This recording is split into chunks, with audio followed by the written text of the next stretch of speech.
I need all the wins, yeah. Ain't no L's, gotta get a no call and quits, yeah. Gotta keep on moving no matter how hard it gets, yeah. Better move out the way, cause I'm coming with harder hits. My head is as hard as a brick, but I'm harder than all of this. You better move, you might get knocked out, knocked out.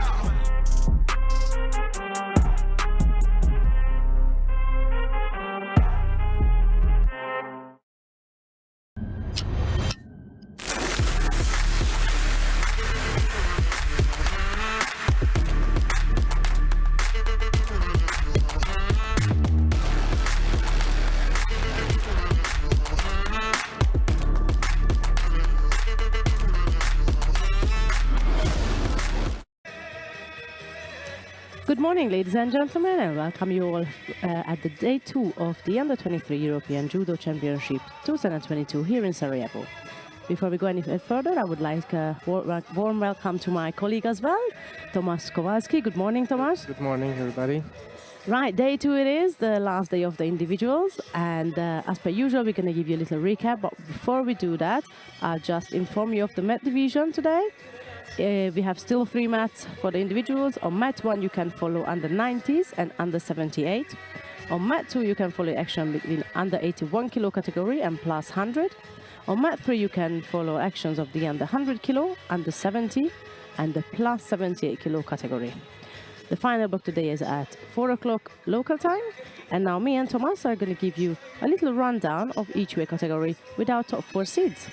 Okay, so we'll start with under 81 kilogram category, where we have 30 judokas. Number 1 seed will be Georgi Sharadishvili of Georgia, who is a former junior world champion. And number 2 seed is Arna Oregba, who took silver at Junior World Championships. So, yeah, probably between them, we can assume that they should be in the final. But it won't be an easy task, because number 3 seed is Benedek Todd, Sarajevo European Cup winner of this year and last year's bronze medalist, excuse me. So it'll be interesting to see. And number 4 seed Muhammed Koç of Turkey, Junior European Championships bronze medalist. But we also have Vladimir Akhaltasi of Georgia, who was unseeded but was a junior world champion and won European Open in Oberwart this year. Last year, 3rd place. So unseeded in Pool D. It might be interesting how he fares there. He will have a quarterfinal match if it goes to it with Benedek Todd. So this is for 81 kilograms. We both agree with Tomasz. 81 will be, I think, an exciting one to watch. Right, under 70 kilo category, we have 17 judoka today competing. Top seed is Natalia Chistiakova of Ukraine. She already claimed the bronze medal at Tbilisi Grand Slam this year, so that's quite a high stage. So I expect her to stride through the final unless something comes up. Number 2 seed is Kalia Isov of France. Number 3 seed is Lydia Bracheva of Bulgaria, and number 4 is Samira Bock of Germany.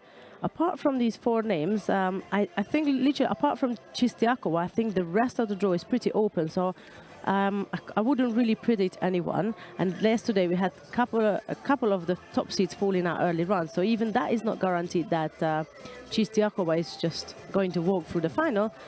But I think this will be quite an open field for the under-70s. Okay, so under 90 kilograms is 27 judokas. Number 1 seed is Francis Damier of France. He was junior European champion 2 years ago and takes a top spot in the seeding of under 90.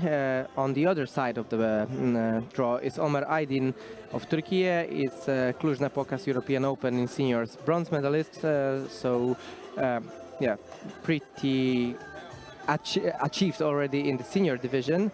Number 3 seed is Josip Bulic of Croatia, bronze medalist of 2 European Cups this year, so also on form. And number 4 seed is Daniel Nieto of Spain, Malaga European Cup silver medalist, and also in Pool D again at the lowest spot is Alexa Mitrovic, who is unseeded but was Junior World Championship medalist. and unseeded here. So yeah, maybe Could be a threat for the rest of them. maybe he will come through. Excellent. Right, under 78 kilo category. Unfortunately, we lost our top seed due to injury. That was Yelizaveta Litvenko of Ukraine. But we got our number 2 seed, Zanet Michalido of Cyprus. And the interesting thing, she's a very young judoka. She's still a cadet last year, cadet, 18 years old. And she finished 7th this year at the Junior Worlds, which is a quite an achievement for an 18-year-old. So we'll see how she gets on today. Number 3 seed is Petrunjela Pavic of Croatia. And number 4 seed is Rafaela Igl of Germany. Over to you, Thomas. Yeah, right. Under 100, which is only 18 judokas, but it's really packed with talent. So number 1 seed is Ilya Sulmanidze of Georgia. He's already a bronze medalist at Senior World Championships, so it shows you something, right? A Junior World Champion, last year's Under 23 winner, so yeah. Been there, done it. Yeah. But on the other side of the draw is Tombor Vek, last year's silver medalist of Under 23, already a Grand Slam medalist. So yeah, this is going to be interesting. Number 3 seed is Mikhail Yaparidze of Georgia, so another Georgian taking top seeded place. He's only 18, so he's still a junior, already took a bronze medal at this year's European Championships. And yeah, when you send 2 Georgians and one of them is still a junior, you have to be good enough. Yeah, you have to be sure that he can go all the way. Exactly. I can imagine having all Georgian final in this category, though, like, you know, not to discredit anybody here, but it is certainly a possibility. Yeah, and number 4 seed is Enrico Bergamelli of Italy, Malaga European Cup winner and Sarajevo European Open winner, so he definitely knows his way around the city and the mat here. Excellent. Right, let's crack on with it. At plus 78 kilo category, we have 7 judoka. Top seed is Sofia Shomkishvili of Georgia. Number 2 is Hilal Ostur of Turkey. Number 3 is Kinga Wolchak of Poland, and number 4 seed is Niki Norcic of Slovenia. And Thomas is going to give you a quick rundown of the plus 100 kilo category. So the last category over 100 features 16 judoka, and number 1 seed is Richard Sipoc of Hungary, Oberwart winner, under 23, last year's silver medalist. But we'll have a tough fight between Shalva Gureshidze in the first round, who is a junior European champion from this year, Junior World Championship bronze medalist, and they feature in the first contest, so this is going to be interesting. Number 2 seed is Saba Inanishvili of Georgia, number 3 Yevgeny Balvetsky of Ukraine, and number 4 is Serafim Kompanies, current Riga European Cup winner. Excellent. I think it's going to be an exciting day. We've got 2 minutes left to go until the start. And yesterday, 7 medals gone to 7 countries. We got a highlight. Have a look.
here we go. We hope you enjoyed that little highlight from yesterday. We had a really good day. 7 gold across 7 countries. That shows the depth of the competition. But now we're underway with day 2. You got 3 mats to choose from. Me and Thomas going to start on mat 2. But on mat 1, you can follow Ryan Rishkan Salman of Great Britain versus Ismail Zamanov of Azerbaijan. On mat 2, we'll follow the contest between Luigi Pipa of Italy and Tizel Namian of France. And on mat 3, you can watch Nikodem Kubiak of Poland versus Joris Agbegnanu of France. Poland, Nikodem Kubiak. In blue, representing France, Joris Agbegnanu. Right, here we go. We got Pipa of Italy in a white judogi and that Namian of France in blue. Yeah, Namian, Junior European Championship medalist a couple of years back, 2 years I think. But he has a tough match up in his first round against Pipa of Italy. And we're underway, day 2, under 23 European Championships. Starting up with a strong control over the sleeve and take no hesitation in making use of that. Yeah, bright start by Absolutely. Namian. Nice drop, Soda, and it is the French player who will face Georgi Sherazishvili in the second round of this under 81 kilogram category. Right, who do we have next coming up? Oh, there's the highlight of the throw for you. And then got our next contest coming out quite fast. And that will be Aurelien Bonferroni of Switzerland and Georgi Grammatikov of Bulgaria. We've seen Grammatikov's teammate yesterday claiming the gold medal. So we can guess. Good motivation there. The team is prepared. That's right. They probably practiced together, 73-81. I think so. It's going to be interesting if he can follow up his teammate. Yeah, Mark Christoph. Yeah, great. That's a quick entry there from Bonferroni. Trying the Kotaguruma.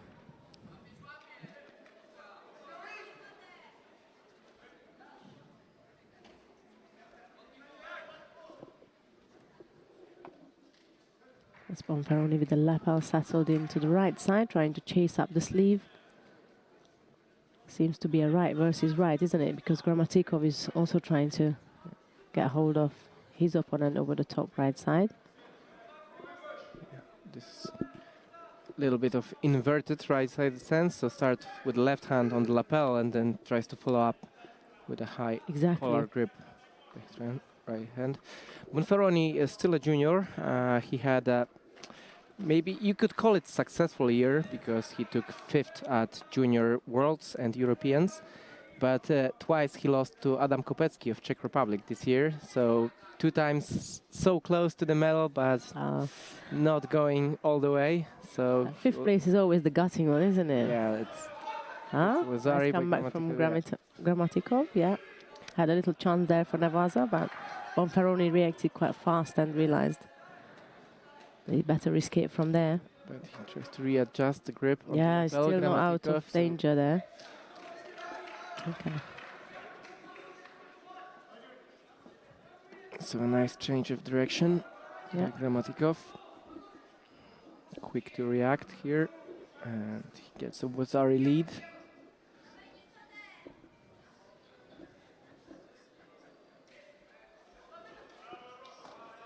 Yeah, Bonferroni tried again that Sutemi was on 10, but every time he goes in, there's a bit missing out perhaps on Kuzushi.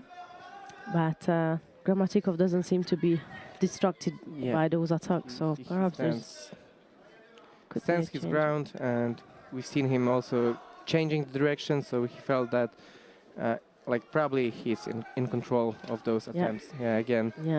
Nice try by Bonferroni, but it seems that Grammatikov just steps away from it. Yes, absolutely. Right, halfway through this contest now, and still the Bulgarian judoka is leading by Wazari.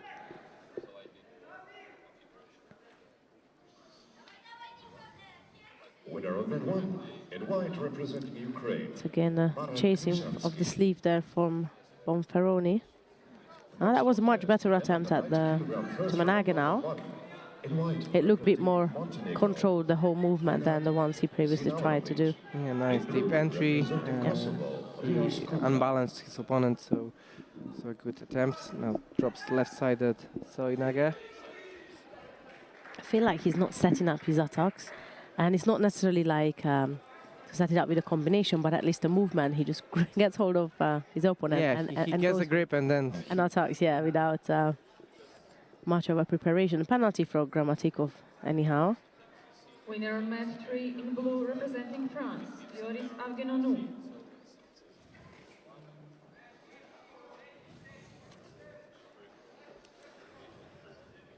Next contest of tatami 3. First round for Drops men again under for this 100 Sutemi kilos. Waza. In white Tomo representing Nagar, Italy, Francesco Basso. Sumigaeshi, and now Blue Grammatikov representing goes Great for Britain, Oliver kind of a Farah. katagatame turnover, but no real progression there, so Mateko.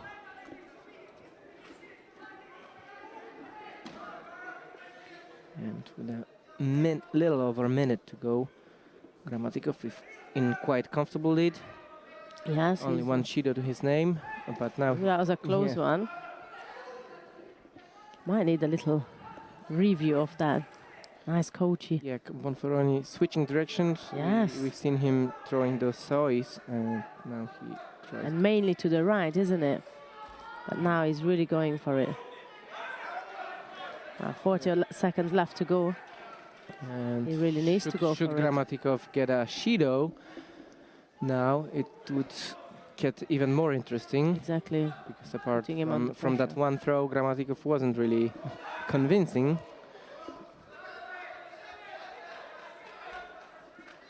Left-sided Harai by Bonferroni.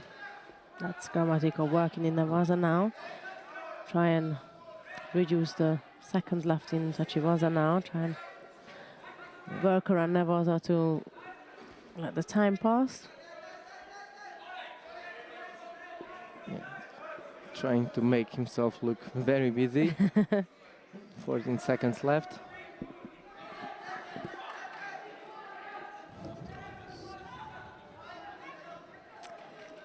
Yeah, that's the last chance from Bonferroni now to throw or score in any way or shape and form.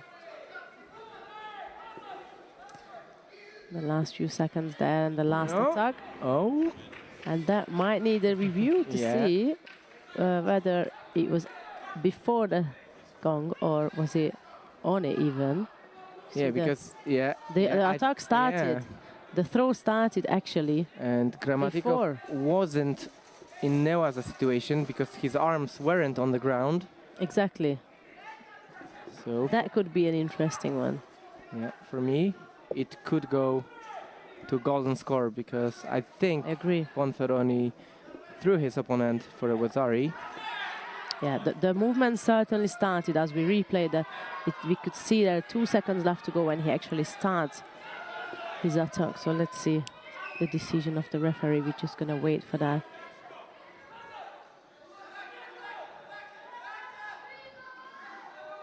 Yeah, it is a Wazari. Right, golden score it is.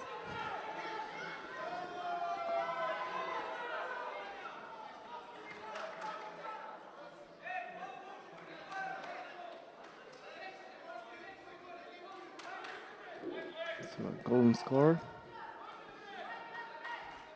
And he goes for Tomoe again. Another one. His attempts to attack and all his throwing attempts are progressing, I think, as the contest goes on. They get in a bit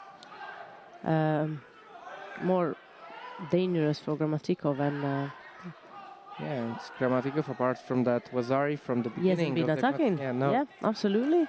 And all the good stuff comes from Bonferroni. He literally sat on that score and tried to wait at the time, but Bonferroni managed to throw him just before the end of the clear contest time. And that's probably the first attack that we've seen from Grammatikov, or the first attempt to engage in an attempt of throwing.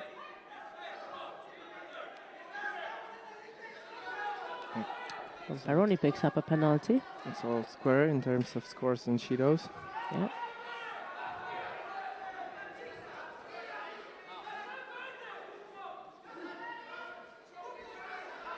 The lower Senaga attempt from Boffaroni, but his hip was far out. Yeah, Gramatikov's reaction was fast. couldn't get enough. the rotation. Just a little bit off.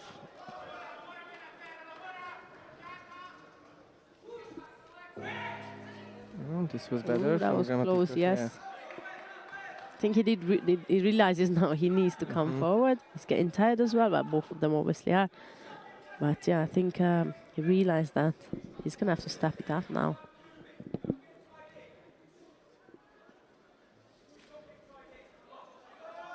Winner on mat 1 in blue, representing Kosovo, Rios Kuka. Next contest in men's under 90 kilo category on mat 1. In white, representing Austria, Aslan So it's the Kapola. second shido for In Swiss blue, player. representing Bonferroni Italy, picks up Tommaso Fava. his second one, and we are into the second minute of golden score.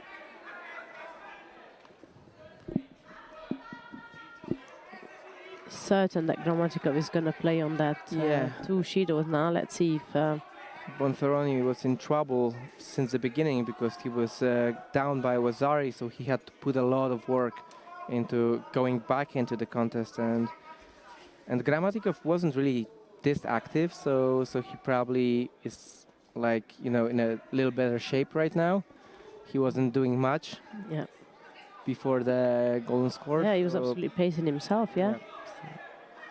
The trouble with that is going to perhaps try and pressure him, and that can still go in favor of Bonferroni, because that's exactly how he scored at the end. With that pressure on him, he managed to score. He took advantage of that pressure earlier. Let's see how much he's got left to use now.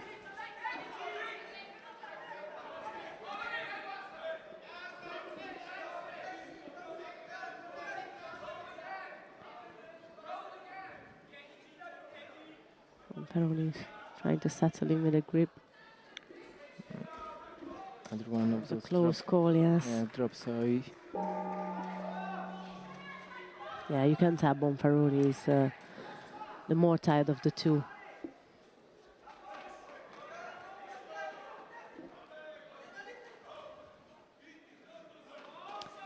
Grammatikov seemed to be in a better position, and Bonferroni gives it a last shot, yeah. he was just waiting for it. I think he knew that Bonferroni has to do something, and just waiting for an opportunity to counter.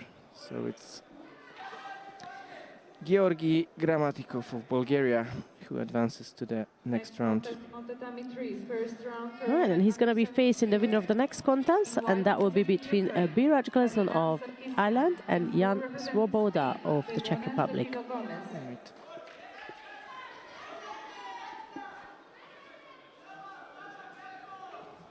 That was a good contest. Bonferroni put yeah, he got back just at the buzzer. good so, shown, yes.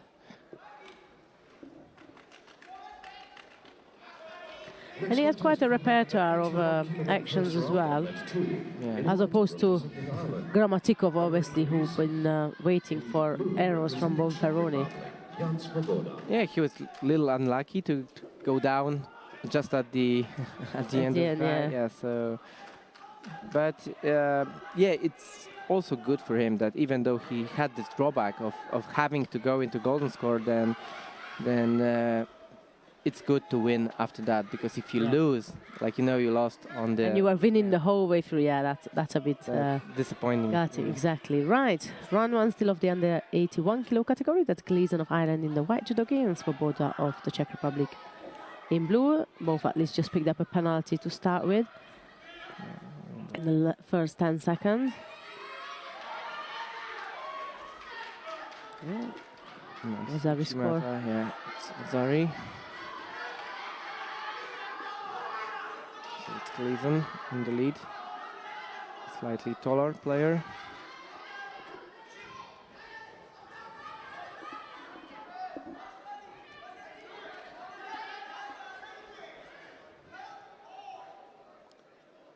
I think It may be cancelled. Oh, it's No. yeah, Stays on. just enough. Yeah. Right, Gleason is leading by Vasari then. Another Uchimata attempt. Now Svoboda is more aware of it and coming back with the same technique.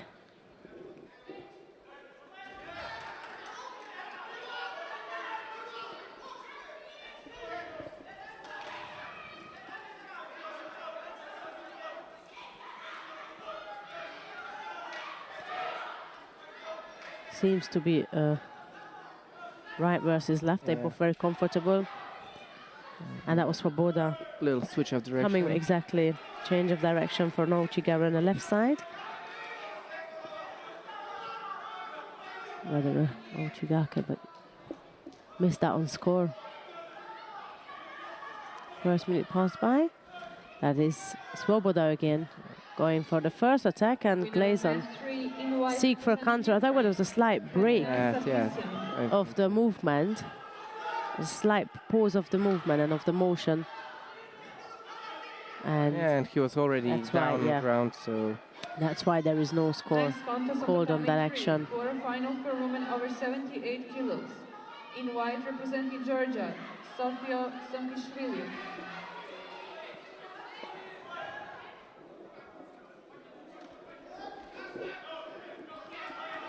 Right, we're going to leave the lads here. We'll keep you up with Gleason versus Boda, but we're going to jump on Met 3 now because we have our first quarterfinal of the day, which is between Sofia Shomkishvili of Georgia and she's facing Sara Maric of Bosnia and Herzegovina. No, she won't be facing because I remember we lost her as well due to injury. That's correct. Well, we got our second quarterfinal, which will be between Niki Noricic of Slovenia and Ruslana Bulavina of Ukraine. We'll keep an eye on Mat 2 for you and let you know who is the winner. But for now, we're going to begin with our quarterfinal stages. Gleason penalized now, so he's in a lead by Wazari, but 2 shidos to his name with little over 2 minutes to go. A long time for that. Right, Noricic of Slovenia in white and Bulavina of Ukraine in blue. In white, representing Austria, Aslan Papoya.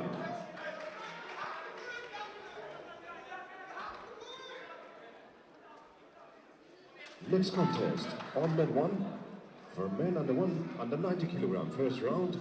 In white, representing Lithuania. Yeah, Niki Noricic, young 19-year-old, number 4 seed today. Won actually a bronze in Sarajevo this year at the European Open, so she's familiar with the settings, if anything.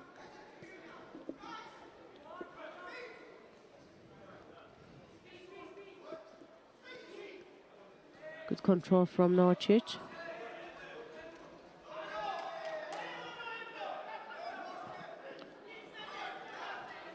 She was dominating that exchange. Yeah, she's looking bright from the start. Oh, Bulavina, pardon me, that was dominating, yeah.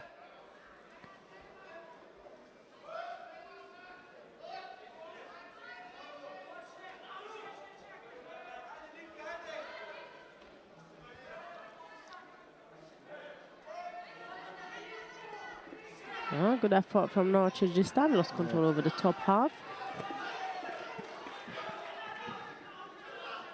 Right versus left, so the hips are there, like close, so they don't have to do a lot of rotation. So it's usually who has the better grip and just follows that with an attack. That's Bulavina again, yes. Strong over-the-top grip with on the left, exactly. Oh, could potentially be Rodi Mazari. That's it there for his signaling Mazari. And Bulavina is keep working in Navaza, trying to wrap it up. Osaikom is being called on, so she needs 10 seconds to win this contest, and that's the same amount of time Noricic has now to escape. It's Bulavina of Ukraine who will face Sofia Somkishvili of Georgia in the semi-final of plus 78 kilogram category. And that is already the semi-final. Winner of match 3. Right, our next quarterfinal of the plus 78 kilo category coming up, and that will see Hilal Öztürk of Turkey versus Oksana Diachenko of And she Moldova. goes to the semifinals.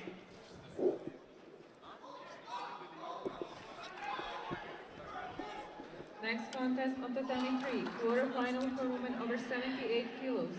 In white Hilal representing Öztürk Turkey, and Hilal Oksana Öztürk. Diachenko. In blue representing Yeah, and just a Moldova, quick one, we still have the Oksana mat too, we Diachenko. promised to keep updated. Yeah, it's so all Border was there as well, as you can see on top of the screen, but now Öztürk of Turkey and Diachenko of Moldova on mat 3, third quarterfinal of the plus 78 kilo category.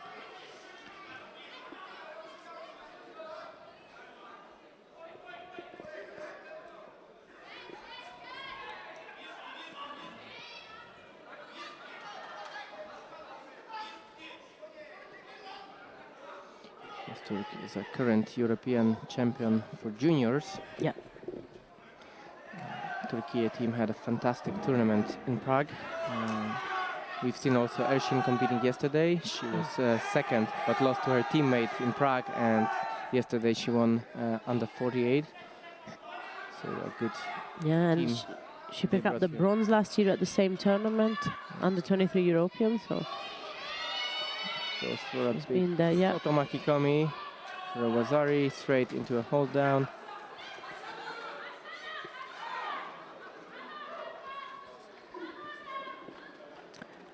And so Svoboda on the joining mat, overcome Glazon. Yeah. And here Öztürk is overcome Diachenko to progress to the semi-final.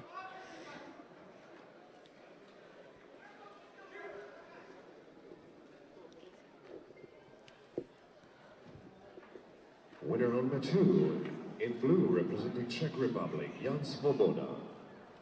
Winner of match That's the 3, replay of white the representing Turkey, action from the Hilal last Öztürk. contest. She goes to the semifinals. Yeah. Next contest. Sotomaki Komi for a Wazari, Yeah. straight into In white representing Osai Osai Komi. Komi. Women's 10 cross. seconds In required. blue representing Greece, It is Anastasios Hilal Michaelis. Öztürk of Turkey will Next contest compete on in the tatami semi-final. 3, quarterfinal Yes, for and women who over is she 78 going to kilos. face, Thomas? In white Yeah, it'll representing be, You might be better pronouncing that than me.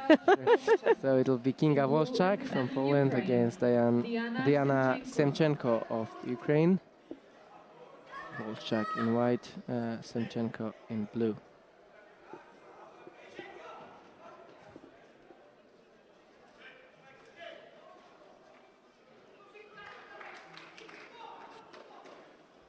Straight into Sotomaki Komi, but a little bit too far off her opponent.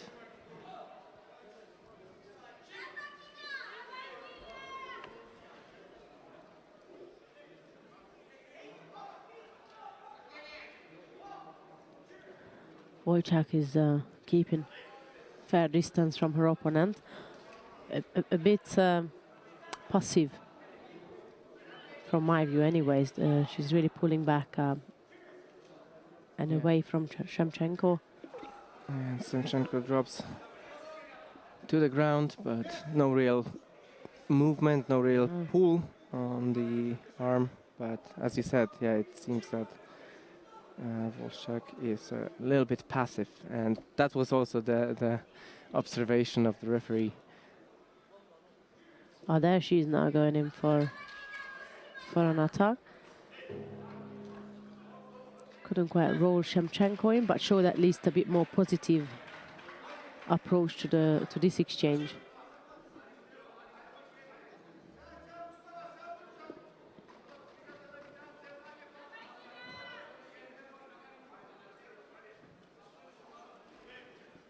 Yeah, one of those drop katakurumas. Yeah. I think not very often do you see this No, kind of I was technique just thinking the same. in this in this category, yeah. Usually you don't really see this often in women judo, and Unless it's like the lightweight, isn't it? Yeah, like but in a plus, definitely yeah. not certain after a certain categories. That's true. Yeah, but that's nice. She's getting closer and closer with Yes. this attack, but now it's Wolszczak for Sotomaki Komi.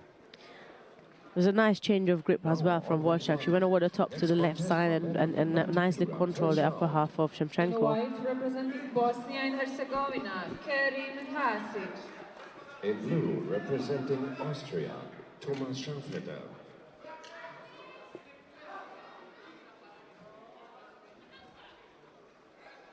Left-sided Osoto attempt by Semchenko.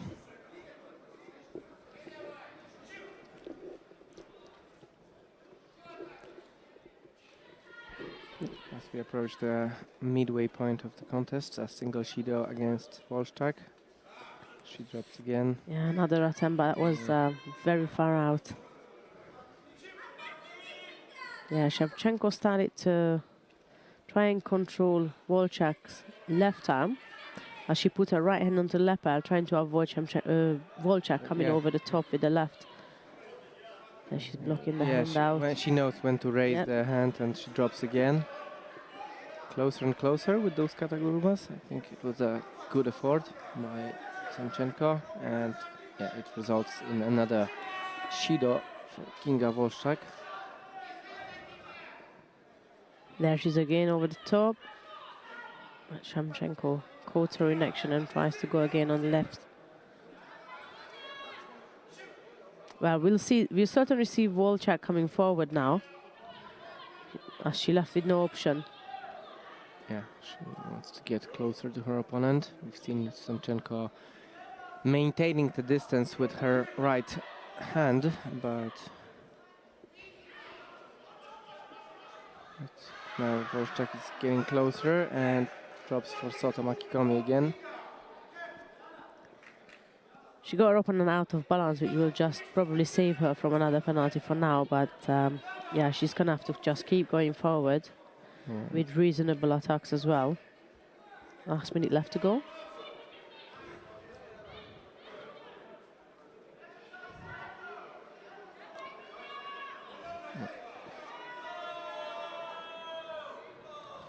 Yeah, the Polish team is claiming a penalty. I think.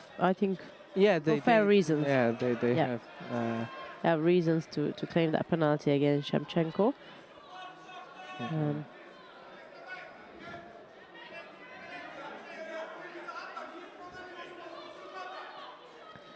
Yeah, the Ukrainian coach still showing Shevchenko to try and go for that Kataguruma attempt. There is the penalty that we've been talking about.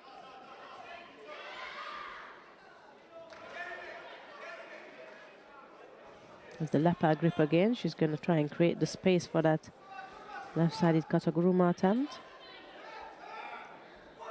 Miss her shot there. Miss her timing. Wolchak couldn't really get any movement from her opponent. And Semchenko was blocking with her right arm. She has a good gripping strategy. She knows how to do it. But now a little bit too far off with this Kataguruma. Yeah, the coach just telling her to keep drilling it. She just picked up a penalty, but she's gonna have to get ultimately Wolchak out of balance at least to avoid being penalized. But when you just drop down, even you have no intention of just dropping down, but that looks as a negative and false attack. False attack, exactly. And so therefore she picked up the second penalty. So we're back to square one. We're going in the golden score now. 2 penalties a piece, and it's the sudden death. Yeah, and anything that goes on the board will finish exactly contest. Nice left-sided Osoto attempt by Semchenko.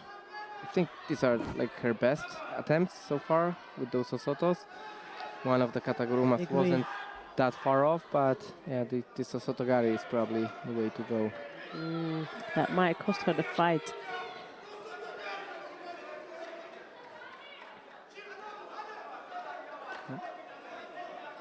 She got away with that.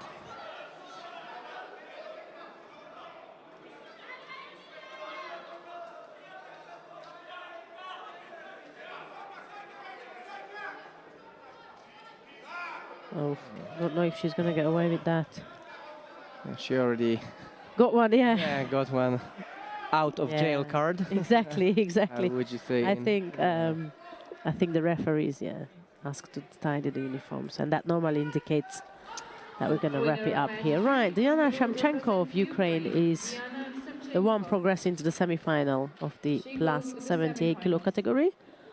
Coming up next, we begin the under 100s round 2, so I'll leave Tomasz with that. We will stay here on mat 3 with under 100, and it will be Ilya Sulmanidze of Georgia against Viktor Adam of Slovakia. As we've mentioned in our introduction to the competition, Sulmanidze already world medalist at the senior level, #1 seed here today. And Viktor Adam of Slovakia, very capable player as well, especially in Newata, so Sulmanidze has to be careful, especially when the fight goes to the ground.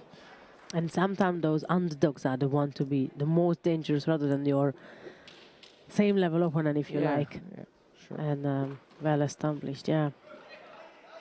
Especially, it's like first round, you have to get your breakfast right, then your warm up right, and the stress is there as well, the pressure. So, and the pressure is in this case more on Sulmanidze that if on anyone. Yeah, last year's also under 23 European champion, so he knows his way around, but.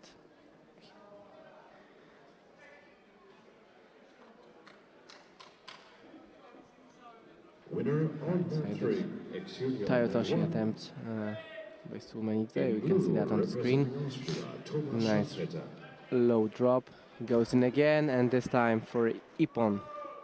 Next contest, men under 90 kilogram first round on mat 1, in white representing.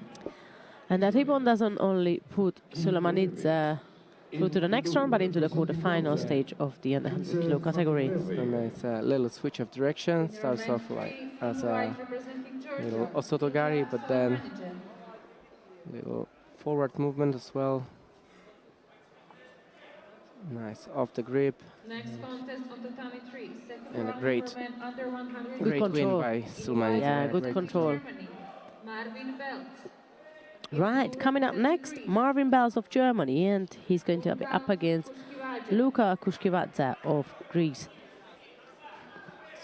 Belts in white, Kushkivadze in blue.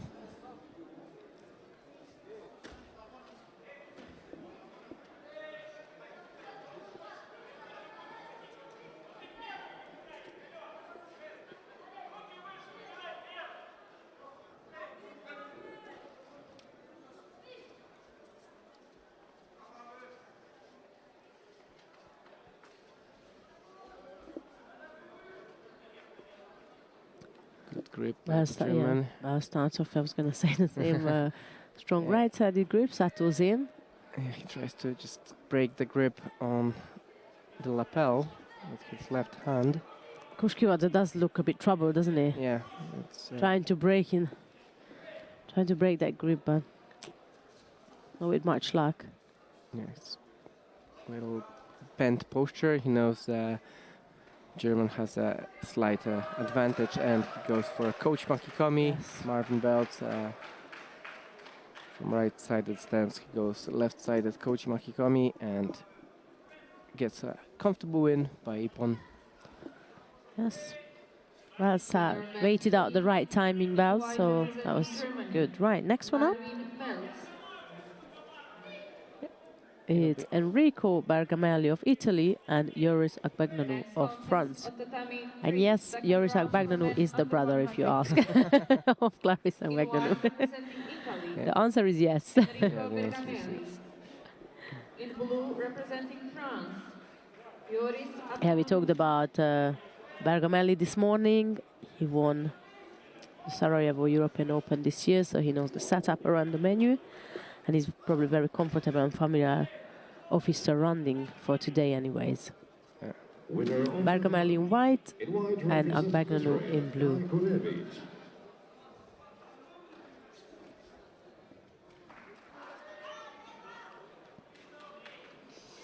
Next contest, men under 90 kilogram Bergamelli a little bit taller than his opponent. in white, representing North Macedonia, Andrei Shakarovsky. To get the high collar grip. That's a good gripping. Strategy. Yes. And now Akbeganu Strong. drops for left-sided Soda. Sorry, with both sleeves.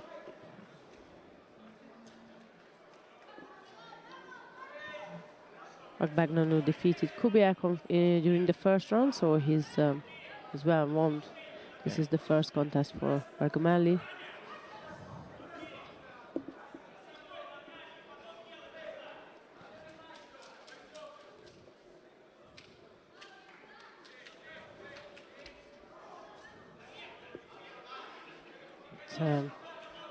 Very, very strong kumikata structure from Akbeganu. Breaks the grip. Yeah, and he knows that he cannot let his opponent grab the high collar grip, so either breaks the grips or just drops underneath him every time. Always a step ahead, and it results in a Shido for Bergamelli. Yeah, so far certainly Akbeganu is controlling and dictating the terms of this fight.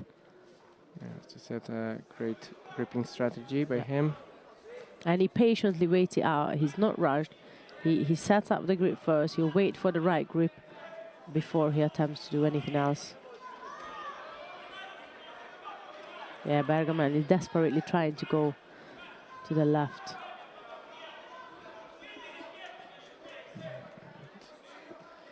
He had a foot outside of the contest area for a little bit too long.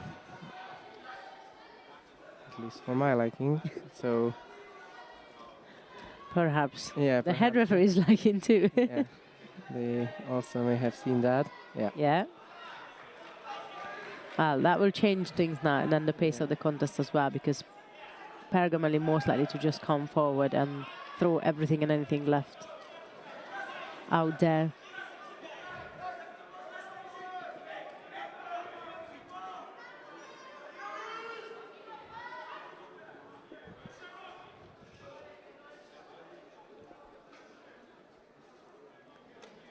But again, Bergamelli seeking to try and settle into the left, but Akbeganu wants just the same thing. Yeah, and so far it works for the French player. Exactly.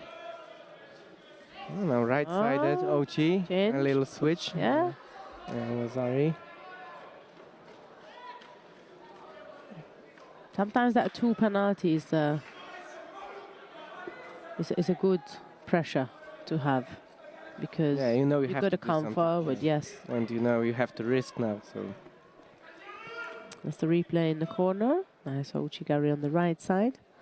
Although, like we discussed, is perhaps not his preferred side, but now he had no choice. He settled in there and came up with a solution from the pressure from Akbeganu. And that's very similar situation again. Akbeganu is pressuring his opponent. And I think he just stepped out of it slightly on the contest area there. There is Akbeganu going for it again. Loses control over the top. Yeah, I think that the game plan for Akbeganu doesn't change. Even though he's Wazari down, he knows that next Shido will be enough.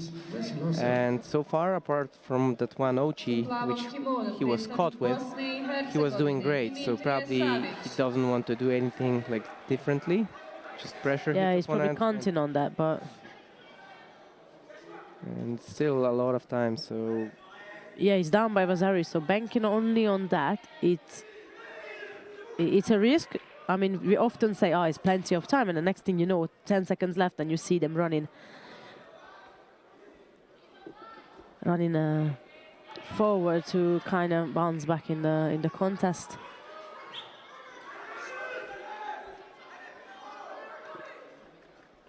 And again, 30 seconds gone by already. Into the last minute of this contest.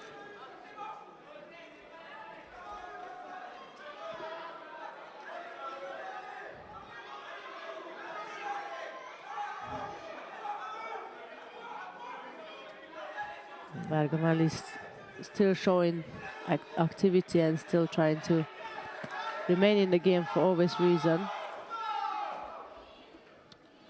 That was more of a push from Akbeganu, in my opinion, if anything. Let's see what the referee has got to say.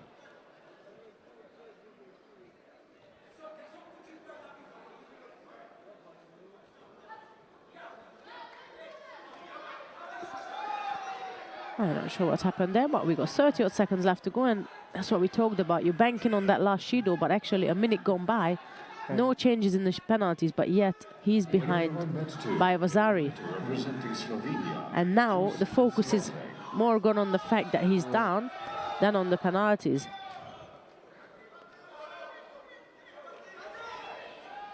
Next contest on match 2, men's under 18 Gamelli kilograms. very patient in this contest. And he hasn't shown anything Yeah. that would indicate that he needs to receive a certain final penalty. So Couple of Usatogaris, just doing enough. exactly, Not I think that's the best way to describe. He's doing enough to maintain his score and avoid getting a last and final penalty, and he's done enough. In blue, Enrico Bergamelli of Italy is through to the quarterfinal stage of the under 100 kilo next category. contest, men under 90 kilogram, first round on mat 1. In white, representing Netherlands, Mark van Dijk. In blue, representing Georgia. That's the trouble with these sitting on that focused penalty, that, oh, I'm just going to get a last final penalty and I'm good to go. But that doesn't often work out. It didn't work out for him this Exactly, time. and we've seen that yesterday as well. But yeah. Anyhow, Luis Mai of Germany is going to be up against Darian Faletar of Bosnia and Herzegovina. That's still round 2 of the under 100 kilo category.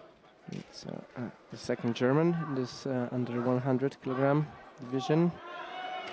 When they are on the same side of the draw. Yeah, same side of the row because they were Unlucky. seeded. Yeah. Right, Maina white judogi, Faletar in blue.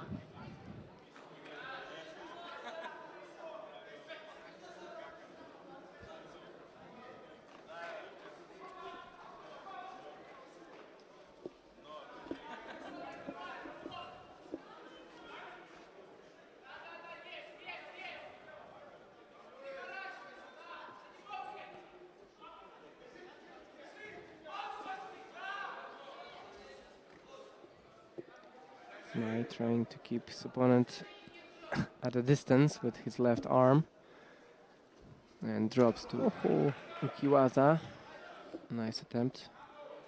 And, now he And tries continues, to, yeah. pick up his opponent from the ground. Good continues of movement.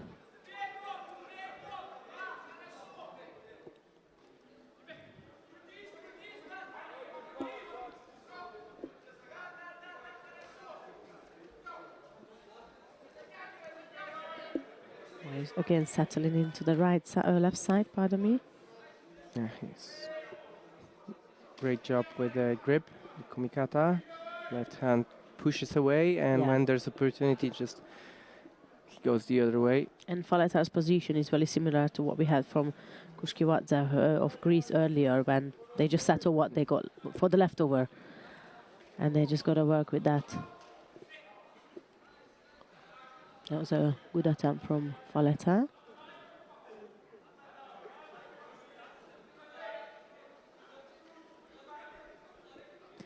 Bit of a trouble, it seems, for Mai's knee or leg, perhaps.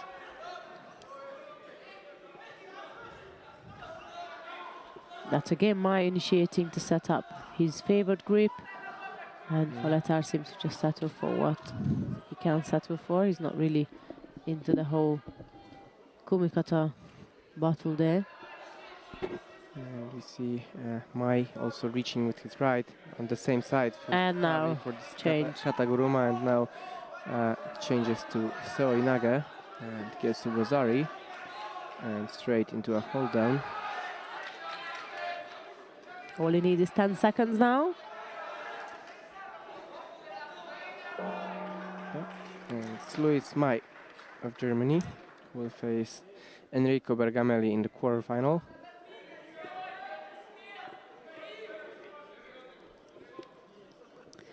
So that's all our quarterfinals done on the upper half of the draw. We got 2 German fighters. We got Chulamanidze and Bergamelli from Georgia and Italy. I think it'll be good with the quarterfinal. No, what do you think? Will be Yeah, quarterfinals. exactly. Like, you know, if I had to bet my money, I would probably bet on Sulmanidze, but Belts shown a great composure in the contest.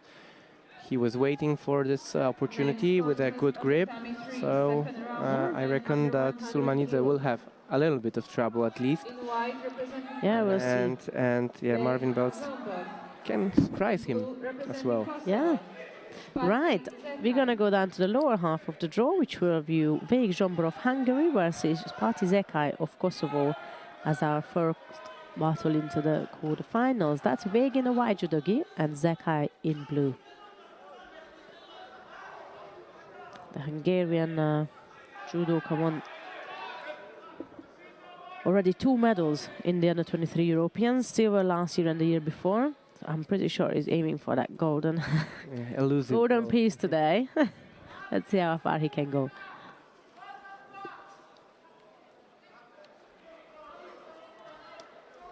Far out, but Hungarian tried to go for a Kutaguruma attempt on the right side.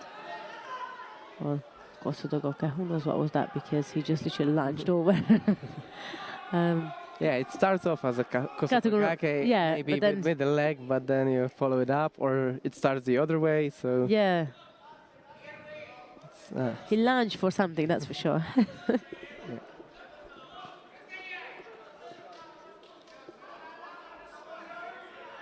All right, Vegas missing a grip. There he goes in again. Clear, yeah.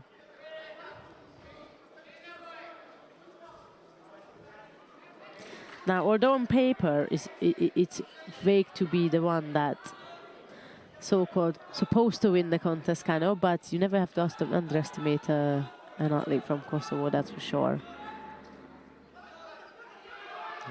Oh, was Kelmendi looking what's going on as well, so coaching her player, Zekai.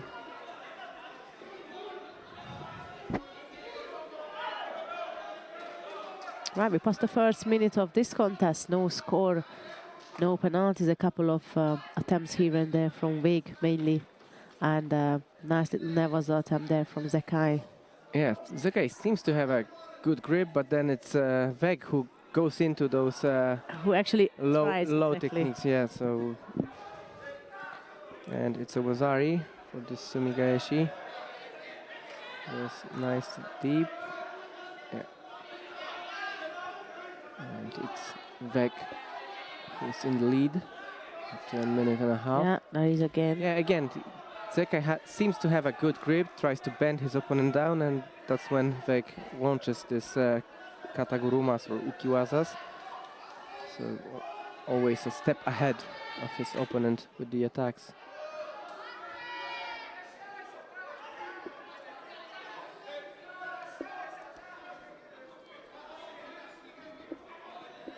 Right, halfway through to this contest now, still buzzer lead for Vég and a penalty for Zekai, and that's exactly, I think, the reason what Thomas was saying.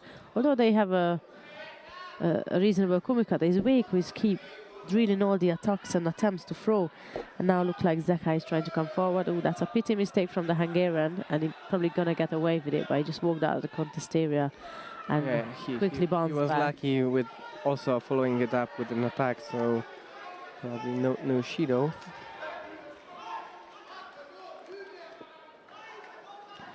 Zekai is coming forward, throwing in the attacks now.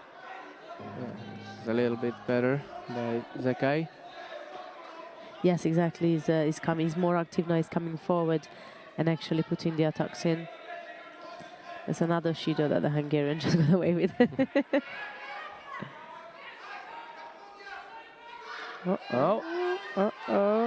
was a pity. Yeah, that was an unnecessary mistake from Vég.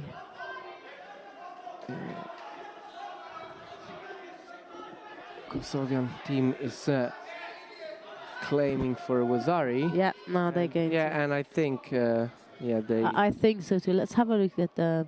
Yeah, there was. For sure, he's coming back. There's change of direction. You can see that it's controlled and initiated by Zekai, the counter. So I agree with you. Let's see what the referee decides.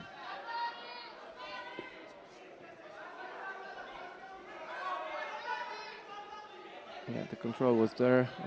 He also landed on the other side to follow it up to this osaikomi. So yeah, I think Zekai should get a wazari. I think so too. Let's see the decision. Oh.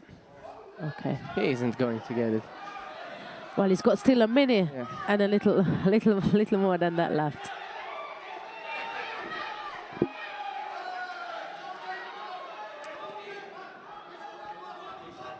Vake seems to be a bit nervous now with his movement. You can tell he's not as comfortable and confident. Oh, and this is. And that's that will be that. Yeah, he got a bit. Yeah, he knew he was in startled by it, trouble yes. a bit. He knew he got away with not only some shidos, but also probably what possible, could yeah. have been a score. Exactly. And you know, when you are in the fight, you're not really sure always. Like if you landed like this, like that, even just the situation that the referees were thinking whether it's a score or not, it cannot settle you. Oh no, Yeah, absolutely. So he got a little bit sloppy, but Like we talked about yesterday as well, there's athletes got literally a split second to digest everything that happens around them, and that nerves and everything you're saying. Yeah, absolutely. Well, he managed to go through this round. Vake Zsombor of Hungary is in the quarterfinal, and he's going to be facing the winner of the next contest, which will be between Mataj Silvestru of the Czech Republic and Oleksiy Yershov of Ukraine. In blue, representing Lithuania, We have Silvester in white and Yershov in blue.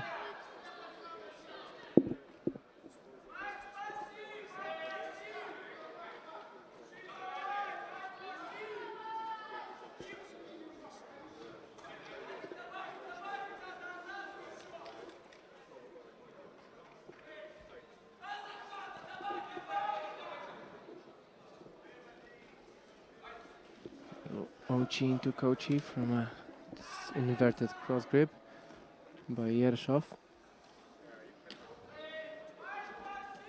Change of direction there from the Czech fighter. Nice try by Silvestr.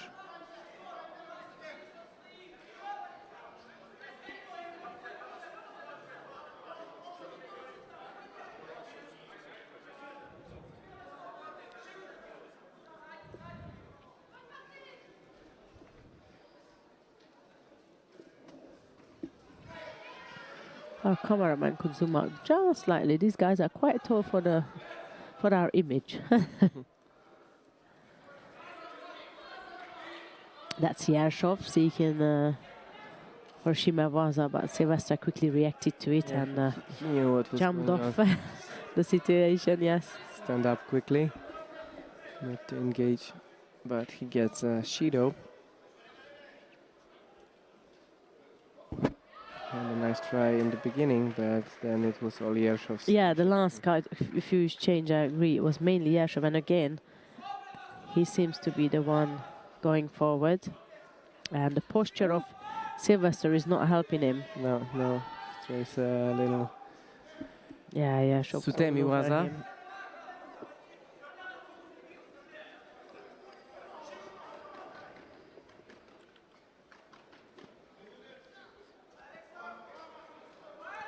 The replays keep going because of Yershov's. Yeah, there was a It was hooking. little movement of the leg. Yeah, 90 kilogram first round on mat 1. almost like a little Kochi Gaka hook.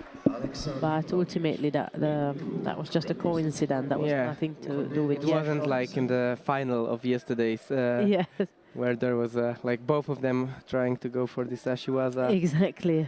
And it was, I think it was Christoph against Gaba, Yes. where he like swept the supporting leg when they What both a shame went, that yeah. one, yes, exact same time. But at the same time, beautiful reaction. And this from- was just a little too incidental. Exactly. Well, Yershov picked up the penalty as well, so it's a Shido apiece and 2 minutes left to go.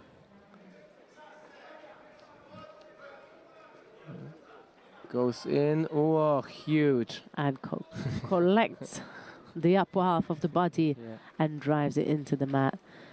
Yershov of Ukraine is through to the next round.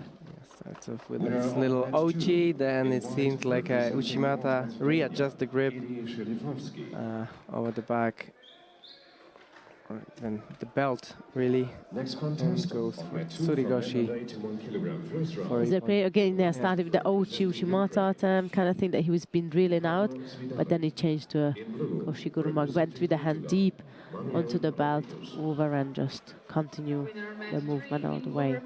Right, we got 2 more contests left in the under 100 round 2, and the next one is Mikhail Yaparidze of Georgia and Oliver Barat of Great Britain. Yeah. Mikhail Yaparidze. Yaparidze, 18-year-old Oliver Barat. junior European Championships medalist from this year. And as we said, if you send 2 Georgians in one category, both of them have to be very strong. Especially the age you mentioned, he's 18 years old. It's going to be good to be here then, because they got a long line of athletes to choose from. Right, that's Yaparidze in white, Barat in blue, and the Georgian that just picked up penalty for avoiding gripping up.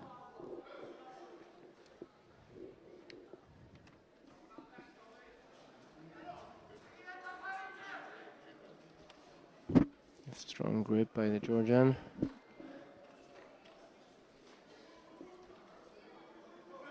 Right against right.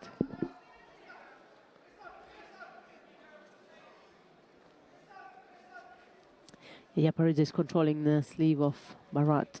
But that was a good comeback for the British players. Good idea of change of direction and usage of his Ashiwaza skill. And now actually the table turned because Barat is in control of the Kumikata exchange. Yeah, but it's because of this little Ashiwazas. Yes, he moves a lot. He doesn't let Yaparidze settle on some stance. But now it's the Georgian with a the nice moment. Uchimata. Yeah.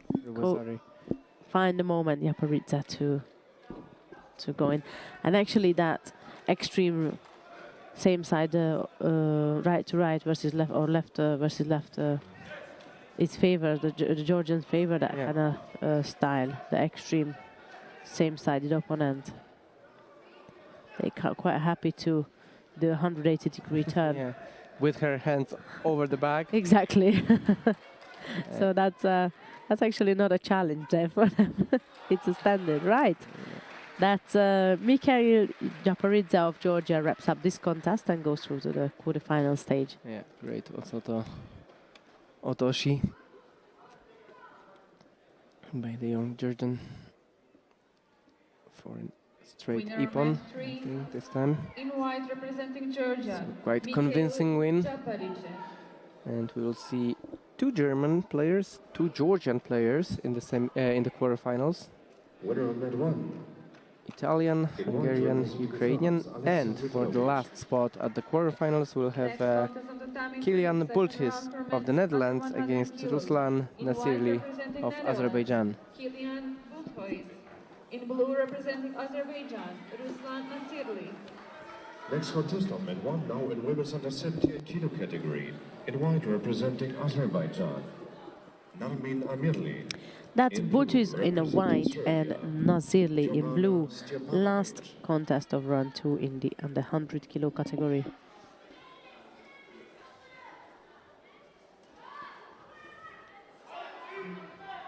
Nasirli trying to get really close and personal to his opponent. Now drops for a right-sided Soda. He does that again, this time a little bit too far off.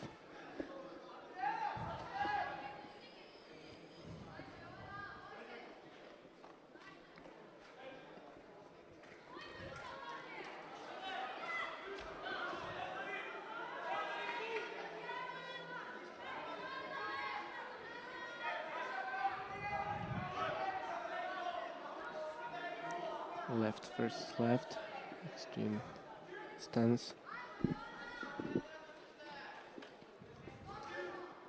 And this is going to be a little bit of encouragement.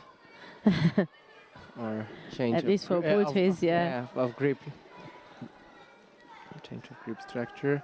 Yeah. Quite a busy bee with their gripping, but they can't, like, whilst they're busy with exchanging the kumikata, none of them really settled in with a dominant grip, or doesn't seem like it anyhow.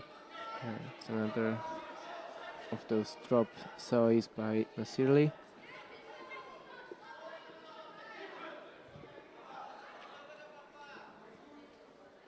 That Buddhist seems to be in a better control now with the grip. Seeking to go across to the left side.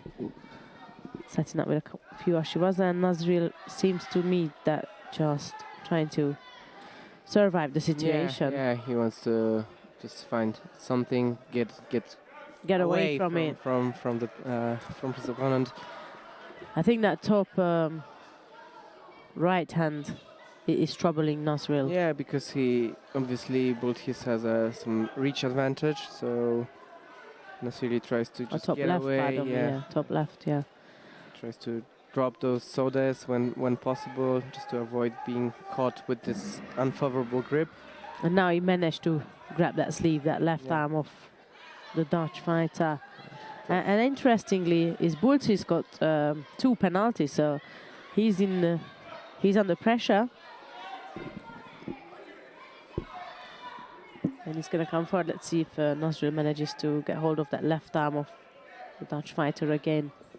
Not this time around. Good attempt by Bulthis. Yeah, finally he got the preferred grip. Yeah.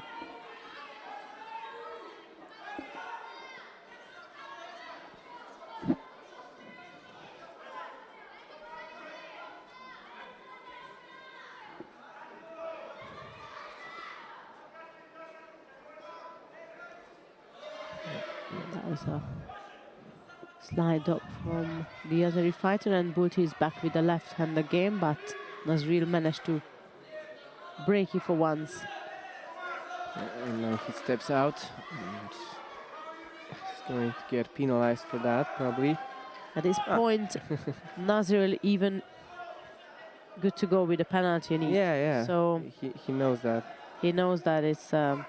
He just needs to avoid that top left arm. I think that's a real threat for him. Although before the previous exchange, he tried to counter-attack his opponent, I still think there is more of a chance from Bulthis to score from there than Nasril. He does seem to be very uncomfortable in that position, hence he's keep trying to break that top half. Goes for this Uchimata, but as you said, the only real threat by Bulthis is when he has this high grip, and he's probably going to try to get it as often as possible. Yeah. And forces a Shido onto his opponent because of the grip, so... Oh, beautiful work there from Nasirli, beautiful work. Nice Kuzushi, pulled his opponent over and takes a lead with a Vazari. Yeah, great. Ippon Inaga. Nasirli. Use that opportunity, use that moment really when Bulthis the left hand was not around. Didn't so even like try to grab he him, just used that. He's again really working hard on controlling the left arm. Every single time Bulthis goes up, Nasril desperate to break away.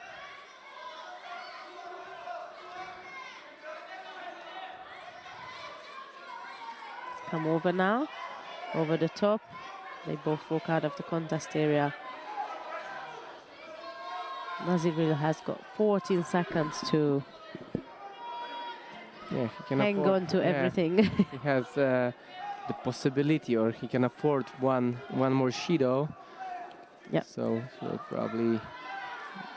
Oh, that's the danger on the left again. Oh, time is up. Ruslan Nasiri managed to keep hold of his Vazari score and use really well that little momentum, because after every Hajime, Bulthis was onto with that left arm, and he just had that split second, and that's the split second and Nasirli used to Yeah, to his advantage. Yes, to his yeah. advantage, and We see, that's like, the replay. Yeah, there wasn't even the movement from both his. was a pose from On tatami 3, Yeah. the Dutch second round fighter for women ultimately. under 70 kilos. It's made Good an work. opening for In the white Soinaga. representing Ukraine. And that leaves us to move on to round 2 of the under 70 kilo category, and Thomas is going to introduce us to our athletes. Yeah, so it'll be Natalia Chistiakova of Ukraine against Nelia Insua Iglesias of Spain.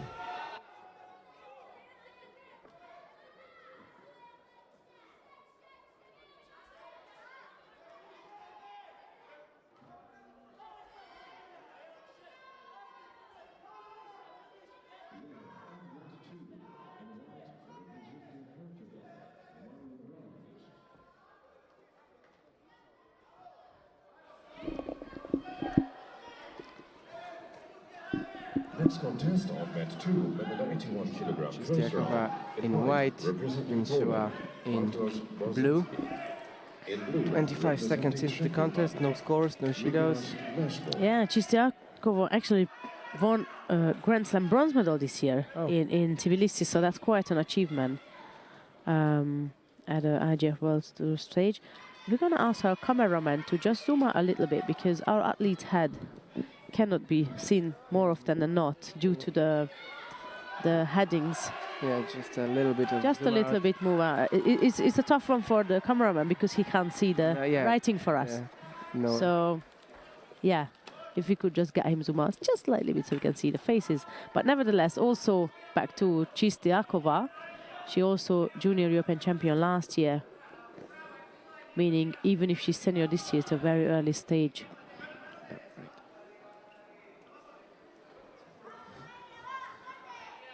Yeah, she's 21 years old.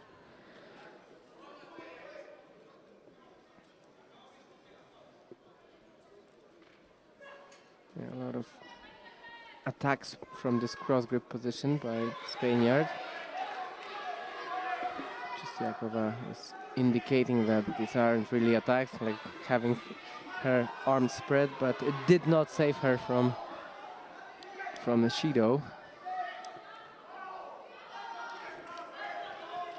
Here she goes again, Insua, with this left-sided Osoto.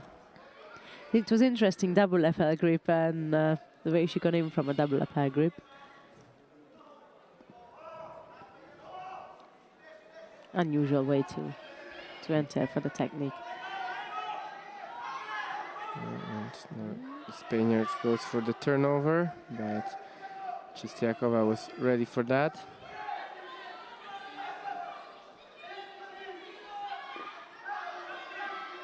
Here she goes again. Yeah, more work from the Spanish fighter.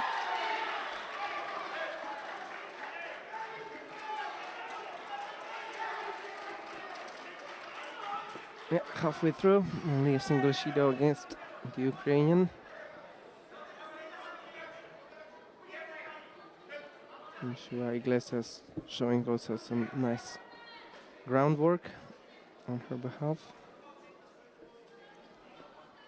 That's Inter Iglesias seeking to go over the top on the left side. There she is, got her grip. Ouchigari attempt. Chistiakova tries the same thing on the left side and managed to score for Vasari. Had a little chance there for Nevasa. Yeah, but she has to be careful with. It looked a bit like Kawazugake, which is an illegal movement with the little hook of the leg. So The top of the head of the leg, even the feet. yeah, Head of the feet, yes. she had to be careful with that, but she Slightly wrapped around, yeah. You can you that. Oh, in the meantime, she managed to get her trap leg out, yeah. Okay. Wazari was cancelled. In white, representing France, Francis Danier. In blue, representing Azerbaijan, Ismail Zamanov.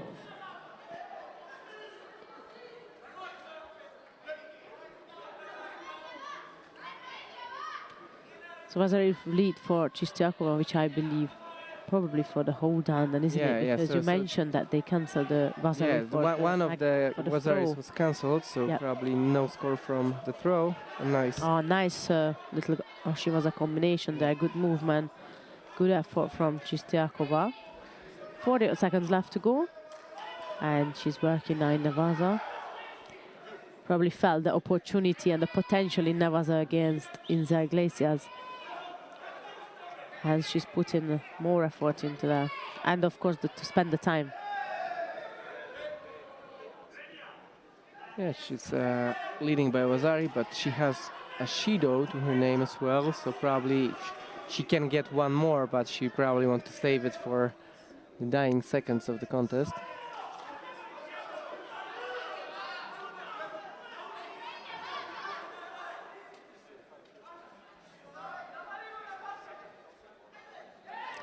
One-sided grip from Inza Iglesias. She's going to have to make use of that before she picks up a penalty, because she's hanging on to that one-sided grip way too long. Couple of seconds left to go. And that's Chistiakova who is seeking to spend that in Nevada. Yeah, she's going to get it. Yeah. It's all over. And she progresses to the quarterfinal of the under 70 kilo category by this win.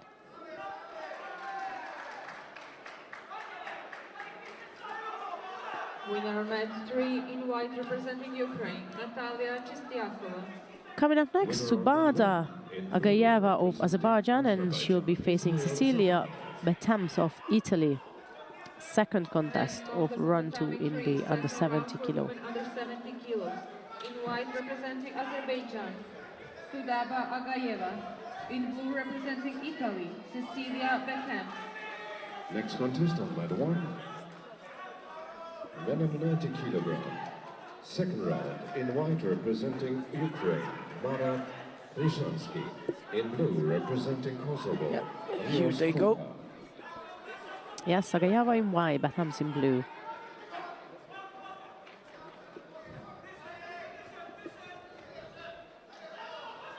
They're both trying to go for the right-sided grip.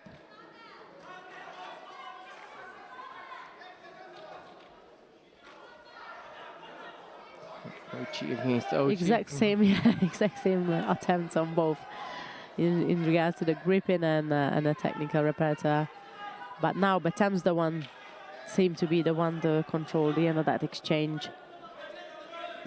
And Agayeva was trying to get away from it, ended up hanging on to the judogi on the same side for too long. And if you don't attack, it does cost you a penalty. Agayeva drops to her knees for the soi, but now she's in trouble. Is the Sankaku on? It seems, yeah. It does seem, yeah. Question is, can she turn her opponent now? Referee calls it off.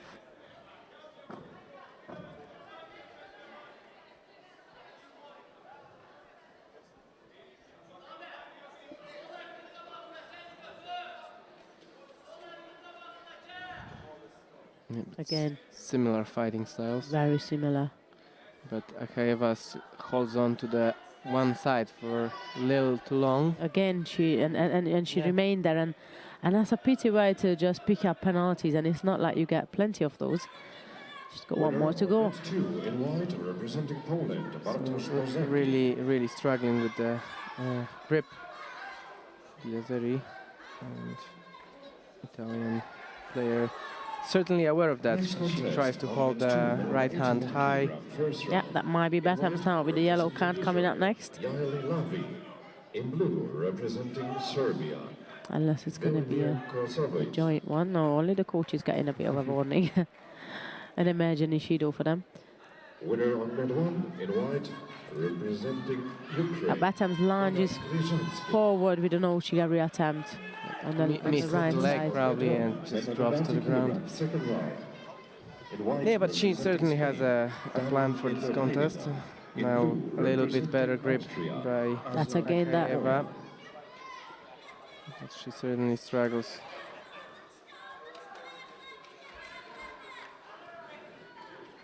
Betams been putting in more of the attacks. Ochigari, Haraigoshi. But she's just, like you said, way too far out.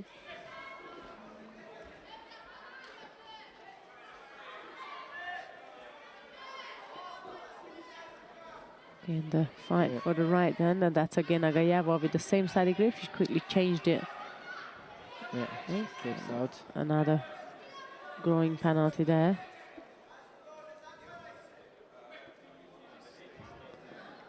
Got a second chance there for sure. That's Agayeva again. Yeah, but she Batams comes over the top, strong right-sided grip. Yeah. You can tell she's playing on that last and final Yeah, penalty, but she's doing the work for it. She's definitely doing the work for it. And Agayeva got a third chance now from the referee, so she's really gonna have to step it up now. Yeah, she at times doesn't want to really engage in this kind of risky situation. Just tries to stay positive, so to say, but maybe not overly opening herself up. She gets a Shido for stepping out, but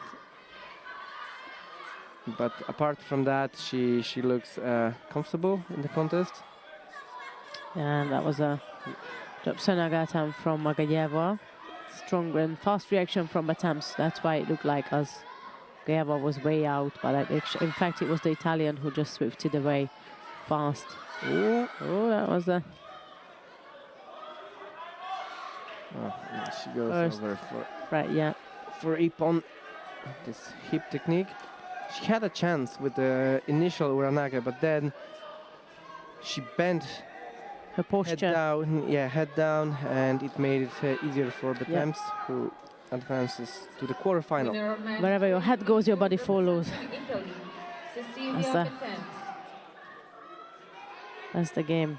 Yeah, there is the replay. Are we missing out the mentioned Uranaga? But ultimately, there was Yeah. a split second where Under 70 kilos. In white bent her representing posture. Agayeva actually picked Samira Yeah, sure. Koch. Batams up. Yeah. In blue representing Right, never mind. Coming up next, Samira Bock of Germany is going to be facing Juliette Diolot of France for a spot in the quarterfinals. Yeah, and Lucie Decos in the coach's chair, Olympic champion from France. Bock in a white judogi and Delia in blue. Israel, Yaeli Lavi.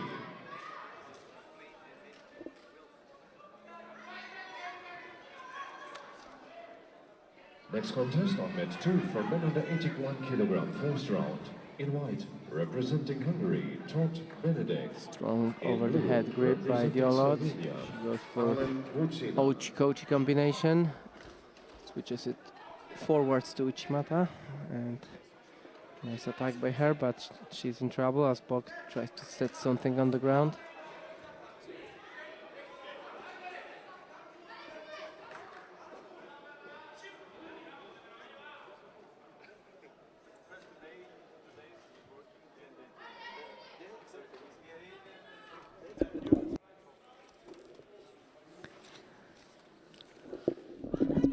Bock seeking to go on the left side, trying to settle in her kumikata grip. We're going to get our cameraman to zoom out a bit more.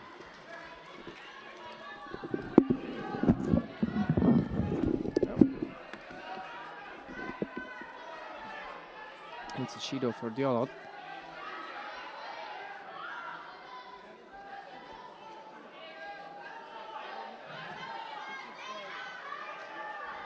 Minutes into the contest, single Shido against the French player.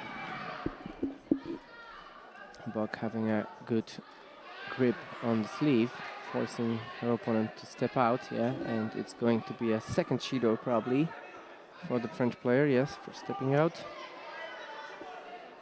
So, Bock's tactics working to her favor.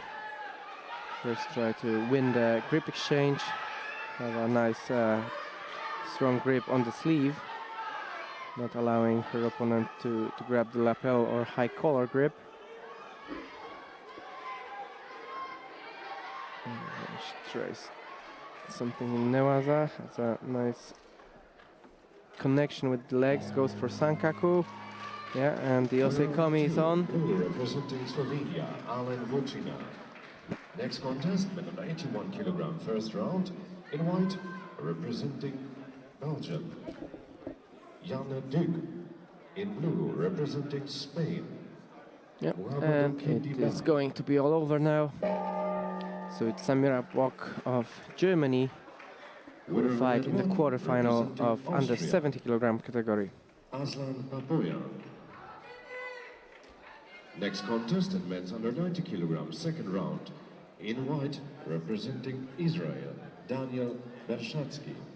In blue, representing Germany, Fabian Kanzi.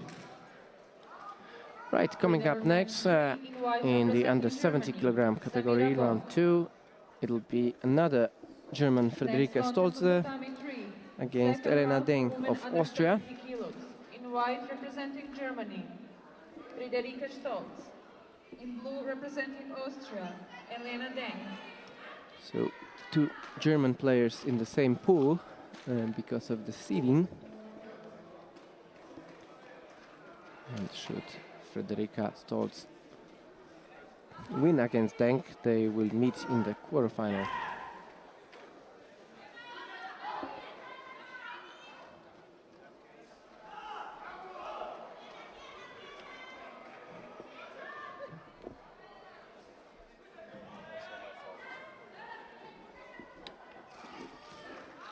It's Vasari by Stolze, by Denk.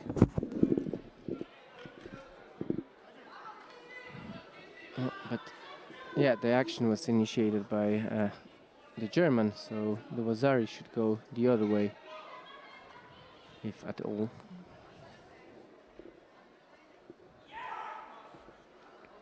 Yeah, we can see the replay in the corner.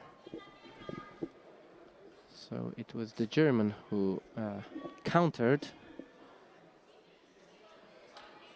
So it's either Vasari for her or no score at all if they decide it was more of a rolling action than a counter technique.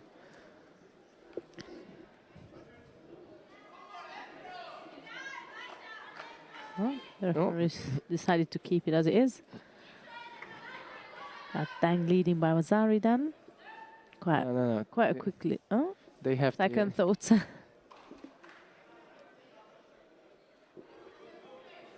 That's the replay for us. Yeah, clearly it's either Vasari for white. Yeah, that's a counter, or no score at all. Yeah, maybe too much of rolling action here, so no score. Yes. Back to square one. Yeah. Have to watch the edge of the mat there. Then just walked out of the contest area. What we thought was at no cost, but maybe not anymore. That's a penalty for her.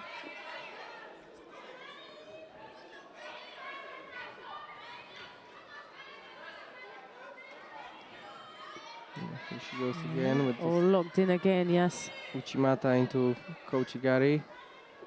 Stolze tries some pick up, then switches the direction.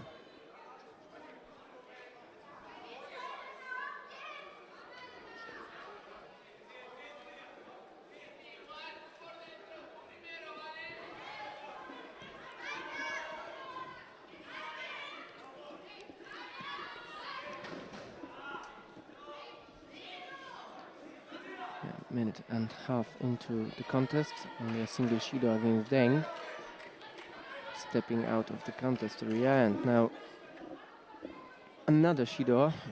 This time it's for Stolze for blocking, so it's all square in terms of Shidos.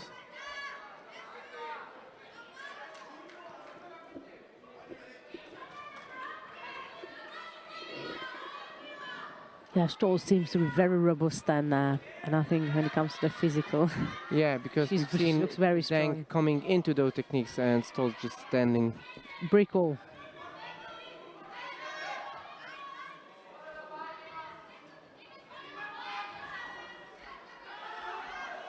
A lot of waiting games from both of them.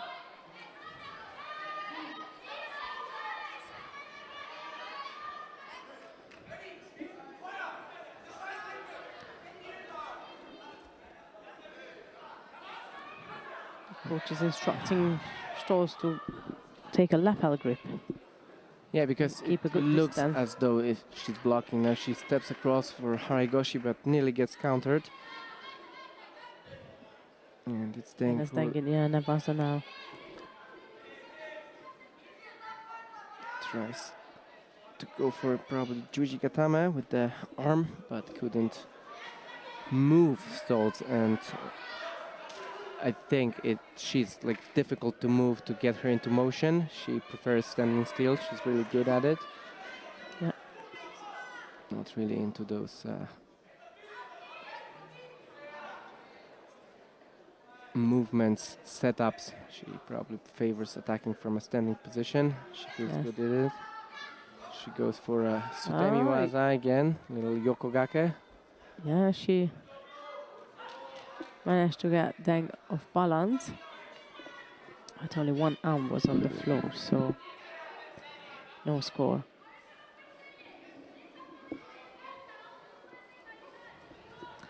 And this time Deng decides to go over the top again, taking the risk. The problem with that, she goes in and she stands there waiting for something. There's no actual action. I couldn't even tell you what she's trying to do, whether it's Taitoshi, Haragoshi, or whatever else, because she just turns goes, around, turns in and sees and waits for a response from Stoltz. And it gave opportunity to Stoltz to just counter it with the Stani Yotoshi. Exactly. That's now a clear Uchimata. Yeah, this time she tries to lift her opponent off the ground. So a better attempt, but maybe too little too late for her. 15 seconds left in this contest. Stoltz leading by Wazari.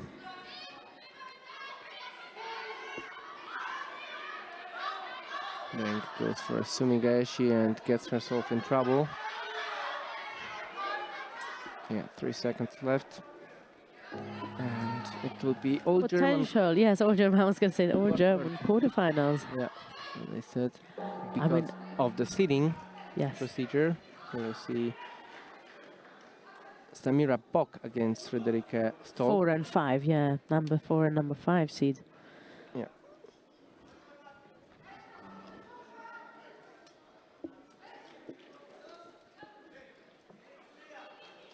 Winner on match 3 in white representing Germany. Right. Friederike Stolze.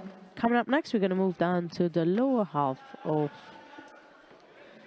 the draw in the under 70 kilo category, and we'll view Kayla Isofi of France versus Next Una Micic of Bosnia. Second round for women under 70 kilos. And I have a little wonder whether we should have a look at some of the contests also in the under 90s. We haven't seen that. We've seen a couple of them of the under 70s. So let's move down to mat 1, please. That's mat 1. And we're going to have a look at what's going on in the under 90 kilo category today. We haven't seen any of that so far. We have Daniel Bershatsky of Israel versus Fabian Kansi from Germany. That's round 2 of the under 90s. Yep, we're into golden score in this contest, and single Shido against the Israeli player.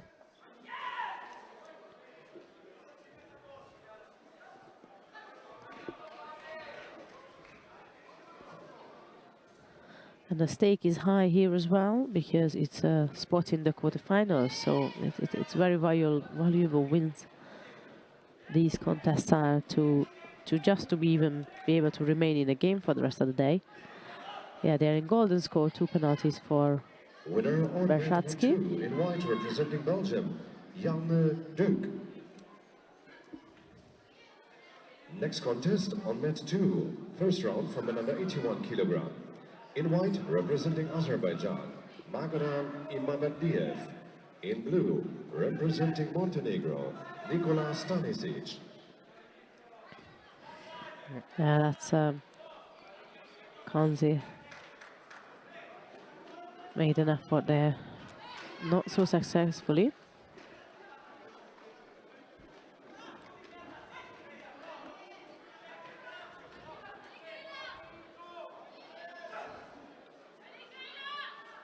Two Shidos against the Israeli, so he has to do a little bit more than his opponent. Absolutely, Bershatsky needs to come forward. Drops for a Sumigaeshi, but managed to unbalance his opponent, so not a bad attempt on his side.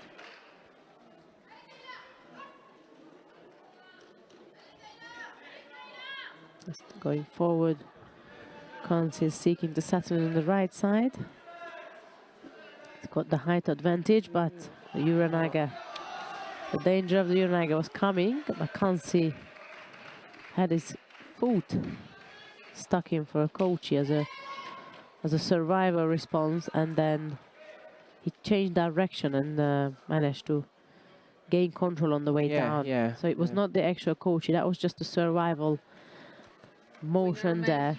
And as Repchage tried to step out of that lock and continue his uranage, Kanshi did a change of direction and control the motion for a counter. Yeah, we had a lot of this kind of situations yesterday, and it's always a little bit risky to use your back when countering.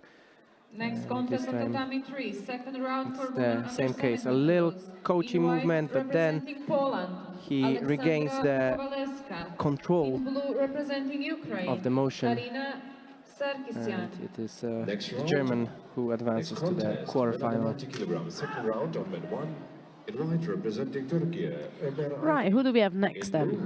It's Ömer Aydin of Turkey up against Thomas Schaffeter of Austria.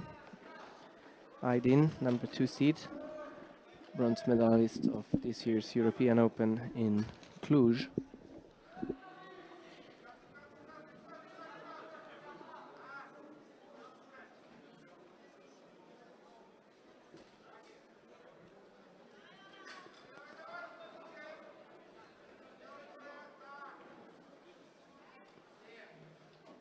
The Austrian trying to get hold of the sleeve.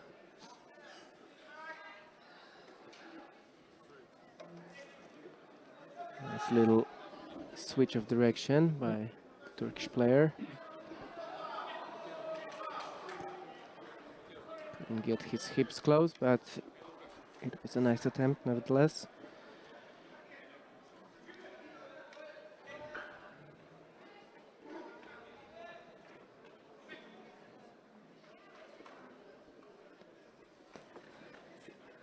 Coming to the end of the first minute, still no score, and neither of the athletes picked up any penalties.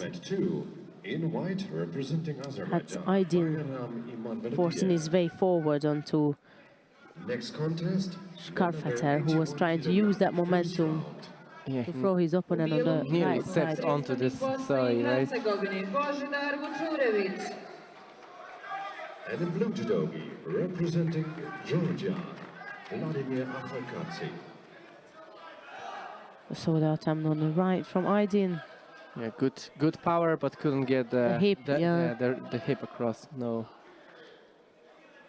lacking a little bit of rotation there, but nice, powerful entry.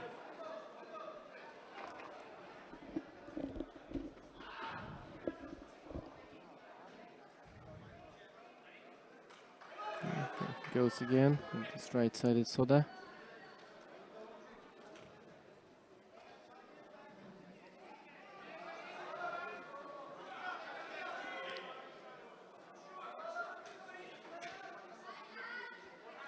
Yeah, there's a lot of weight in our game, and very cautious, both of them. Not really taking much risk at this point.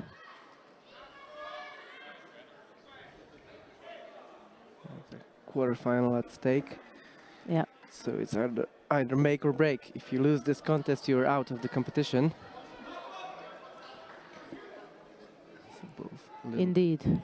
Little bit on the waiting side here, halfway through the contest. Just probably checking what's possible, which direction try to attack. So far, Aydin with those sodas a little bit closer. Yeah, I agree, a bit more attentive to score. Oh, nice change of direction there from the Austrian fighter, and not bad at all. Bit more Kuzushi and perhaps the hips, and but I'd rather say the Kuzushi was in more of a more missing on the hips as well. Yeah, good effort anyhow from the Austrian fighter, and it's a penalty for Aydin now. Winner number 3 in white, representing Poland. Coach in the last minute.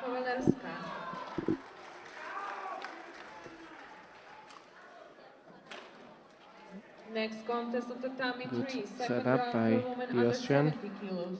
In white representing Bulgaria, Lydia Brancheva. In blue trying to representing Georgia, break the Nino grip a little bit. Kulania. Too obvious in this regard, probably. Winner on match 2. Be careful with in those. blue, representing Georgia. Breaking the grip and not attempting to Yes. get a hold of either the Now on sleeve match or the 2, lapel. First round for men plus Yeah, 100 absolutely. kilogram. 40 seconds left to go, and we still have no score. All we got is Aydin picking up a penalty earlier for avoiding Representing the Georgia, grip in exchange. Shalva Gurashidze.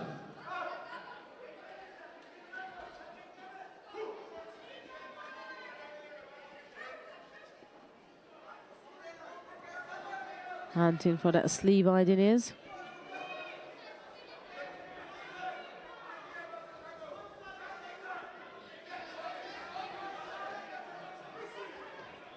Scarfetter wanting to go over the top with the right. Aydin's blocking the sleeve for the same reason, because he wants that right side to be dominated by him. Sutamivaza attempt from Aydin. 4 seconds left to go, and I think unless due to some miracle we're going to go into golden score. So maybe if you wish to follow this contest, stay on mat 1, and we should probably move to mat 2, where we have round 1 seed. contest of top seed Richard Sipoc of Hungary against Shalva Gureshidze of Georgia.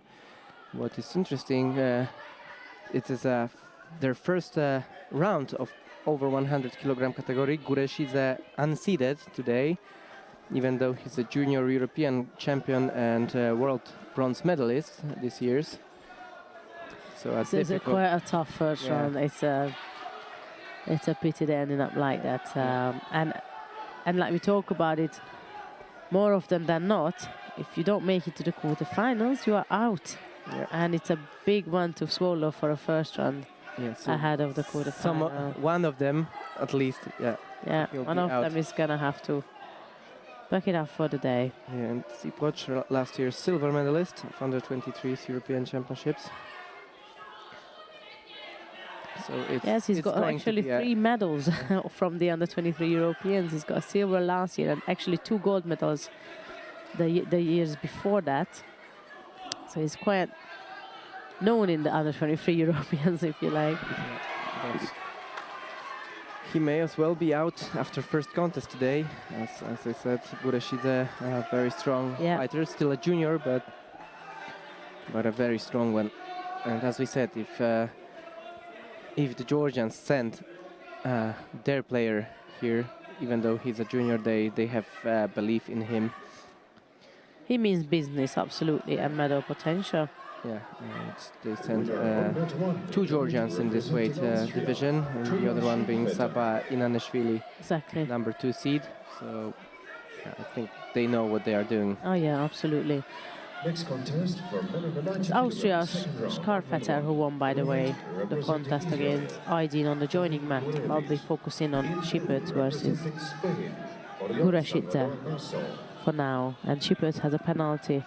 Under 2 minutes left to go. The Hungarian's going strong on the left side, trying to dominate his opponent, seeking to set up his attack. For now, he's just pressuring his opponent more into a penalty than into a score right now. Yeah, but a good work by Sipoc. Achieved the goal. Penalty apiece now.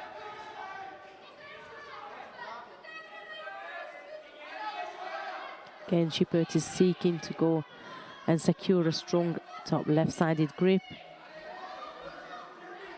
Gureshidze tried to use the Hungarian's movement as he was lunging forward with his left-sided grip. He tried to use that momentum to go for a lower Senaga attempt. Yeah, but he's clearly struggling with the grip here. As soon as Sipoc has this left arm over the top. Yeah, and the Hungarian also needs to be careful because he's pushing too much.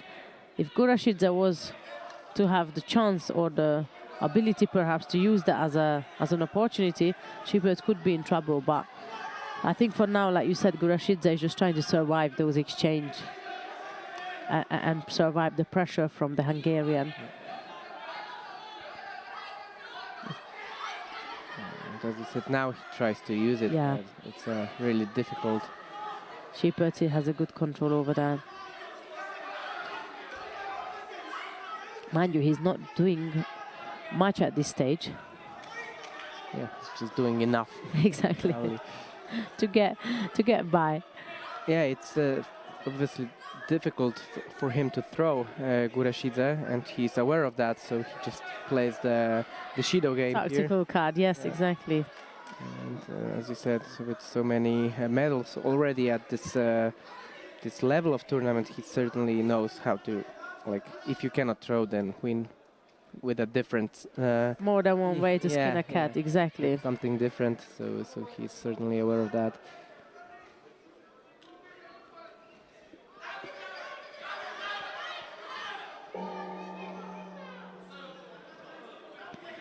Right, so under a minute left to go. So far, Shipper is the one that seems to be more dominant throughout this contest. 2-1 on penalties, and yeah, Gurashidze is really trying hard to at last get his own grip ultimately, but he's been struggling to do that. The referee's giving him another chance. Change of direction from the Georgian judoka. Try to go on the left side now. Yeah, but I think we will get the Shido for stepping out. Yeah, they're gonna call it a day here. Yeah. Yeah, he won't be getting away from it. Right, Shipper Trihad of Hungary is going through to the quarterfinal stage of the plus 100 kilo category.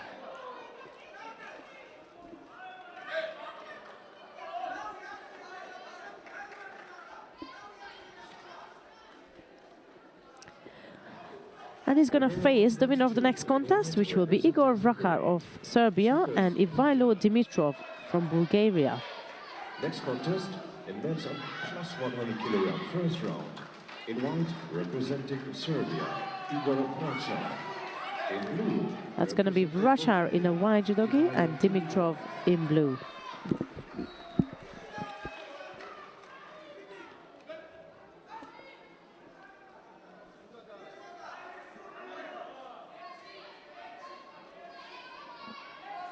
Dimitrov, a little bit taller. He seems big even for this over 100. So having a he's very tall. Nice high grip by him, but it's Vrachar who tries a first attempt at throwing.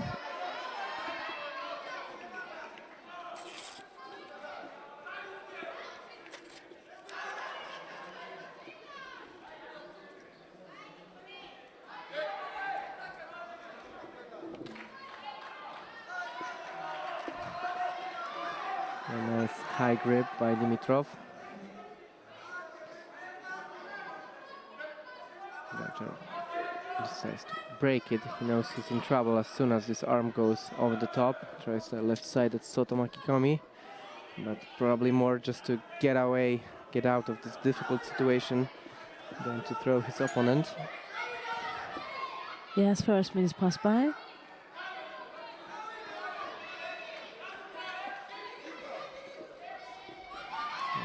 That's Sotomaki Komi again.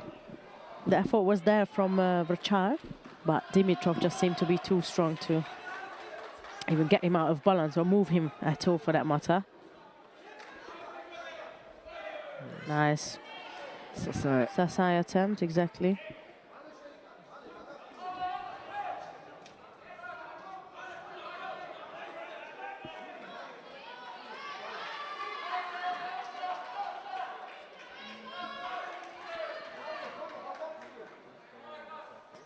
As Dimitrov goes over the top, strong right-sided grip, you can see Vrachar is really struggling with that.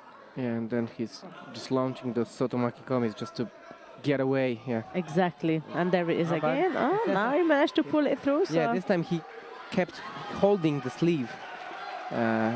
Previously, what he did was just go into the technique and just to break the grip. But now he keeps hold of the sleeves and gets a Wazari. Yes, and even though the sleeve is literally on the side of his body, which normally we'd say very far out, but he rotated and kept hold of it and did roll his opponent into Vasari. So that was a really good run from Repchage. Good effort as well. It takes a lot of effort from going from that angle with that little sleeve that left for him to roll his opponent in. Dimitri picks up a penalty now. There he's trying again. Breaking the balance of the opponent was successful, but couldn't quite roll him into a score again. Continues to work in the Vaza.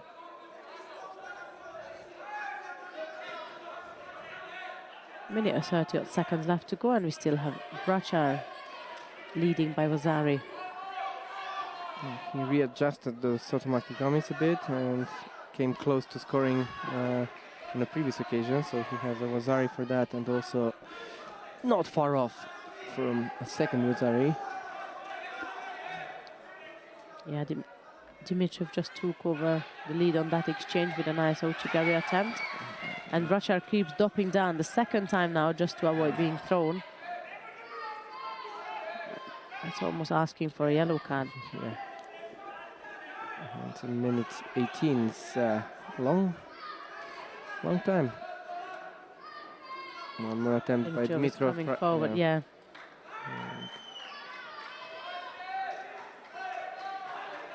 Nice Ouchigari change. Oh, good work from Repchage. Try to counter attack.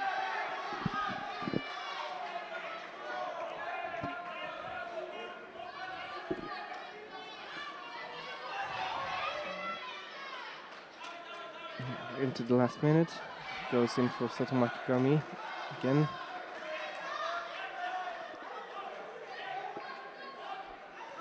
Under a minute left to go. That's exactly the same amount of time. Repchage has got to keep hold of his lead, and Dimitrov to catch up with action and even up the scoreboard, or perhaps even overcome his opponent. Yeah, Repchage is avoiding. He got away with that, probably. Still can afford 2 Shidos. Yep. Yeah, he's really going in a defense now. Dropping down just to avoid being thrown or any possible threat or danger of losing this contest. I think he's going to pick up. Yeah, it's about time. Could have get one previously for Sotomaki gami as well. Now he has to be careful, nearly gets countered. 19 seconds left. Winner on mat 1 in blue, representing Georgia, Nika Farazishvili. That's Dimitrov again with the Ouchigari attempt, pressuring Repchage, but pressuring him is just not going to be enough anymore, because even if he picks up a second penalty, it can happen, but it's less likely that he gets a third one within the last 9 seconds, which is now 2. Probably the worst idea is to go for a Sumigaeshi in this kind of situation. Yes, we always say that. Yeah. When you're inside, it's different. You think, last chance I throw myself into it. I haven't got time to set up any other technique. But actually, we always say it's one of the worst solutions you can come up with in the last couple of seconds. But sometimes it happens, right? It's true, it happens. And it can work. And then we say like, what? And then, Right, anyhow, Igor Repchage managed to survive the last minute and a half and keep his Vasari lead, and moving forward to the quarterfinal stage of the plus 100 kilo category. Second round for women under 70 kilos. In white, representing Croatia. Right, we'll have Serafin Companies of Israel against Edin Malagic of Bosnia and Herzegovina. So another member of the host nation competing. U plavom kimonu, predstavnik Bosne I Hercegovine, Edin Malagic. Companies, this year's Riga European Cup winner.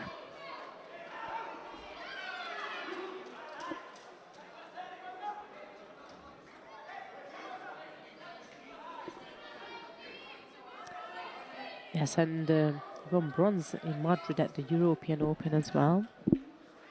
He's kept himself busy this year.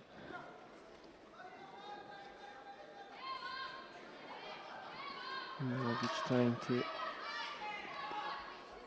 avoid getting caught, steps onto this Osoto. She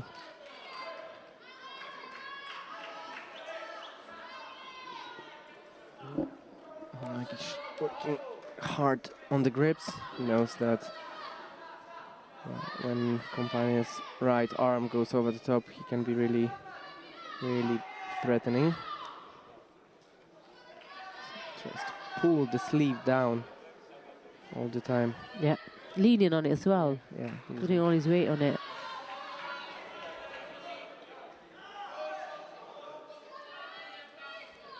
Yeah, Milovic doesn't look good in this position.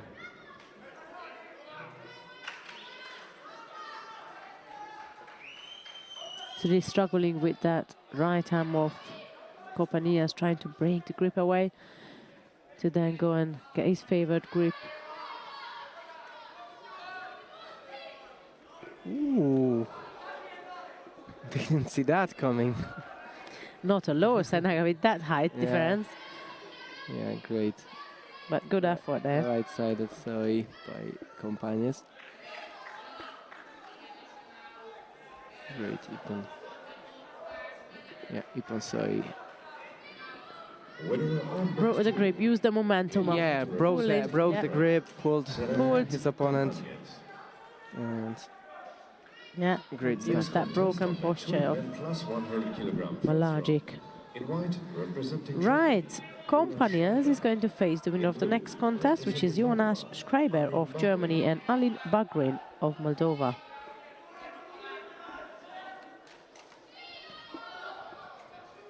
You get Schreiber in a white judogi and that's Bagrin in blue.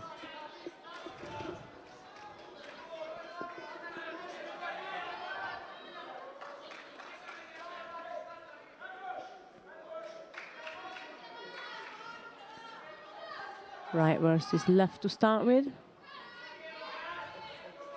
Both of them seem to be settling in. Schreiber seemed as he was a bit uncomfortable, but not anymore. Settling in with his grip in exchange. Couple of Ashiwaza attempt here just to set up the throws and get the opponent out of balance. Yeah, nice. Schreiber with the Nuchimata there. And again, this time Of both lapels, but good attempt by the German.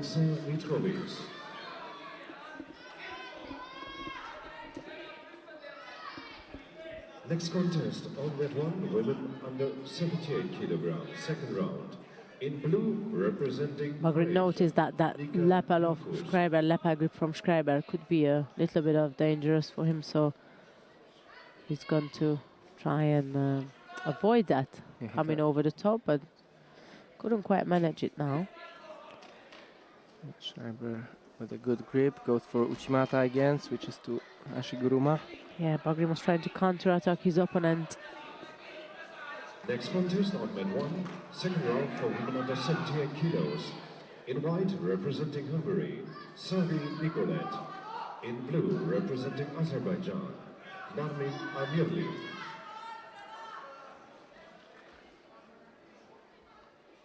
Little Ashiwadas here and there.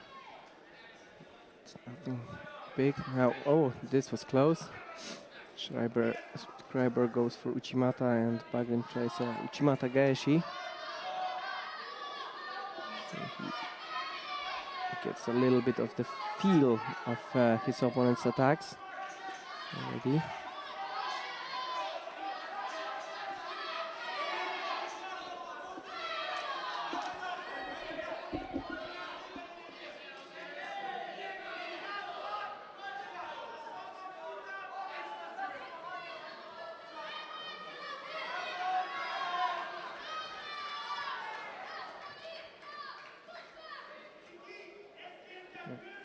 And again, midway through the contest, Schreiber with both lapel grips. Goes for the Uchimata again. time. Better effort this time, yeah. Closest he ever got to it, yes. Straight into Shime, but it was across the face, so the referee called Mate. But good attempt by the German.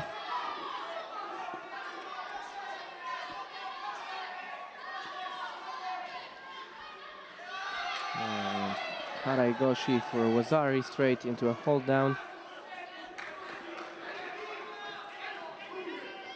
Seemed to me as is sealed, yes, even Bagri is tapping out, yes. Jonas Schreiber of Germany is through to the quarterfinal stage.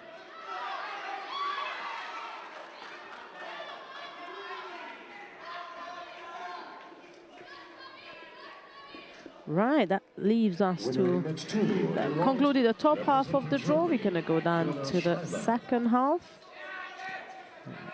And that will see Saba Inanashvili of Georgia versus Movli Borchashvili of Austria. In white, representing Georgia, Saba Inanashvili. In blue, representing Austria, Movli Borchashvili. So Inanashvili, the second of the Georgians in this weight division. His teammate Shalva Gureshidze already out of the competition, losing to Sipoc of Hungary. Ivanishvili, number 2 seed in this weight. Junior world champion last year and second from the junior Europeans, so well established for his age anyways. Yeah, last year he took 5th place on under 23, so okay, he's definitely aiming to top that. But 100%. Yeah, he has to get through Movli Borchashvili in round 1.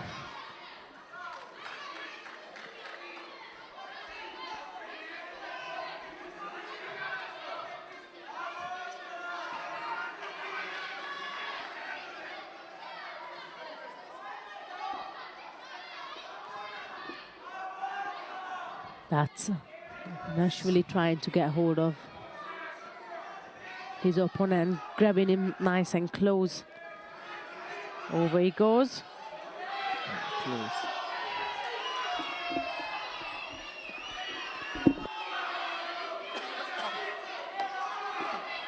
Right, the first minute passed by. No score, no penalties. Nashvili certainly seems to be the one more active. He's got his gripping structure set, always goes across, pulls the opponent across on the left side. Borchashvili is trying to avoid that gripping exchange, picks up a penalty for dropping down on his knees, avoiding nowhere to go but down when you're gripped like that, right? That's correct, yeah. Really, that's a fair point. Really. Oh, nice work from the Austrian there. Sasai attempt. Oh, was there enough control? It is exactly what you keep mentioning. Yeah. That's a big cost of trying to throw someone whilst going on your back. Yeah. So that's another price to pay now. And fortunately, there's a replace. Try to do the Uranaga. Yeah, but we see Inanashvili all the time switching the direction. Absolutely. Yeah, so it's not only defending. Oh no, absolutely not. He's the one way and then he switches. So yeah, so change of direction, taking the steps to react to the initiation of the Uranaga from Borchashvili. Absolutely. Cool. He goes close again, Borchashvili. Now with not much left to lose in this contest. Wazari down, Shido down. He has to just risk it all. Absolutely. I think he feels that struggle because he's not really running forward and running towards. That's a nice change of action and change of direction. Needs to rotate more. Another 90 degrees there.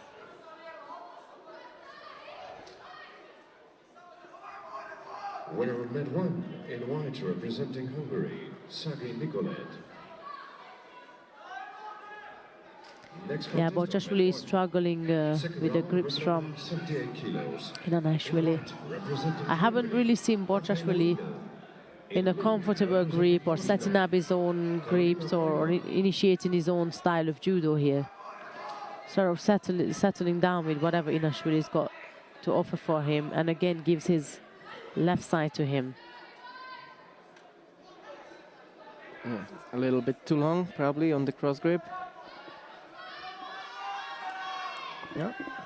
Repchage picks up a second penalty for avoiding gripping, moving his arm away and his gi to block his opponent from gripping. Yeah, and Inanashvili was just It was waiting for coming. that, Yeah, this was coming. Sooner or later, but this was coming. You didn't really see Repchage coming up with a solution or trying to change things up, apart from that one Senaga on the left side. Saba Inanashvili of Georgia is through to the quarterfinal stage. Saba Inanashvili.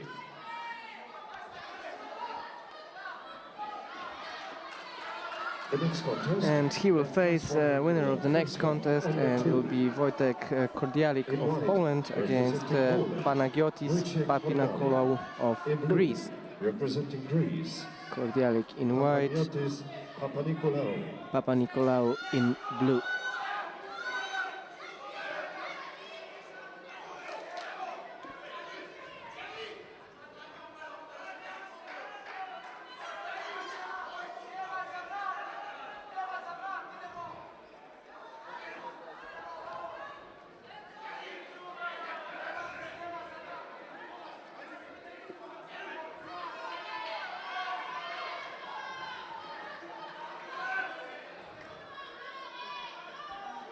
That's the Greek fighter seek to go for little Ogoshi there.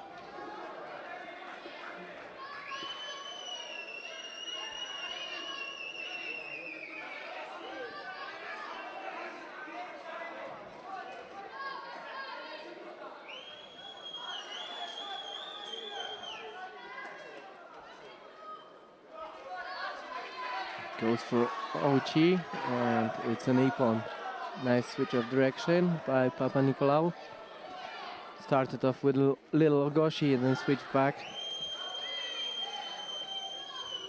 Winner match 3 in blue representing Hungary, Jennifer Zerlau. Yeah, So it's that's a wrap here, isn't it? yeah, Panagiotis Papanikolaou who will face Saba Inanashvili Winner in the match 2 quarterfinal. in blue, representing Greece. That'd be a big one Panagiotis to Papanikolaou. swallow. I think International just seems to be slightly above the league, but that was a lovely Ochigari comeback from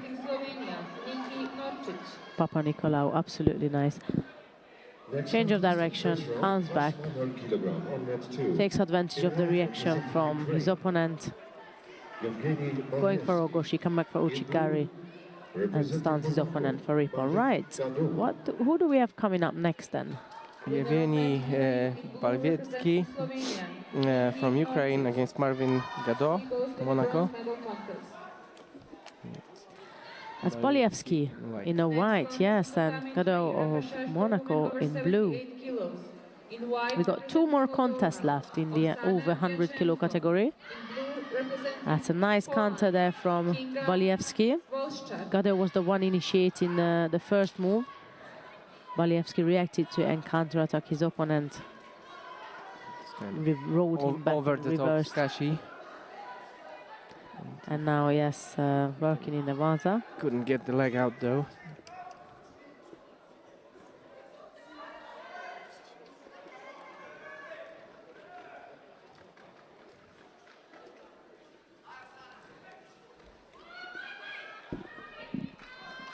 Quick lead right earlier on in the beginning of the contest from Bolievsky, and another nice piece of work there with the feet.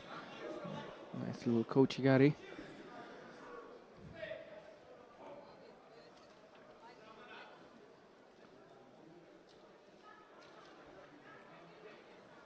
Winner of match 1 Yeah, it's in especially blue, nice to see like heavyweight players over 100 with good ashiwaza. Absolutely. Usually you associate them with like, you know, they are very strong and rather not More moving of that as much. Yeah. makikomi and rolling technique, or more of the sutemiwaza techniques. But yes, you're right, ashiwaza, nice fast ashiwaza. If you see them, that's really nice. That's Gado picking up a penalty for inactivity.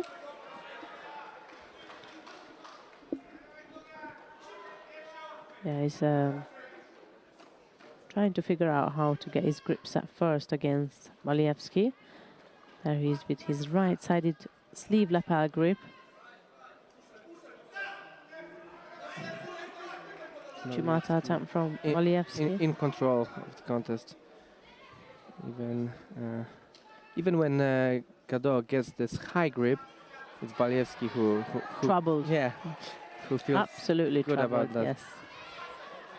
Yeah, Balievsky didn't seem to be troubled by any grip, so any grip in exchange or any idea that Gado had as per throwing him or gripping him, and yes, he was in the lead, fairly comfortable with any exchange, any idea that nice little Gado had, yes. Kosoto readjusted first step, then follows it up with a second. Nice Kosoto Gake.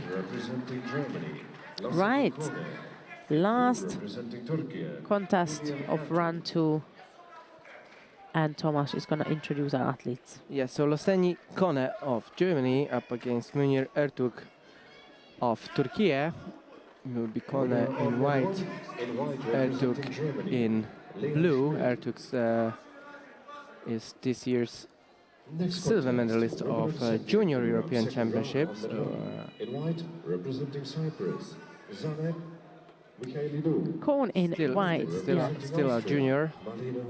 and that's Ertug in blue.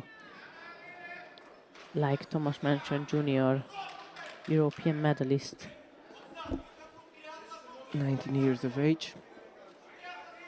And a fresh junior. Yeah, this year's medalist.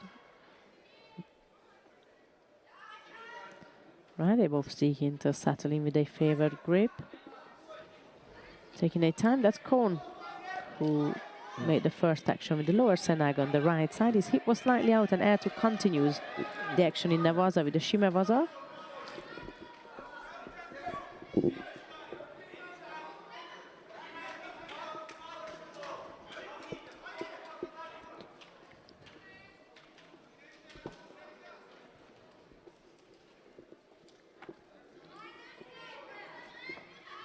Nice entry by Ertug, but couldn't get his opponent off the ground. So he quickly retraced his steps, and now He's trying to push back into the yellow area. it looked a little bit odd. Okay. He picks up a point. For obvious reason, he picks up a penalty. He knew immediately as he was trying to force his way back into the contest area. But that's a penalty for Ertug for now, as we're going into the second minute of this contest.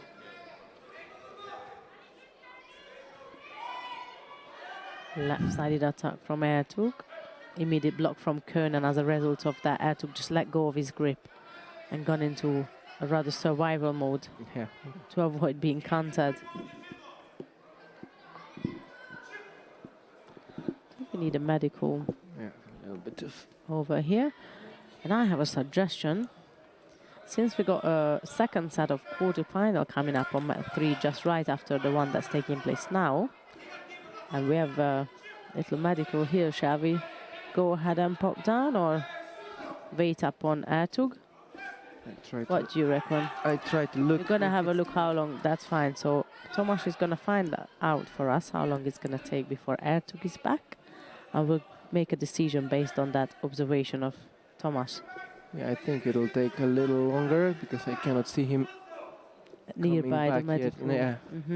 Right, shall we then Yeah, we can. go ahead, because we're soon over this fight anyways, and then... Yeah, and we'll have some. And look what just happened. There's a medical on mat 3 too. Okay. Right, is there some action going on mat 1 anyhow? So let's go there. Maybe let's not go there because they'll have another medical. Another medical. No, obviously. Right, so we are on mat 1 with action, with actual action, under 78 kilo category. That's run to Zanet Mejalido of Cyprus versus Marlin Hanger of Austria. And we did speak quite highly about the Cyprus fighter, because she's still a cadet, she's very young, and she got 7th place at the Junior Worlds, which we normally wouldn't highlight so much, but given that she's so young, it is quite an achievement, and especially for a country who's developing their judo and haven't exactly got a wealth of athletes like Georgia or other countries as opposed. So that's that there, and it's a little more than a minute and a half left in this contest. Very important one, because I believe it's a spot heading to the quarterfinals. Indeed, yes. Yeah, and they're looking if there was enough of Marlene Hunger's counter initiative in that action. I think she was only defending in this situation, so I wouldn't personally give a score for that. But obviously, we only saw a little picture-in-picture replay, so it's difficult to be sure about that. Absolutely, we got the big one now. Yeah, we're gonna do this replay, and in the meantime, I'm gonna ask Matthias to take us down to mat 3, please, because we do actually have that quarterfinal coming up next that we talked about. We leave mat 1 and let them decide on that score whilst we proceed with the quarterfinals of the under 100 kilo category. And that's you, Tomasz. Yeah, so it's Ilya Sulmanidze of Georgia against Marvin Belz of Germany. Yeah. We were talking and speaking highly about Sulmanidze, but we cannot cross out. Absolutely, we did say, we did say Sulmanidze perhaps a bit above the league, but we also said that Belz looked very promising with his convincing with his judo. Exactly.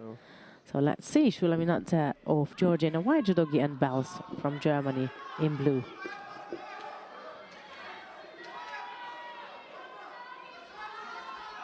Bright start by the German. Left-sided drop Ippon Sainaga. We've seen him going for Coach Makikomi as well in his previous contest. And for his size, he's quite tall.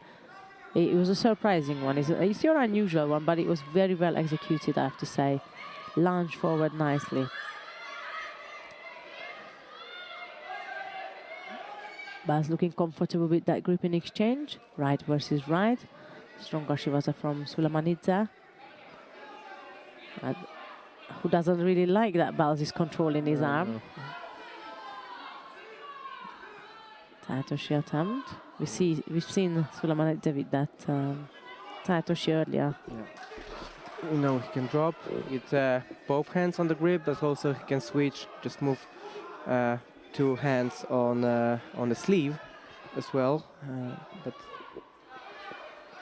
yeah, Belz will try to hold on to the sleeve grip as long as possible. For his dear life, absolutely. Yeah. This is that is probably target number 1 to try to overcome. Sleeve. See the ones that, yes. Try to grab it and then figure out what to do next. Exactly. Primary goal is certainly to secure that sleeve. Yeah. To avoid exactly just that. Yeah, and as I said, he can go with full grip or just 2 hands on one. Wazari. Lunge across, Taitoshi going for Wazari.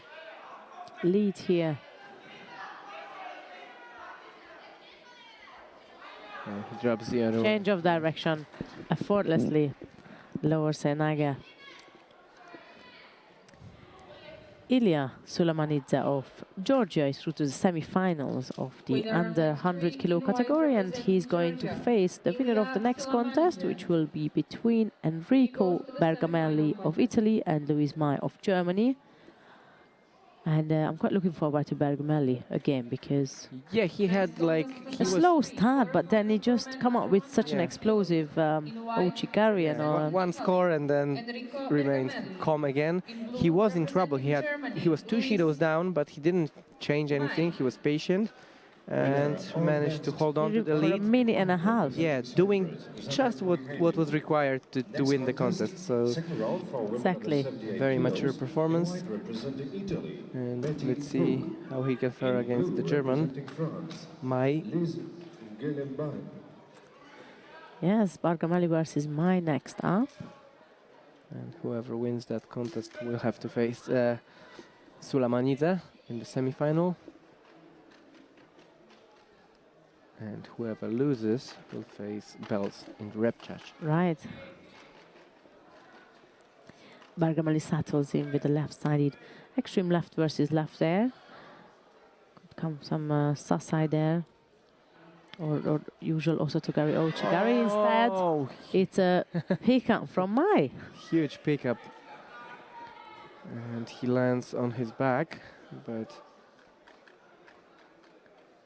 There was nothing from Bargamali there. It's just going flat out to avoid being from landing on top of Mai.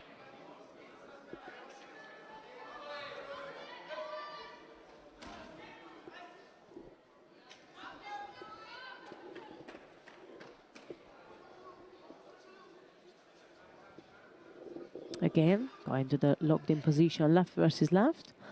Let's see who's gonna take the initiation next. This time, Bargamali seeking to go for the Ochigari. and we've seen him going right-sided Ochi in his previous contest. So we know There's a little effort there. switch. Yeah, change of direction from Mai. No real threat for Bargamali, but did disrupt the setup.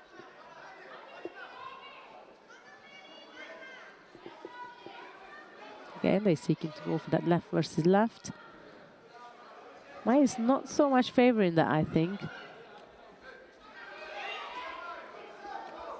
Risky one there. Yeah, you see Mai trying to pick up again and again, but it seems Bargamali feels he was in trouble with the first one, the initial one when he was just mid-air.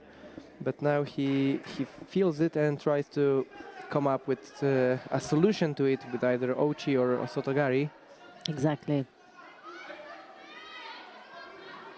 That pickup put Mai in more danger than benefit. Probably, yes. I can't see that he's doing that again, but maybe. That's again Bargamali, and he's so cool and calm and collected, getting his little left-handed grip, taking his time, no rush, but when he's going for it, he's going for it. Yeah. That's Mai lunged across on the left side now for an Osoto attempt, try to come back with a Makikomi, lost control over the top half. This is a slight little attempt in Navaza, but I don't think that was anything serious from Bargamali, just a little pose of getting his toes together, catching his breath.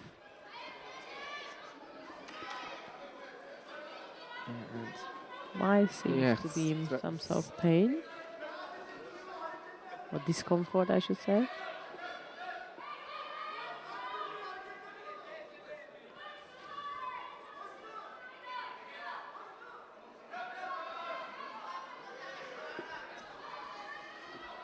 That's Bargamali again with the casual left-sided grip. Sets it up, stays in there, waits for the right moment, seeks for the right opportunity. That's an Ochigari attempt again. Set up a little movement here. Goes across. Try to walk around his way from one technique to another. And there's a problem with the German. Yeah, we probably in the previous contest we've seen him wobbling, didn't he? He wobbled a bit in the last one, didn't he? no, with the Bosnian, yeah, I think he was grabbing his leg. We were wondering if something happened, and then twice trying to pick up, and also after each one he felt something, so a little bit of a problem. And he is out. Yeah, he's calling it off. Yeah, he cannot continue. Yeah, sometimes, you know, it's not worth it in a bigger picture in the long run, because you could end up with surgeries and all that you don't, you know. And when you know you can barely walk, or you just have to say, it's not worth it. I don't really like a situation. You see that often, but there is a situation that player wants to continue, even though he or she feels they cannot. And they stand up, grab the leg, try to do something, try to hop on one leg. I understand when it comes from, because you want to win Yeah, so you want to badly, come or forward. maybe later you don't want to lose, because there is a difference also. But you know you Exactly. cannot compete, and this is not only bad for you because you may get even more injured. It doesn't also look good.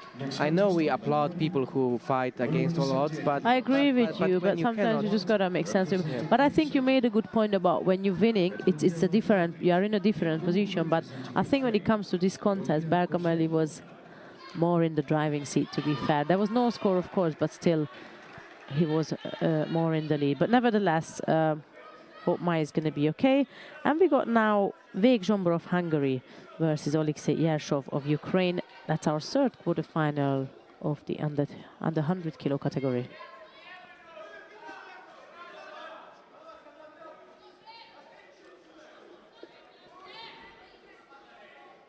Similar situation to Veg's previous contest.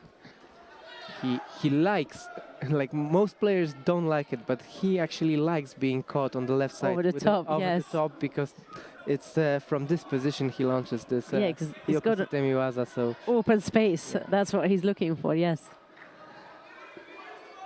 And you can see that again, that open space that he might utilize on at Uchimata attempt from Yershov.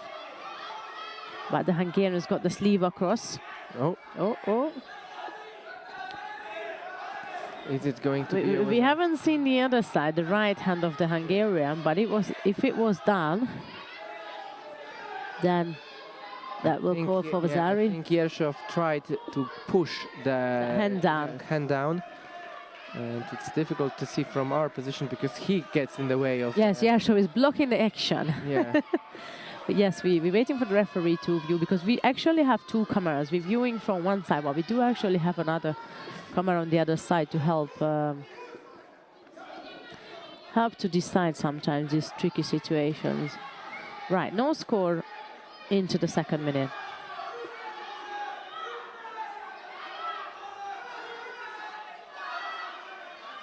At Uchimata is dangerous, and the Hungarian keeps walking onto it. Repchage initiated a change of direction into Sumigashi, stuck underneath the Hungarian, who's now trying to get his leg freed in the Razov, and the referee calls it off. Yeah, but Yershov doing great so far. Closer and closer with those Uchimatas.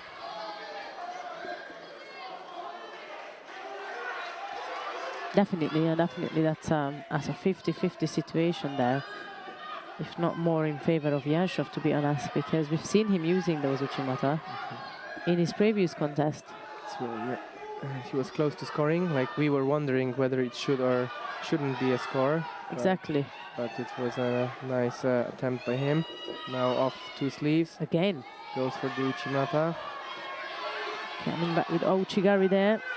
And Hungarian goes for the Kataguruma attempt again, but it more of the desperation, really, I think, coming away from Yershov.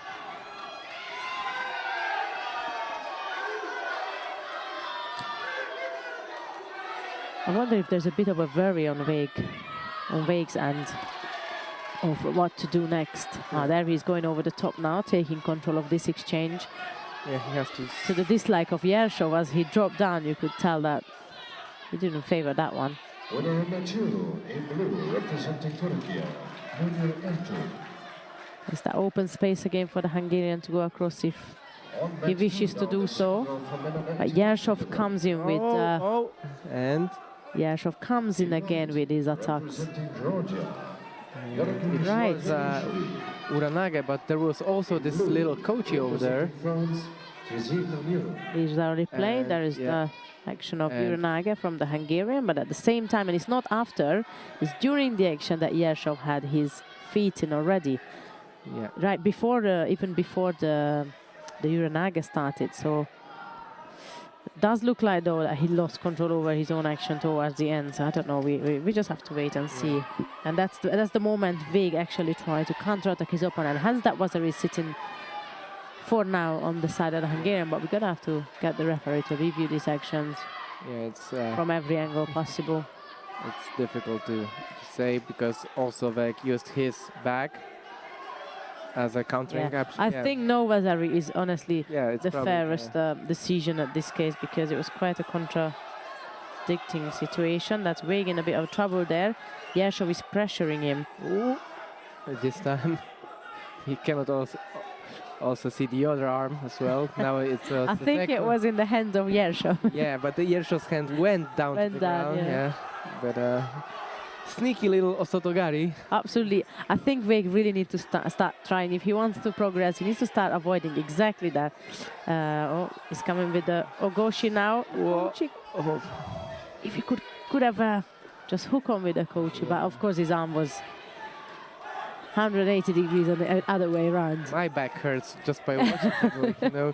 I know, right? That was a bit of a twisting there. Yeah, but it was a great exchange between the two.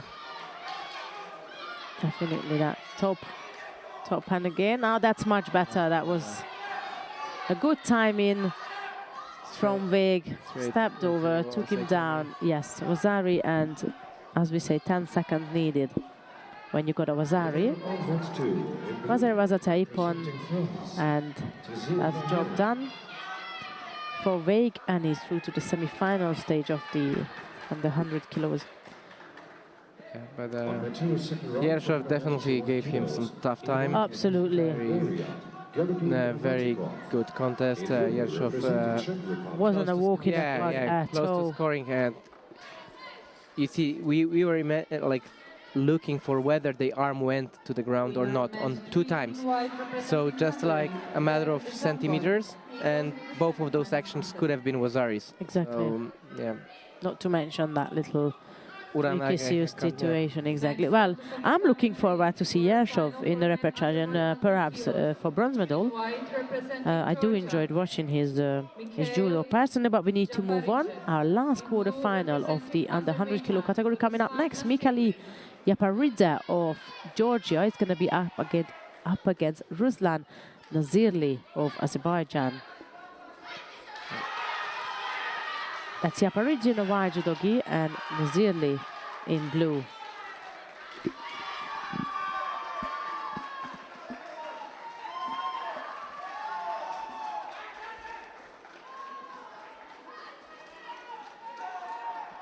Gripping exchange. Nazirli drops down for a Sode, but couldn't get the rotation right.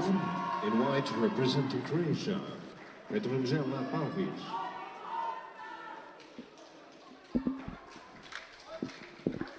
Yaparidze with little Kosoto switches direction into right-sided Tsuriko Migoshi or Koshiguruma. In white, representing Serbia, Milica Now they are getting close to each other, dropped by Nazirli, so Ukiwaza.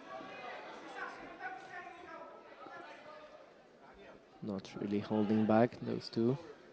Yes, I'm quite intrigued by this contest, if I'm honest, because of what we've seen previously from each of them. Good grip by Nazirli, had a nice hold of the sleeve, but now it's Yaparidze who comes close. Great Harai Makikomi. Couldn't get the arm right though.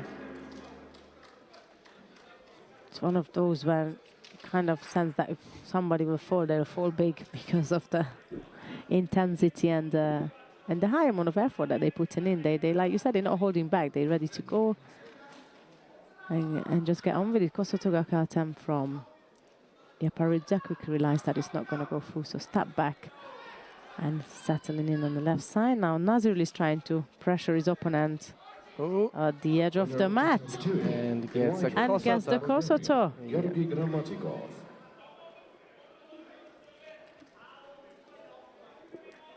Next contest, men's under 81 So kilograms. number 3 seed is going to have to go Representing Turkey, down. And you know what I think is down to the age. Like you mentioned it, he's 18, he's young, but he will mean business even if for a medal. He still stands a chance, and I think that was just down to perhaps experience. Yeah, He goes to the semi-final contest. But anyhow, well done to Nazirli, who is through to the Semifinal, yes. Contest And on the commentary, quarterfinal for women under Japaridze will 70 face kilograms. your favorite, Jersza White That'll be a Fitner. good one. So this is going to be a good one. That I think wears a bronze, not a seventh place there. But anyhow, under 70 kilo category quarterfinals coming up next. The first contest will be Natalia Chistiakova of Ukraine versus Cecilia Betams of Italy. That's Chistiakova in a white judogi and Betams in blue. Straight into Uchimata, Chistiakova.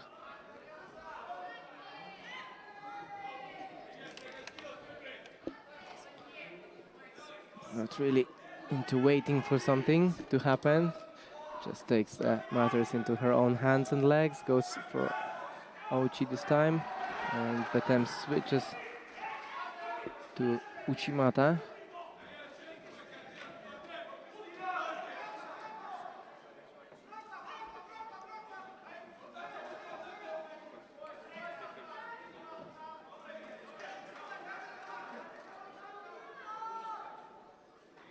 Yeah, another one of those Uchimatas. Couldn't get the arms right though.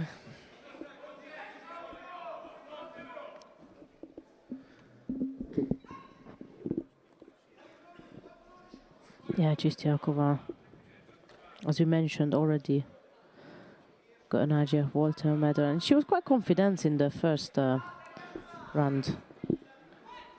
Yeah, she's calm, collected. She Yeah, knows she how was- to, like, what's her main target for every contest. She has a game plan. Nice that Exactly, does that. she's really focused and, like you said, calm and collected, and just gets on with her structure.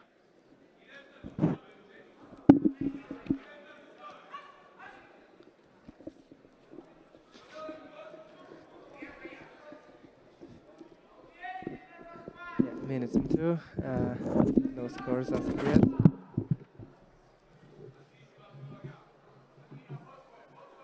She seems to prefer the one-handed Uchimata, not to overcommit, not to get countered.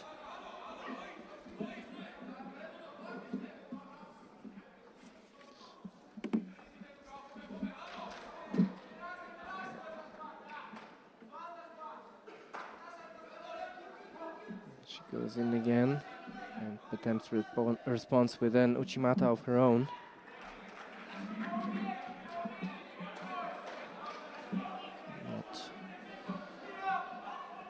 Not much to between those two as of yet. Chistiakova coming a little bit closer on a couple of occasions, but so far nothing on the board for either of them. As we approach the midway point of this contest, Chistiakova down at the edge, Uchimata again, but it's very difficult to throw your opponent without the hikita, so the sleeve hand.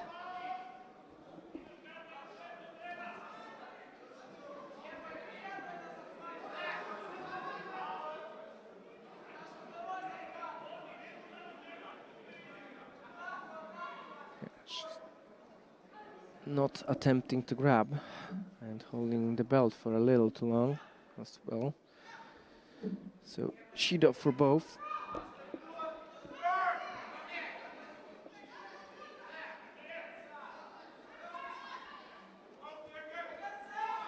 Ooh, so close.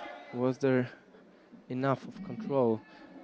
Betems had a leg inside doing this little Kochi movement. But at the same time, both stepped out of the contest area. So probably best to leave it without any score.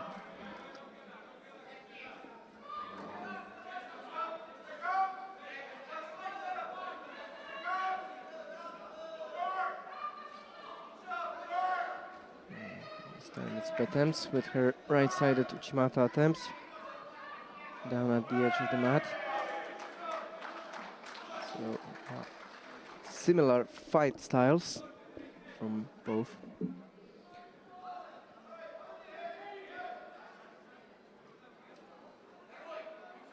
Maybe a little switch of direction would be great. Uchimata this time She had the sleeve, so she could execute the Uchimata this time for a score to get her opponent down, which was difficult previously without the sleeve hand. And it's Chistiakova who will fight in the semi-final, while Potemse goes down to Repchage contest. She goes to the semi-final.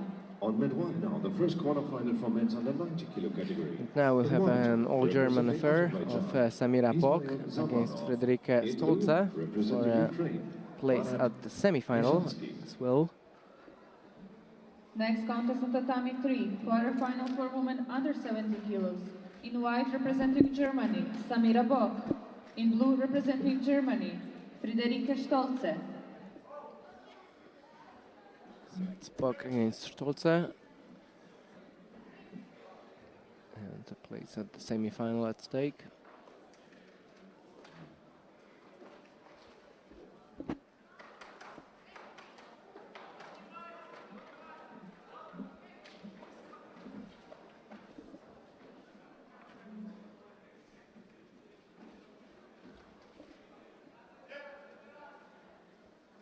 And if you wish to follow this all-German quarterfinal, please stay on mat 3, and we will move to mat 1 for a quarterfinal of under 90 kilogram category,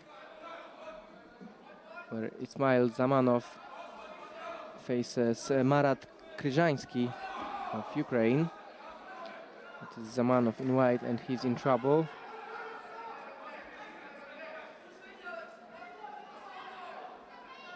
Kryzhański attempting a sankaku, but couldn't just connect the legs. It's Ismail Zamanov who overcame number 1 seed Francis Damier of France. And it's interesting to see if he's able to go all the way. First, he has to win the quarterfinal against his Ukrainian opponent. Again, nice transition work by Kryzhański. Very good at Newaza, the Ukrainian.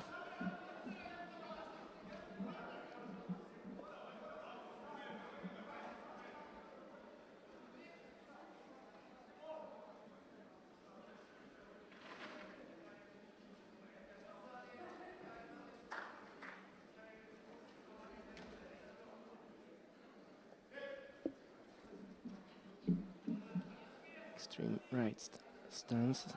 So Ayotsu situation, Osoto into Kosoto, and it is a score straight into a Juji.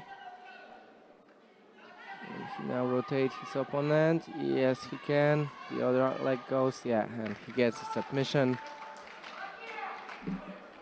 So great work by Marat Kryzhański of Ukraine, and it is Kryzhański who will fight in the semi-final of under 90 kilogram category, while Zamanov will go to the Repchage.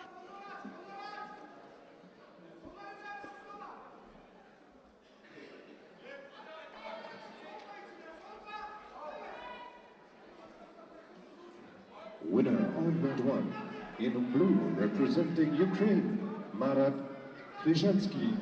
Right, second semi-final, quarterfinal of under 90 kilogram will feature Aslan Papoyan of Austria against Fabian Kansi of Germany.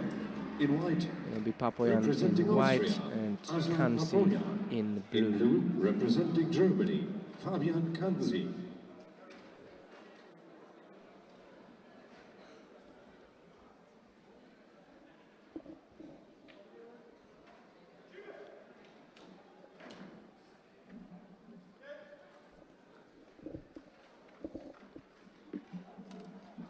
Winner on mat 2. Papoyan won his first contest against Fava of Italy, and then he overcame Nieto of Spain.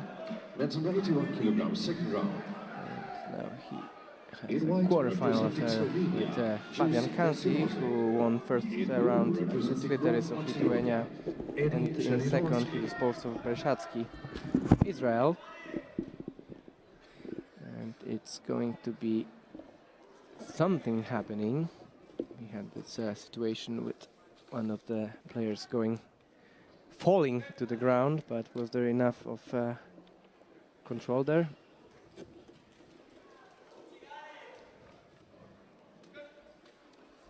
And there are claims that there was Ochigari involved as well.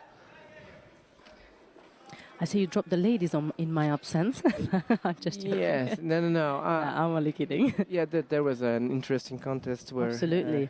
Azerbaijan against Ukraine. Yeah, top seed. I know, because he knocked out. Yeah, absolutely, yeah. And and it's always difficult because we had a quarterfinal of 2 players from the same country, so it's always like when you face your teammate. It can be a bit of a iffy situation. Absolutely, I'm only taking a wing. But who do we have here? Papoyan, Kansi, and Kansi is leading by Vasari. Yeah, there was this little hook with the leg, and the referees decided for a score there. Strong little Nevasa attempt there. Yeah, you can get the arm off. Yeah. Oh, Papoyan is trying to avoid by we'll pushing the head away. See a switch into Osekomi, yeah. Smart move. And then, going back. Yeah, going back for the arm. You see, that's a risky one sometimes, but yesterday, who was that just continued staying on top? Yeah, it was the final of 63, maybe. Was it? Or was it Ersin? No, one of Ersin's contests, perhaps. Yeah, but there was a Wazari, and and continued, and there was a chance to actually come back, but he thought, no, I'm here already. I'll stay, and I remember the person winning, so that sometimes it's just better to stay on top. You know, you got those Saikomi that is being called on. Yeah, it's just because I remember the similar action from yesterday and a different decision.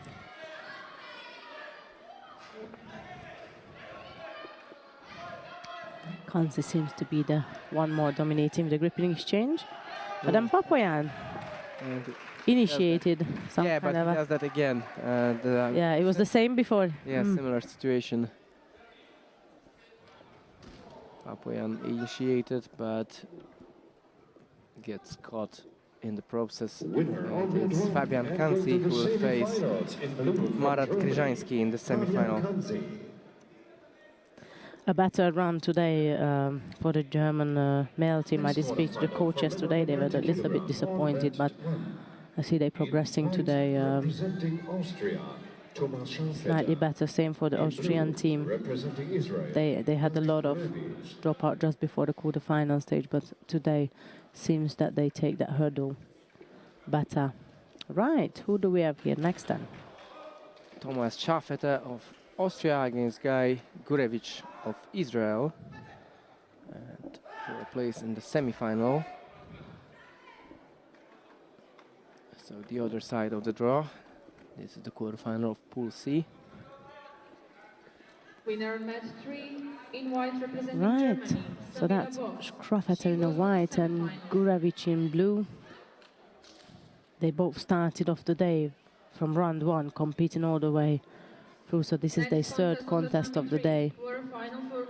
27 judokas in this category. So representing France.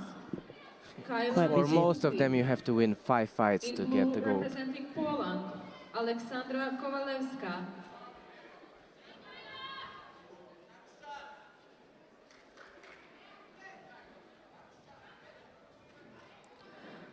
Of trying to get a reasonable grip. They're quite busy with their kumikata exchange. That was the Austrian judoka tried twice now to lunge in for an attack. Quickly got back up as realized that that's not going to go anywhere. Yeah, Schafeter won his previous round contest with number 2 seed Ömer Aydin of Turkey, and we've seen him like dropping from one side to the other, so more than capable of going both directions. Exactly. Gurevich lunged across for a soda to Goshi attempt, came back as well, returned from the action. Yeah, He felt it's not going to go further. Israeli style, I would say. They do the soda into a soto. You can see he's hanging on to that sleeve. He's just waiting for the right moment to go. There is an attempt again from him.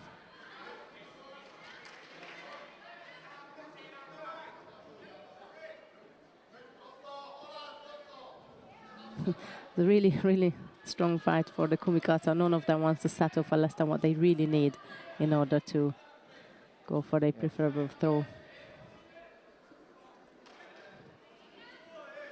So the soda again, but cannot break the grip, and goes against the arm, and it's difficult for him to just find a space underneath the Exactly. Maybe now when he Now he just managed to break the it. grip. But Can he take advantage of it? No, his opponent is back on it again. Onto the lapel. Immediately goes for a lower senag on the right side. Comes back up again. Another attempt from Gurevic. And that's again from Sharfatel.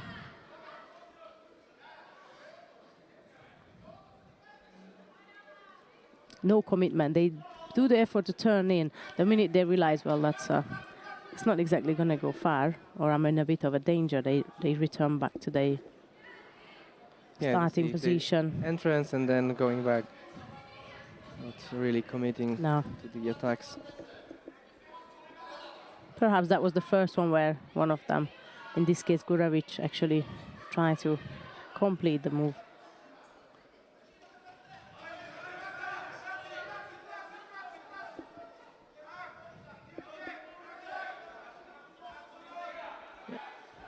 A little over a minute to go. No scores, no shidos, even though they, as you said, they're not really committing to those attacks. Both of them are doing them. Absolutely, yeah. They're certainly not just walking around. They do try to attack. So both stay Not active, following maybe, it up. Yeah, maybe. Oh, no. A little Oh, he bit come back more. again.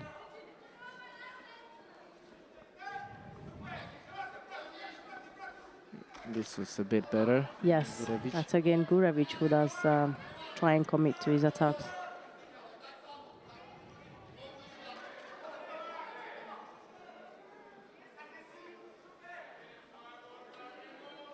He's got the sleeve, and I have to fetch the other sleeve in order to be able to go across. There he is again. I think I have to say now Gurevic seems to be the more active of the two. Yeah.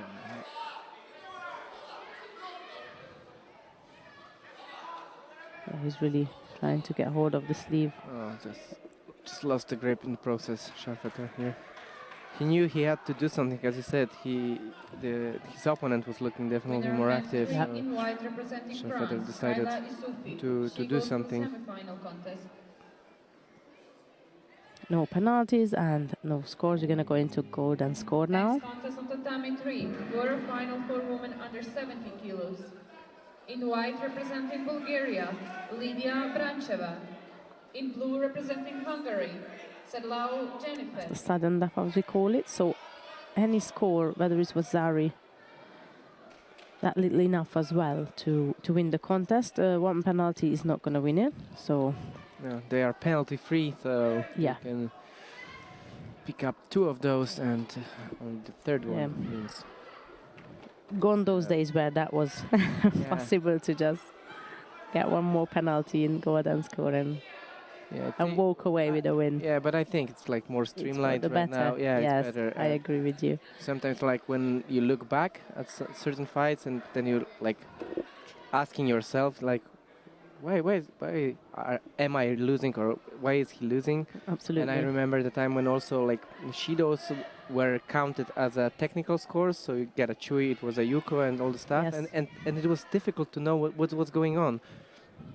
So for me, this is easier, streamlined. And now it's Thomas Sharfater with a drop, Ippon Soinaga, but loses the grip, and it wasn't enough of an attack. The first penalty after 5 minutes.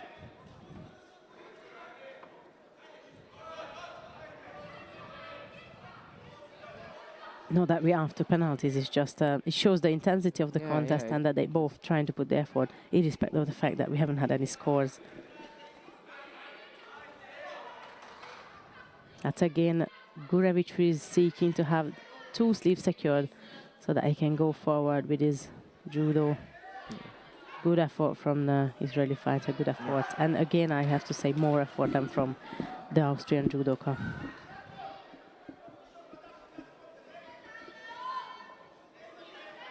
Minute and a half into.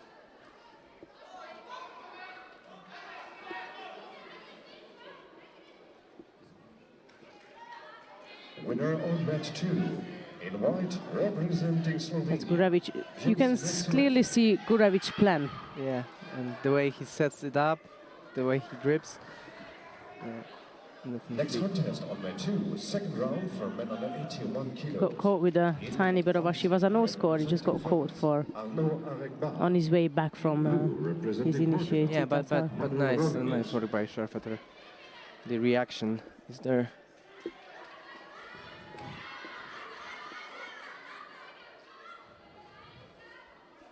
Into the 3rd minute of golden score here, and again Gurevic actually who went forward, although he dropped down, lost control, dropped down on his knee, but it was him actually who was going forward with an attack, an Ochikari attack. Lidia Brancheva.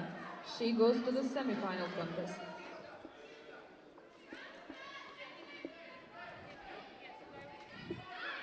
Next contest on the from Sharfater. semi-final for women over 78 kilograms.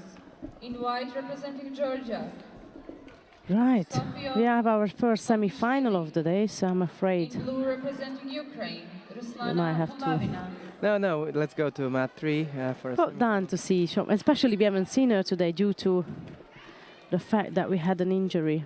Yeah, so it'll Prior to the competition starting. Sarah Maric wasn't able to make it to her quarterfinal, therefore we haven't really seen Sophie or Shomkishvili and top seeded. for those interested, Gurevic won the contest in under 90. You just missed it then. Well, Gurevic of Israel is going to go through the semis, and here we got Shomkishvili of Georgia in a white judogi, and that's Bulavina of Ukraine in blue. Our first semi-final of day 2. Uchigari from the Georgian fighter, and did need a lot more to get hold of Vazari there, perhaps a bit more with the sleeve, but just missed out on that Vazari score there. In blue, representing Israel, Guy Gurevic, going to the semi-finals. Last quarterfinal for men under 90 kilos, on mat 1, in white, representing Bulavina Georgia. stepped across for an Osotogari attempt. Shomkishvili quickly reacted to that. No score, however.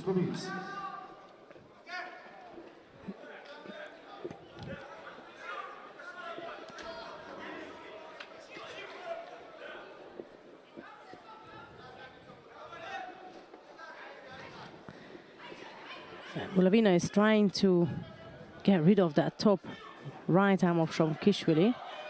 She's quite a good job with it. I just can't come up with any. Once she's got the arm, she tried to go across on the left side, but can't quite come up with a solution against Shomkishvili in terms of throwing her. She certainly got a game plan in regards to that top right arm of the Georgian judoka.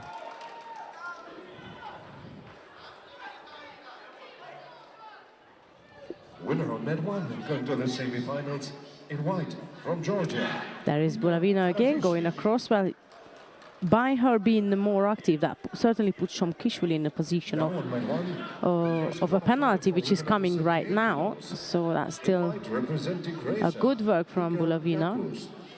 In blue, representing Hungary. Really focused on that right arm. This time Shomkishvili managed to come through, but again Bulavina reacted fast enough and gone for a lower Senaga to the left side.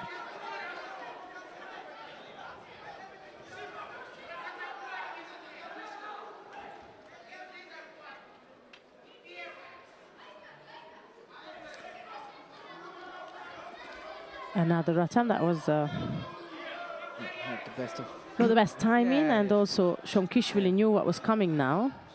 the grip as well. So Shido, all square in terms of Shidos here.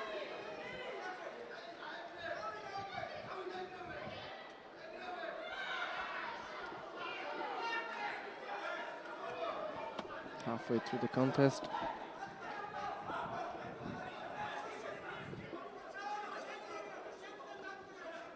I have to say Bulavina is putting on a good little shoulder against Shomkishvili.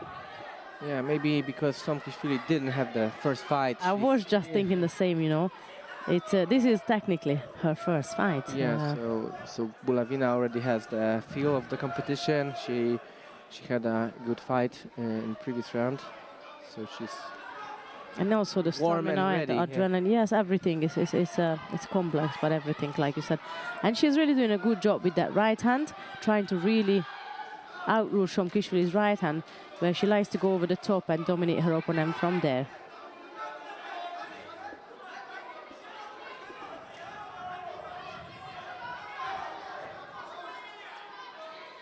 And that's a second penalty for Shomkishvili. She's going to have to come forward now.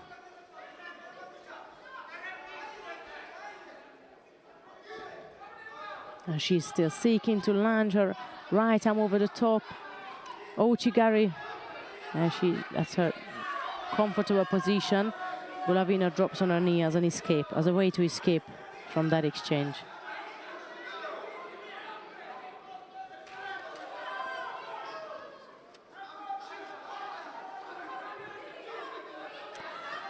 A little over a minute left to go in this semi-final contest. And Shomkishvili is going to have to drill through the top right hand, otherwise she's going to be in a trouble against Bulavina. She's a little bit too bent over, a little bit too defensive probably. So she has to straighten up a bit. And then she can move across. If she's bent down with her head down, it's difficult to just rotate your hips to go deep enough, so this was better by Shomkishvili. She's really struggling with that right hand. And she does have a little issue with her finger as well. Yeah, so it's difficult for her to grip.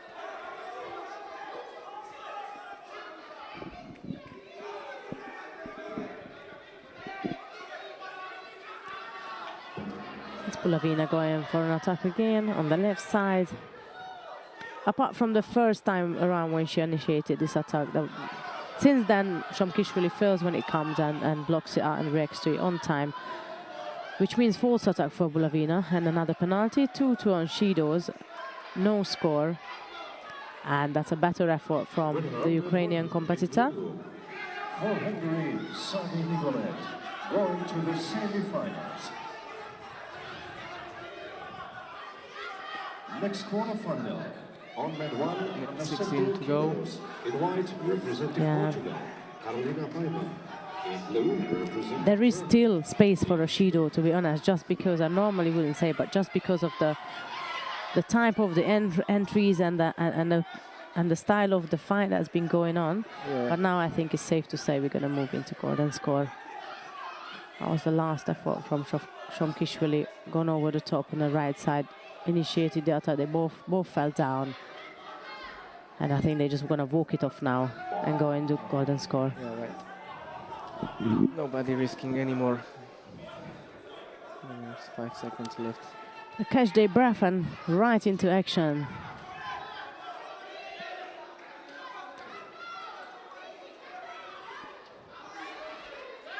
Bulavina again, who is controlling the right arm of Shomkishvili.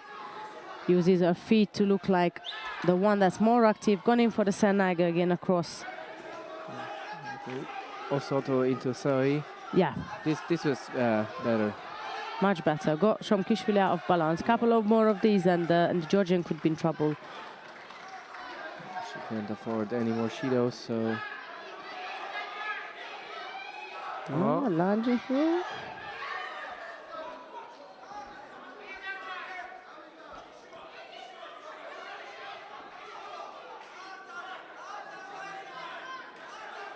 the winner of mat 1 and going to the semi-finals. Yeah, Shomkishvili is struggling, and I think it's what we said about you know, even your condition is your heart rate. You can warm up for hours. It's never going to go up as much as it's going up in your contest or during the contest, and she hasn't had that first round to go through the adrenaline and all that. And when you know you have like a first round match, you know when the competition starts, you can count how many fights, and then you can do the warm up just to prepare for the fight. And when you don't have the first round and you look like you have fight number 20 something, it's difficult to warm up Yes. at precise and good time. So It's an estimated you can have, but Yeah. like you said, it's not precise and could be longer and or then shorter. you're like thinking, okay, I'll wait, and then the fights move quickly, and you see, oh no, I have only 20 minutes left, so it's difficult sometimes to. And plus maybe the confidence as well. I mean, Bulimina come into this fight with a win on her back, and unlike Shomkel, she had a win, but it was more of a win by default. Right, first minute's gone by in this golden score, 2 penalties apiece still, and Shomkishvili managed to get her hand up for momentarily. That's a poor effort from Bulavina.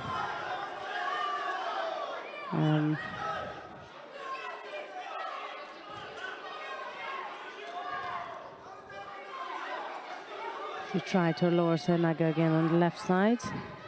Didn't quite move Shomkishvili out of balance. Again, Bulavina is controlling the sleeve,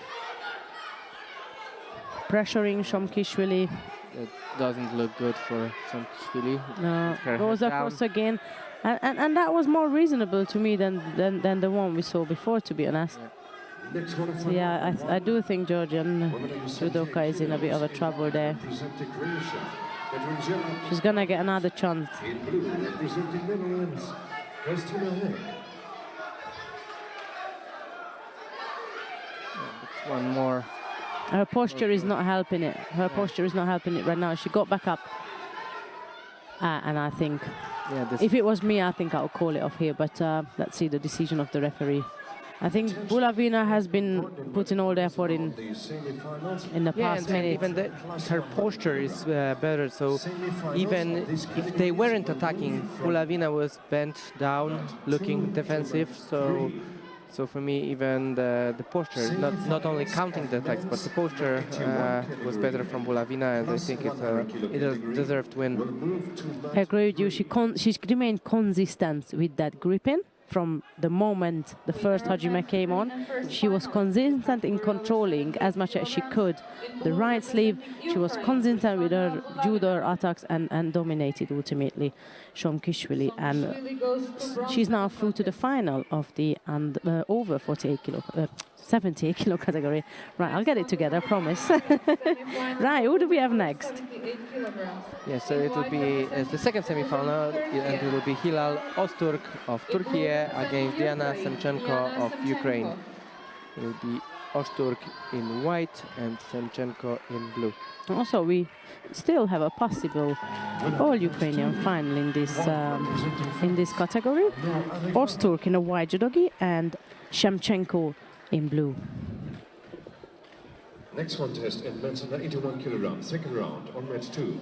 In white, representing Poland, Bartosz Borecki. In blue, representing Israel, Yaeli Glavi.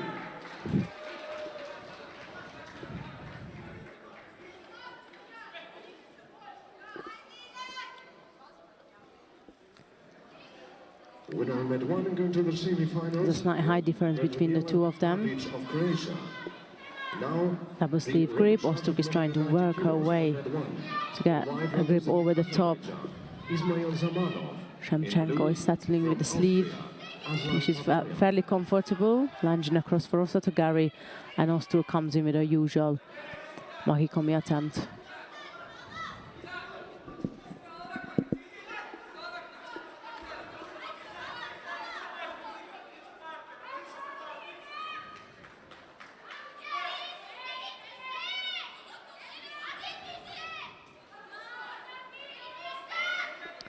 That's again Öztürk trying to lunge across for Mahikomi, but she's quite far. Not to mention that because Shevchenko is a head shorter, it's going to be harder for her to go across, because when Shevchenko moves her body backwards, she can get away faster, and it's just more of a distance for her. A penalty for Öztürk now. Shevchenko seeks to step across for Osatogari again. She's happy settling in with the double sleeve grip.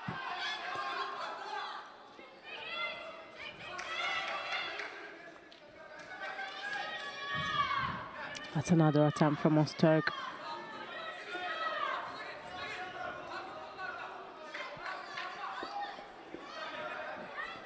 And a penalty for Shevchenko. Most of the attacks so far came from Ozturk. Shevchenko who tried to go across, but Ozturk decided to avoid getting engaged, blocked her opponent movement and then tried to walk away, but the referee just warned her that the contest still continues, so she needs to go ahead with it. It's another makikomi attempt from the Turkish fighter.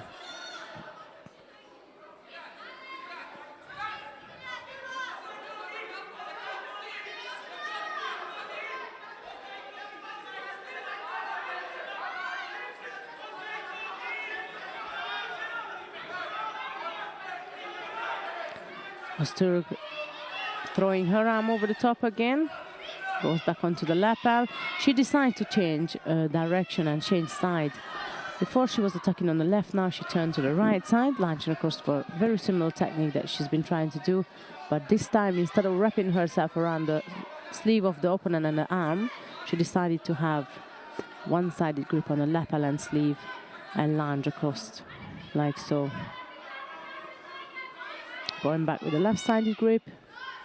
Shevchenko trying to go across on the left side, but Ozturk keeps blocking her to be able to move at all, really.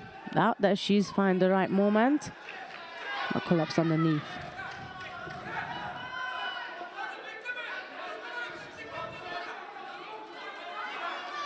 Minute and a half left to go.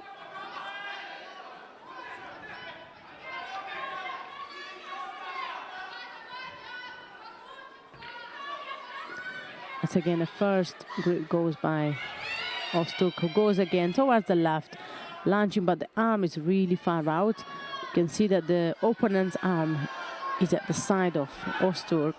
Ideally, for this technique, you want to wrap your opponent's arm around your waist or chest at least, possibly to be able to roll your opponent in for a score.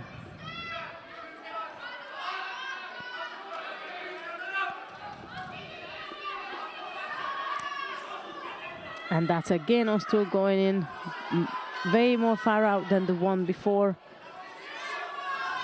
Stepping across Shevchenko.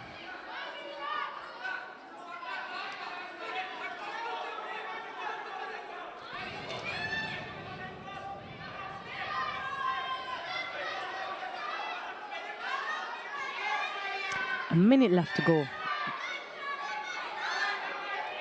Shevchenko going for the grip, double lapel this time, and that's again Ozturk lunges across, and although she hasn't managed to score, she does manage to get Shevchenko out of balance, and now seeking for first an arm lock, but now rather rolling Shevchenko in internal cycle. It was no luck there.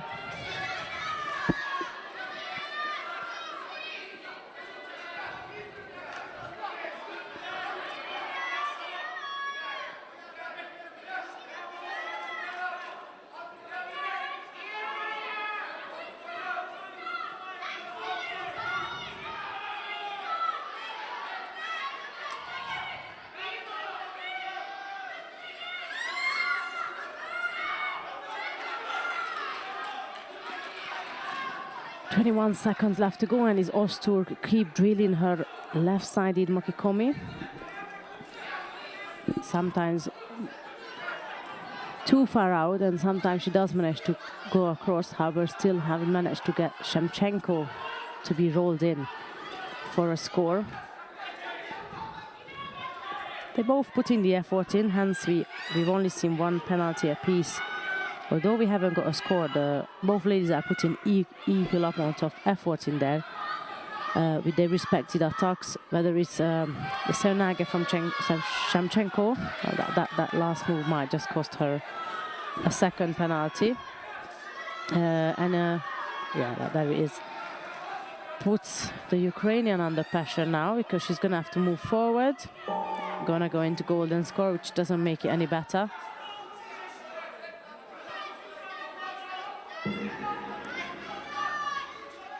Problem with that Ozturk might just bank on that and stop attacking. We'll see what's her game plan coming forward now. Shevchenko has no choice. She can't just stand around anymore and wait for something to happen. She's really gonna have to come forward and watch the edge of the mat there. Quite clear to me that Osterk was pushing her out, but let's see what the referee's thoughts on that. The referees thought that it was a contribution of both. Therefore, Diana Shevchenko picks up a last and final penalty, and that's Hilal Osterk, who is in the final of the over 78 kilo category. In white from Azerbaijan, Ismail Zamanov. Now the second Repchage contest on 90 kilos. In white from Austria, Thomas Schafetter. In blue from France. Right, what do we have next? We're gonna pop down to mat 2. We got Repchage on mat 1 and 3, but we're gonna have a look how the under 81 kilo category is going. Is 30 judo, got quite a busy day over there. We have Bartosz Boreczki of Poland up against Yaheli Levy of Israel. That's Boreczki in the white judogi and Levy in blue. And a still run 2, so 81. Like I said, it's busy. We had a load of round 1. So we just next contest on tatami 3, Repchage for men under 100 kilos. seeking the in white representing Ukraine, seeking the progress. These are very valuable contests because everything goes through to the quarterfinal, which means sort of phase 2 of the event, because you're gonna fight your way through into the quarterfinals to at least give yourself a chance to remain in the game. Any loss before, it's all over for the day. So these contests are very important indeed to just fight your way through to stage 2 of the event, really. Here we are in golden score into the second minute, and we picked up a penalty throughout the way.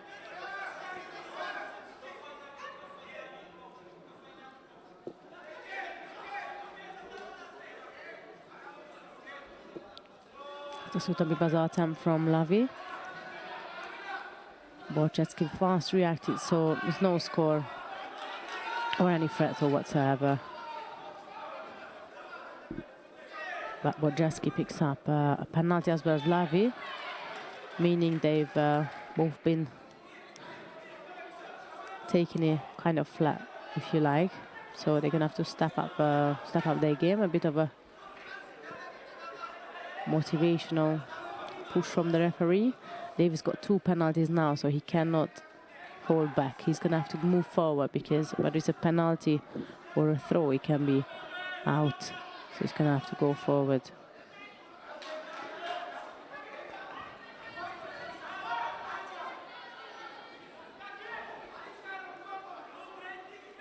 Into the third minute of golden score.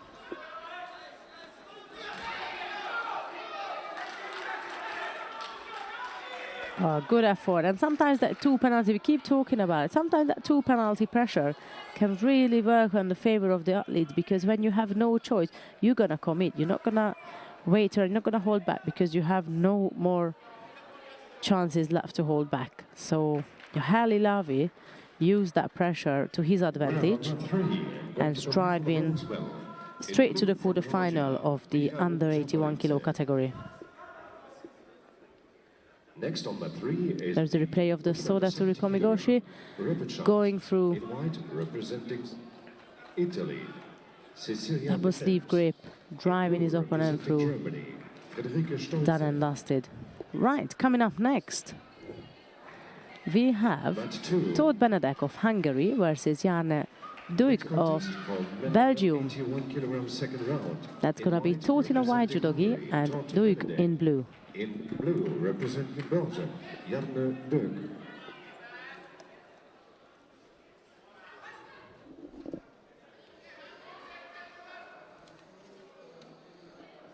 Duik seeking to grab the lapel for a left-sided grip. Settles for double lapel, but in fact Todd decides to just go for it. Catches the sleeve, lunges on attack. Vasari score for the Hungarian. Great work by Benedek Todd. There's a lip play in the picture, as Tomas said. I quite like that.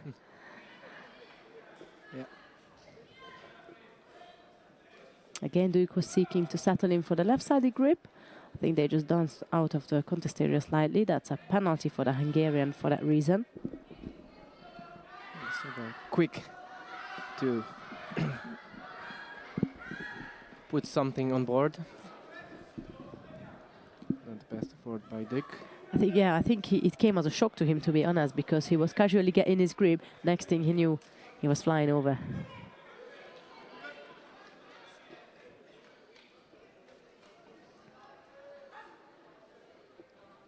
Right, passing the first minute now. They decided to change his gripping plans and gone over the top on the left side instead of the sleeve lapel standard grip that he was taking initially. And that's taught in Navaza. Yeah. If he can climb through the leg. That's the leg. Couldn't. Yeah, but a nice switch of direction for Sumigaeshi by Dick.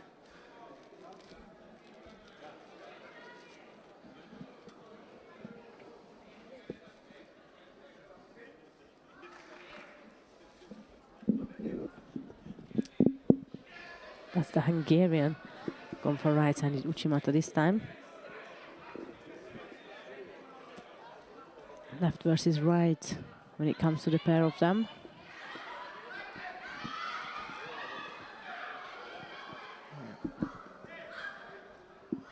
That was far out. Far out, yeah, and Yeah. it was out of necessity because Todd Posture was down anyways. It's not really not really the time when you would attack for such. And he gets his sleeve down all the time, setting up the soda, the Hungarian. So Dick had to do something about it. Yeah, I think it was a moment of desperation just to do something to avoid the soda. Yeah. So yeah, nevertheless, halfway through to this contest now. The Hungarian is still leading by Avazari. Uchimata, good effort.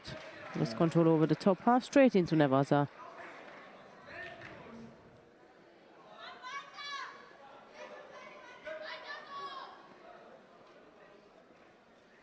The referee is giving plenty of time for the Hungarian, so switches now to the arm. Yeah. Next contest on red one is the Repchage for women under 78 kilos. In white, representing Croatia, Nika Jakus.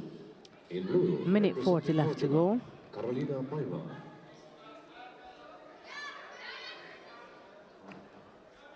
Again, the Hungarian seeking to control that sleeve. But he can be in trouble in this kind of position. Yeah. There was no control on the top, on the upper half at all. He just dived into that right-sided attack. Duik again trying to get his left-sided grip. The Hungarian control his left sleeve. Yes, again, the soda.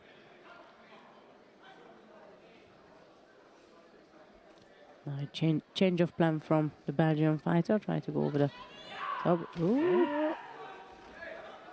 And he gets countered. Yeah, we've seen this situation previously when he didn't have the upper half of the body. He almost got caught with it before, so if you ask me, it was unnecessary.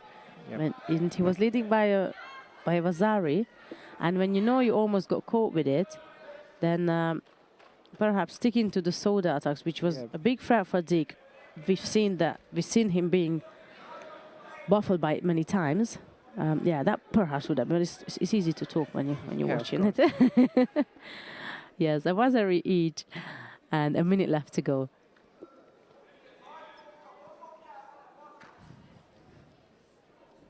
Goes over the top again.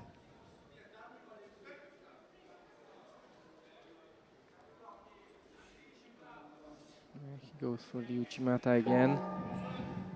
Maybe not the wisest of ideas now. Yeah. Switches to a Tayotoshi, which is closer. Yeah, seemed to be a better option of the two. Doc Welmaltz screaming some instructions. Belgian player. 38 seconds left to go.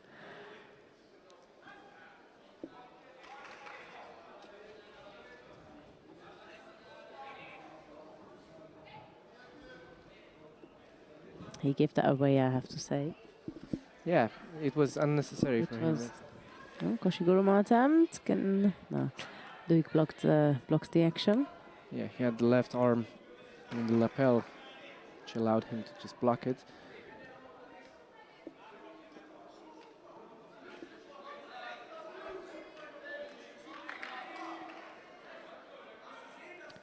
A penalty for Duik now. Toth put in the last 3 attacks, fair enough, although we haven't seen the score, but he certainly put the effort in there. Reasonable ones as well.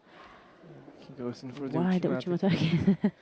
I just want to ask the question, but 9 seconds left to go. And I think we might be going into golden score.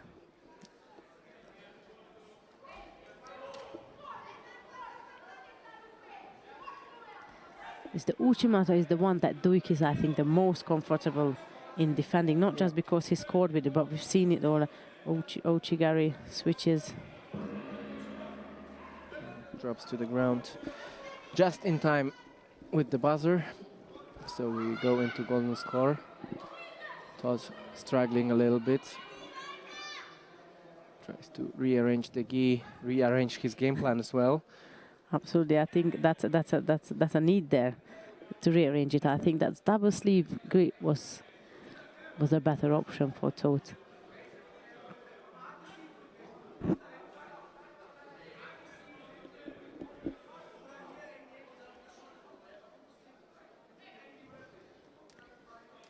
The Belgian fighter had the sleeve pulled all the way in towards him, so that was always going to be a tricky one for Toth to attack like that, because he was already, half of his body was already taken by Duik, at least his upper body.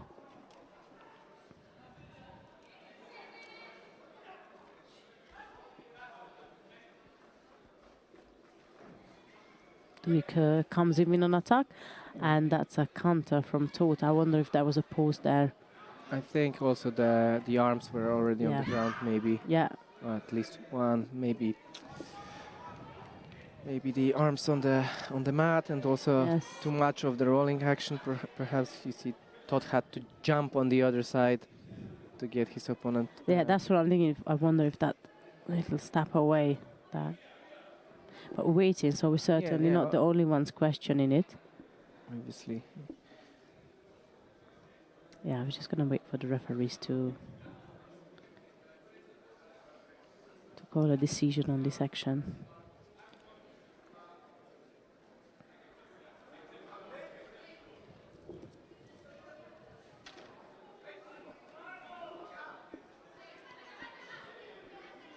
In the meantime, those of you who just joined us or perhaps didn't see our little morning session with Thomas about explaining what to expect today, our final block is 4 o'clock. Gentle reminder, local time 4 o'clock. Yeah, so in 2 hours. Very precise, yes, in 2 hours. We'll start the stream in 2 hours. Oh, it is a Wazari. Okay, so the counter has been given, and it's Wazari Vazata Ippon for Toth Benedek of Hungary, who is through to the quarter-final stage. Toth Benedek. And we'll have a last round of 16 in this under 81 kilograms, and it will be Magram Imamverdiev of Azerbaijan and Vladimir Akaladze of Georgia. We spoke a little bit about the Georgian. Yes, indeed, yes.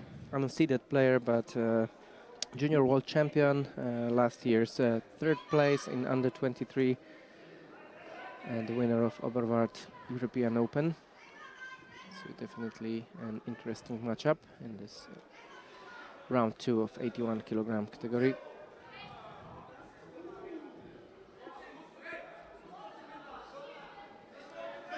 Strong start from Akaladze. Dominant left-sided grip, pulling Imamverdiev around the mat. Complete domination now.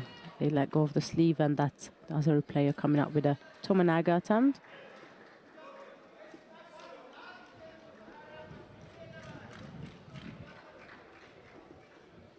Winner of med 1, going to compete for bronze, In blue from Portugal. Ready for Paulina action, Puma. always moving forward. Winner on match 3 in Goes blue close representing Germany. and Friederike It's Stolz. gonna be one of those. When you fall, you're gonna fall big. Bronze That's medal contest. it's Next repechage hip contest. technique Close by call there. 78 kilos on the Yazeri, floor. but In white, lacked a little bit of Cyprus, rotation. Zanet Mikhailidou. In blue for Netherlands, Christina Heck. It's really borderline, isn't it? It's just about just the leg. Repechage for women under 70 kilos. In white representing Poland, Aleksandra Kowalewska. In blue representing Hungary, Sedlau Jennifer. That's again Akalkatsi dominating the left side. Iman Verdiev tried to destruct his opponent with a bit of an Ashiwaza. Kind of Yokogake. And now, yeah, now with the Uranage. Iman Verdiev does more of the attack, I think, but when it comes to the Kumikata exchange, the Georgian fighter just seems to be more dominant. He looks stronger in the grip. More upright as well. Yeah, he's definitely got more positive posture, but at the same time, I have not seen much of much action from him. Mhm.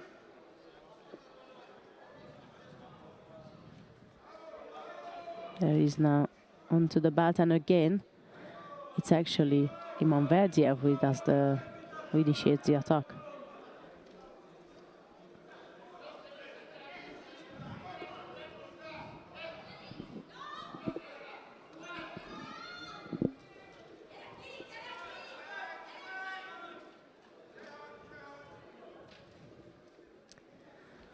Taking their time a bit, catching their breath. Uranaga again from Iman Verdiev.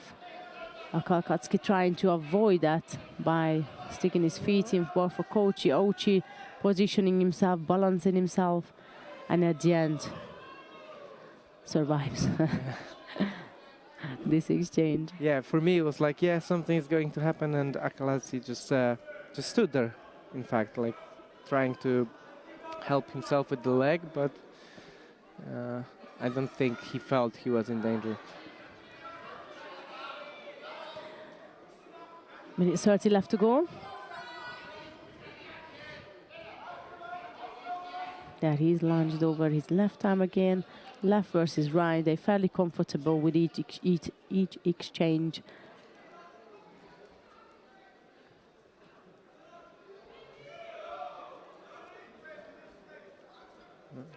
Ashiwaza. Much the edge of the mat there. I was supposed to say that he has to do something, not step out, and He did. Somewhere, and it was quite quite close to scoring. So good Quite a good effort and timing there. Right into the last minute shortly, and we've seen a lot of action. We can't really say it's been flat out. It's been a lot of action. No score yet. And it's in trouble now. And the Saikomi has been called on and off right away. I'm not sure about the initial Uchimata one-handed. He had the arm trapped a bit, so maybe he should be careful about that.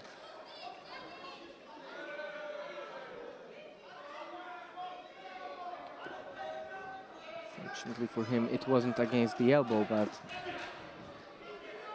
he has to be careful with those. Yeah, there's the replay of the action. Yeah.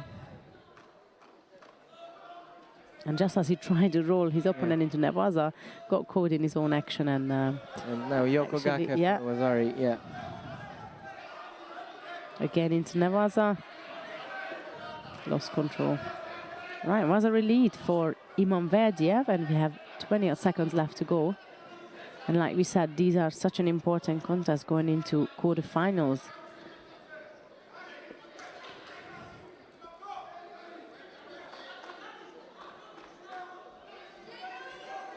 He had to go for it. Can't even blame him really. Like, he had to go. He went for it. He tried, and got caught in action. That's Magaram Imamverdiev of Azerbaijan, who is through to the quarterfinals, and our last quarterfinalist of the under 81 kilo category.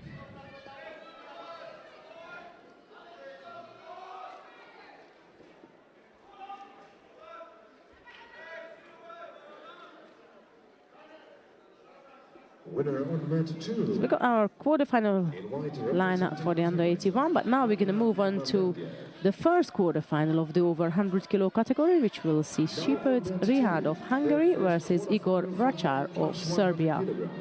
In white, Shepard had a tough first round contest against Shalva in Gureshidze, blue, representing Serbia, Igor Vrachar.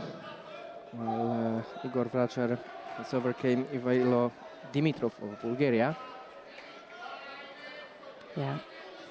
Shepard in a white judogi and Vrachar in blue. We did mention earlier that the Hungarian is not new to the under Europeans. He's got 3 medals consecutively in the past 3 years.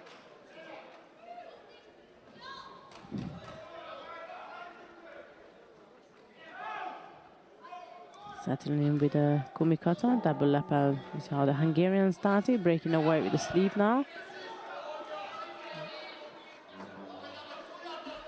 Right versus left, so they'll pull with the sleeves.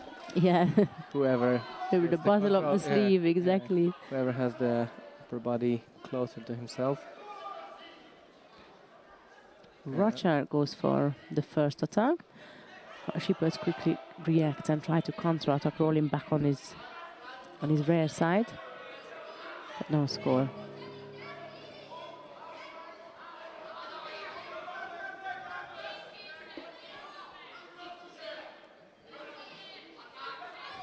Shepard's got his standard left-sided grip.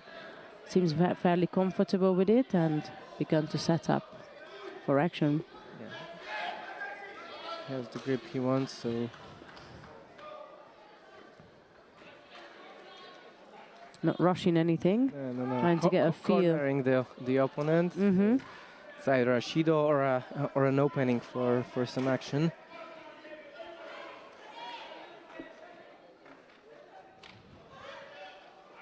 Winner on mat 3 in white representing Poland, Aleksandra Kowalewska. She goes to the Again, bronze that's medal. Shepard with the left side, but Vrachar change of direction, lunged across Next contest from Makikomi on the left side. Look, didn't really have much control It was too far. over the top half of the White body representing Georgia, the and pick up a penalty. 23 European champion. Right, I'm afraid we're gonna have to leave the lights here and go on mat 3 because we got our second set of semifinals, which is now in the under 100 kilo category, where we'll see Ilya Shulamanidze of Georgia versus Enrico Bergamelli of Italy. And we did speak about this contest. We did say Shulamanidze is perhaps above the league, at least in the upper half of the draw, but Bergamelli was so calm, collected, almost he had his own contest going on within, and he just did his own little bits and bobs, and everybody just tried to do something else based around his repertoire. But yeah, Shulamanidze in a white, and that's Bergamelli in blue. First semi-final of the under 100 kilo. That Going to compete for I bronze think medal if in blue. somebody is here to stop Shulamanidze, it might be the Honestly, Italian. couldn't Yeah, agree with a more. little bit like Semifinal. maybe unlikely when you watch him fight, but then how he steps away from the attacks of his opponents, how he executes his own. In blue, Absolutely, and that you can remember that now. Oh. Yes, that ends our conversation. but I do think that he's certainly a bit of a threat with his Ochi and just the style of the judo. Yeah, but And he the lacked a little bit of sheer power here. Absolutely, and He was over. Shulamanidze remains to be above a league a little bit here. I mean, senior world bronze medal Winner on tatami speaks for 3, itself, but still, finalist. you always hope. Right, Shulamanidze is through to the final of the under 100 kilo category, and he will be facing the winner of the next contest, where Vek Zsombor of Hungary and Ruslan Nazirli of Azerbaijan. Semifinal for men under 100 kilos. In white representing Hungary, Vek Zsombor. In blue representing Azerbaijan, Ruslan Nasirli. Yeah, and having an information on the adjoining mat, it is Shipot Yeah. who wins with a Juji Katame. So if you were interested in that, here is the result, and we go with the semi-final of under 100 kilogram category. Veg in white, Winner Nasiri on match 2 in going to blue. the semi-finals in white from Hungary. Repchage. Veg had a bit of a On match 2, skipping second. from the edge. They dancing at the edge again, so they need to be careful with that. It's the second time that Veg is risking a penalty In blue, representing Germany. just by stepping out of the contest area. Managed to bounce back for now.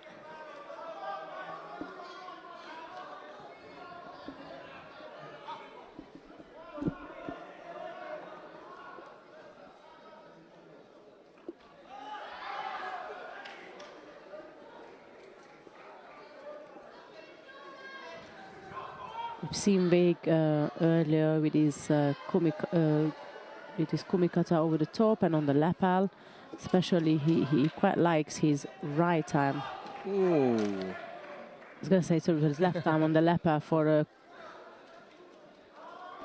his attack on the left, but that's irrelevant now because he just finished it off with an uchimata, but that was another one of his techniques. Yes. Yeah, but a Winner nice of match 3 and little semi-finals ken-ken of the category Yes. motion. under He had to 100 readjust, kilos. In white get the leg a representing little bit Hungary, higher Veg than Yeah. initially. Nasirli goes to I mean, with the height difference they had, it was really, like you said, just had to get that leg slightly higher midway, and Nazir was bound to fall over just because of simply the height difference. 70 kilos. Yeah, In white representing Ukraine, well, Natalia he's got a Yakova. bigger fish to fry in the final, that's for sure, the Hungarian.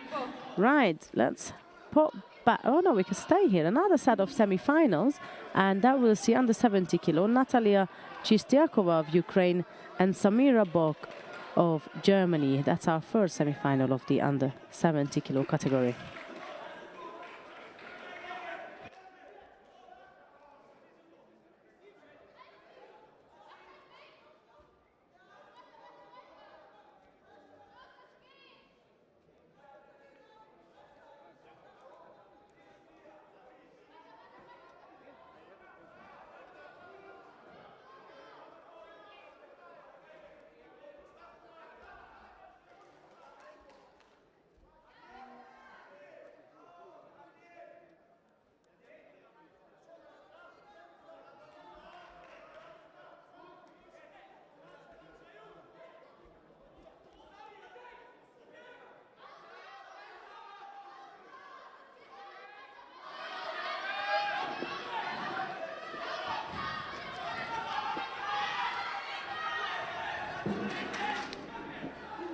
Past the first 40 seconds now.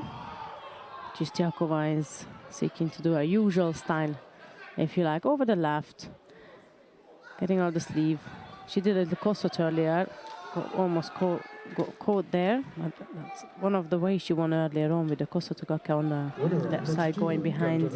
Yeah, but she also had a very nice uchimata, but for whatever reason, she not always grabs with her right hand the sleeve, and it's very difficult to throw the uchimata without control. So as soon as she gets the sleeve, she launches like right now the uchimata, and this is a good technique, but she may also switch it to the Skosoto you've mentioned. And winning on mat 1 and first finalist for men under 90 kilogram. Excuse me. In white, representing Ukraine, Marat Kryzhansky. There she is again, now taking the initiative to get hold of the waist of the opponent, really, to go for the Kosoto. And also grabs the sleeve now and tries to go across in the front on the left side for an Ogoshi attempt. Sort of Hara, really, she did try to do a slight sweep, but I think it was adjusting just her initiated attack, which was Ogoshi. Penalty for Bok so far, and we are halfway through to this contest. So Chistiakova doesn't really want to overcommit. She knows that probably doing this is enough. Maybe when the opening comes, she'll launch one of those bigger attacks. But so far, it seems to suit her to fight like this. Get a She's all over it, to be fair. For the opponent, yeah. Try something in Newaza. She's quite dominant throughout the day, I have to say. Winner on note one and second finalist in men's under 90 kilo category in blue from Georgia, Nika Kharazishvili. Guy Gurevich of Israel will compete for bronze in the final. 1:30 left to go, and so far we've really just seen Chistiakova trying to go for all sort of attacks here. I have not seen much from Bok, apart from trying to remain in the game and trying to just stand on her feet, really.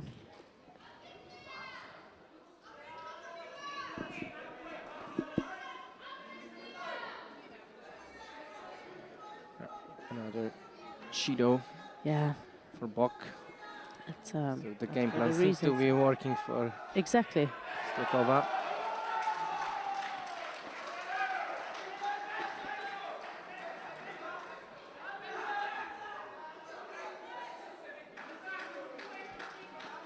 A minute left to go here. Bok has got 2 penalties. We don't have any scores yet, and it's Chistiakova who's been putting in more of the effort out of the 2. From Germany, Lea Schmidt. That's slightly far out, but again, Bok hasn't done anything to counter it even or just now, until now. And she gets a Sankaku. It's on. She's going to take the... Yeah, she finally took advantage of a situation and saw the opening. Yeah, and it was like, in fact, her only chance during the contest. Absolutely. She did take the opening there, and quite smartly. So a little against the flow of the contest, maybe, but yeah.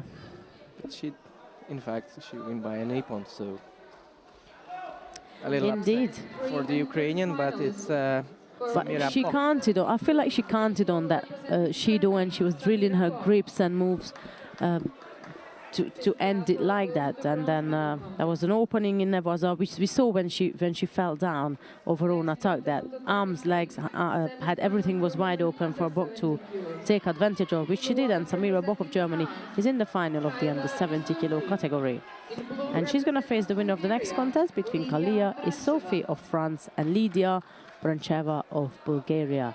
That'll be Isofi in a white judo gi and Brancheva in blue.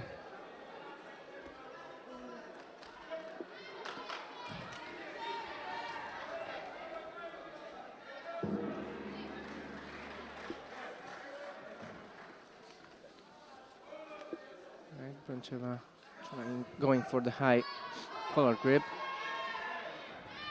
Launching this Ochi into Uchimata attempts.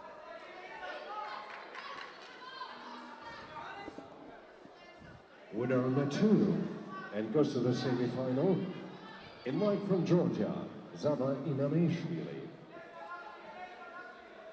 Sophie's seeking to set on the left side. Now she changes. She seemed like she was going to go left, and her whole body posture kind of indicated that. But now she secured the sleeve on the right side, and it's like she's aiming for the opposite. So, yeah, Tomenaga attempt from Sophie. Yeah, she couldn't get the preferred grip, so she decided to break it with a Sutemi Waza attempt. She had only the sleeve, the grip she wanted for a couple of seconds. She couldn't hold on to it. And it's going to be a Shido for not committing to the grip for Brancheva.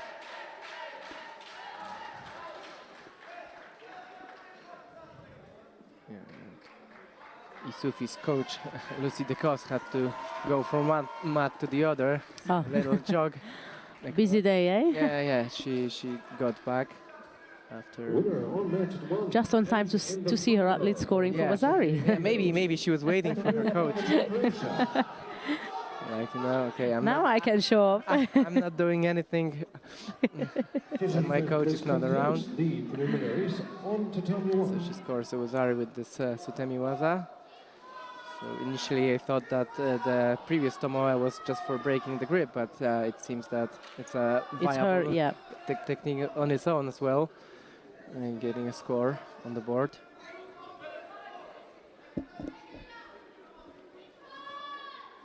So as we approach the midpoint of this contest, it's a Wazari lead for Sufi. She goes for Osoto this time. Winner of match 2 and going to the semi-final in blue representing Turkey, Muniratu. On match 2 now the first quarterfinal for men under 81 kilograms. Coming to the end of the preliminary rounds today, so again a gentle reminder of our 4 o'clock start local time. And here we go. Little under 2 minutes left to go. Still that was a lead from Isufi.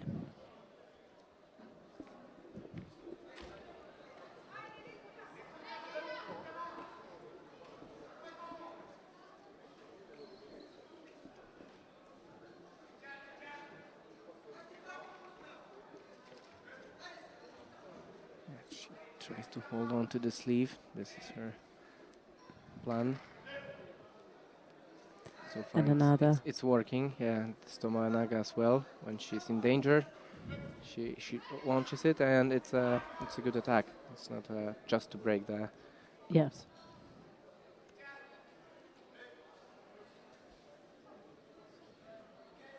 Again, good. Yeah. Kumikata, very effortless, smooth, setting it up for herself. Remains active, irrespective of her Vasari lead. Yeah. So with a minute left, she's in comfortable lead. No shidos to her name as well. So that's what you said.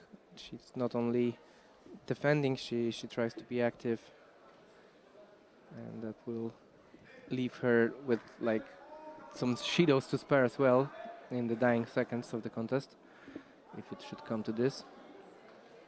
Well, that's one day because today. No, penalty for Sophie. She can spare one more, but maybe not yet. Certainly not two. And yes, perhaps not yet. Well, She goes for the. you're not going to have to worry about that anymore. Sophie of France is in the final of the under 70 kilo category. Yeah, and Lydia Brancheva will fight for bronze. Winner on match 3 as second finalist for women under 70 kilos in white representing France, Kayla Isufi. Here are replays of this semi-final Yeah, both Tomo and before the 10 minutes break on tatami 3. right. Since there is a slight break on a small break on tatami 3, let's pop down to mat 2 quarterfinal of the under 81 kilo category. Tizia Gnamien of France is up against currently Georgi Gramatikov of Bulgaria. There's Gnamien in white judogi and Gramatikov in blue. Yeah, Gnamien unseeded today, but he won a second round contest against. And you did mention his name, I remember. Yeah, but he won against Georgi Sharazadishvili of Georgia, number 1 seed.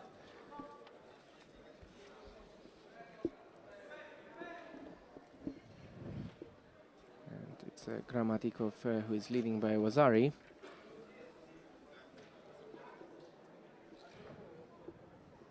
Yeah, that's our actually that's our first quarterfinal of the category. So caught them on time. Yeah, and remaining contests of plus 100 kilogram category, so the semifinals have been moved to mat 3, but this is going to be after the break, so in 10 minutes time.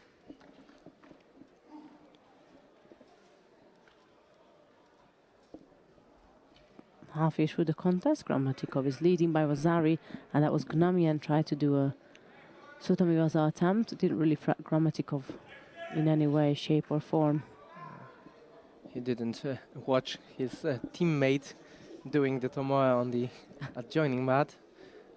Maybe a little bit to learn from her. as You well. recommend a Yeah. lesson there, right? Yeah. So I've gathered that's what you meant. She scored twice with tomoe naga, so maybe just a glance. Oh, that's the way to do it. That was Gramatikov. Seek to go for Kataguruma on the left side. Didn't quite succeed to pass through Gnemian at all. 3:30. There is with the Kosoto. Ooh. Great stuff. Ceremony, Well, that Tomoenaga might not have worked, but this certainly did.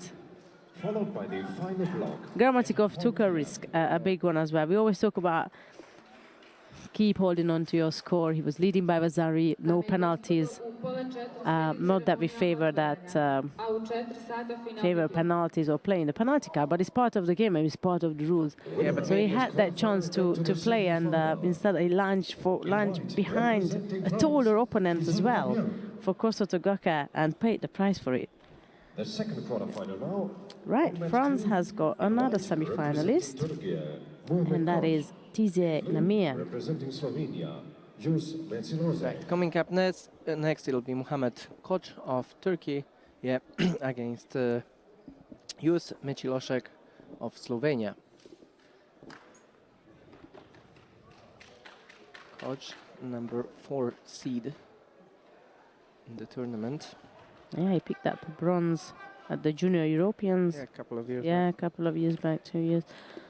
Yeah, he's a good athlete, coach, and I think he's got a huge potential coming forward. But he did come up from 73, if I remember correctly. He was more successful there in the under 73 kilo, and now trying his chance with the big boys.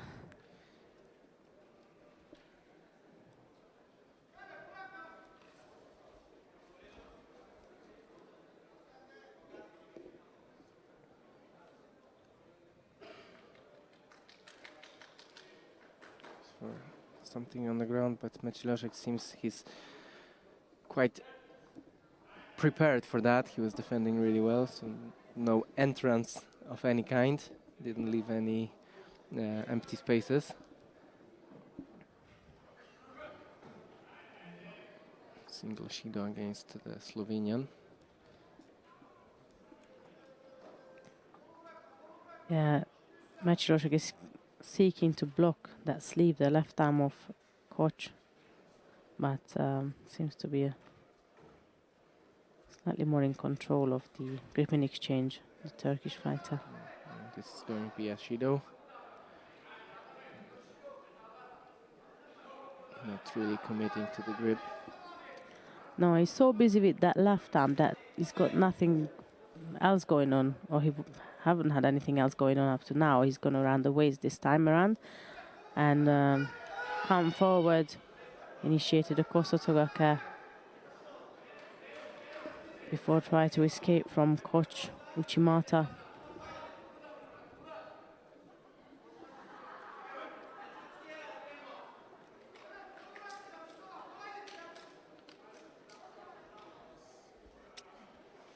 He drops to the ground, so far it's all Koç in this contest. Attempts the turnover. Can he get the legs out? Yeah, he can. And Osekomi just a little untidy there in the groundwork. Couldn't keep hold of the arm. He tries again, this time different style of turnover. Can he get the leg out again? Apply Seems some to be pressure. pretty, yeah. Seemed Yeah. in the past to be pretty secure over the top. But then, as he released his upper half, you could see that actually there was not much going on. Yeah, but Mechilosek, without a clever idea how to get near, maybe now with this hip throw, and Otherwise, injured himself in the process apparently. he did have a little wobbly moment, a couple of exchange before. So That's been sort of growing and developing that little knee or leg problem. Maciej again trying to go over the top, underneath, around the waist. He knows he has to come forward, so we're most likely to see him. Nice little work there. She was our attempt. Had no control over the upper half of the body, hence couldn't score. Yeah, but he's growing into the contest, right? Yep. Absolutely. They often talk about like that pressure of the 2 penalties, and certainly so far to his advantage, at least in terms of his attitude towards the contest and his approach towards it. Yeah, he had a good passage of. Yes, good effort from coach. That was nice. Goes for the Juji. That was a textbook transition. Yeah. Just a little bit. Can he finish Legs it on the off? wrong side of the other arm. Yeah. Which allows allowed it. Maciej, yes, indeed, to reach that far, because wouldn't have coach left leg being over the arm of Maciej, it reduces the ability to reach far. Last minute, another attack from coach.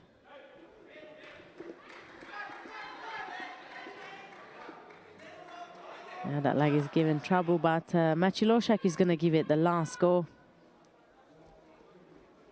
Still seeking to unbalance coach via his left leg, the one that is keep putting forward. Yeah, he had a chance with this Ashiwaza. Multiple occasion, actually, yeah.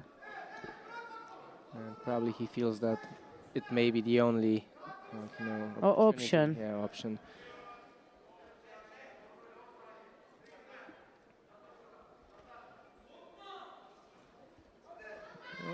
Uchimata. Oh.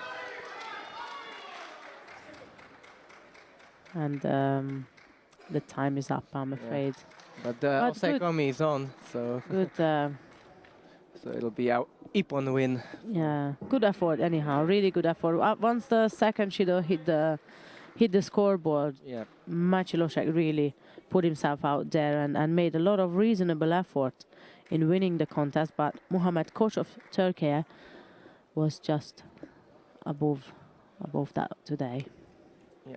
So it'll coach who will face Tizi Namian of France in the semi-final, while Maciej will have to go through Georgi Gramatikov of Bulgaria in the Repchage contest. Yeah. Right. Quarterfinal for men on 81 kilograms. The semi-final is about to start on mat 3, so don't quite like to distract the contest that we begin. So we'll leave a Rekba of France and Lavi of Israel battle it out on mat 2 as of the third quarter-final of the under 81 kilo category.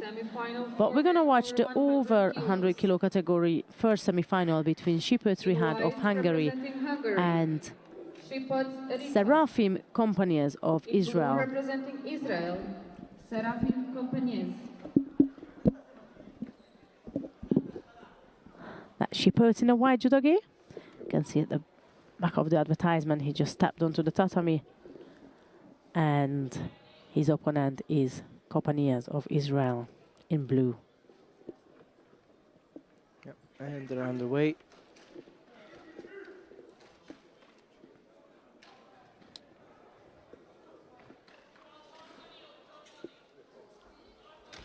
We've seen Shipot already twice today. He settles in with his left-sided grip. Sometimes on the leper sleeve, sometimes goes over the top, depends. Seraphim Companies overcame Edin Malagic of Bosnia and then Jonas Schreiber of Germany on his way to the semi-final. While Sipoc had a really tough contest against Shalva Gureshidze in the first round and then overcame Igor Vracar of Serbia in the quarterfinal. Absolutely, and it's not to underestimate any of his opponents, but It's almost like the first one was one of his hardest one, if you know what I mean. So it's really not to underestimate any of his opponent or anything. No, but when you but get that a was a junior tough European one, champion yeah. in the first round, it's probably like, I guess with a different draw they could have met in the final, perhaps. Yeah. But It's what, well, like we say, yeah, when you look at the paperwork, that was a rough first fight for both of them. And unfortunately, due to the system and the Repchage system, we knew one of them is going to go home. That was a Ogoshi attempt from Shipert. yeah, They both walked down out on of the contest area. yeah, down on the edge. Shipert picked up a penalty, nevertheless.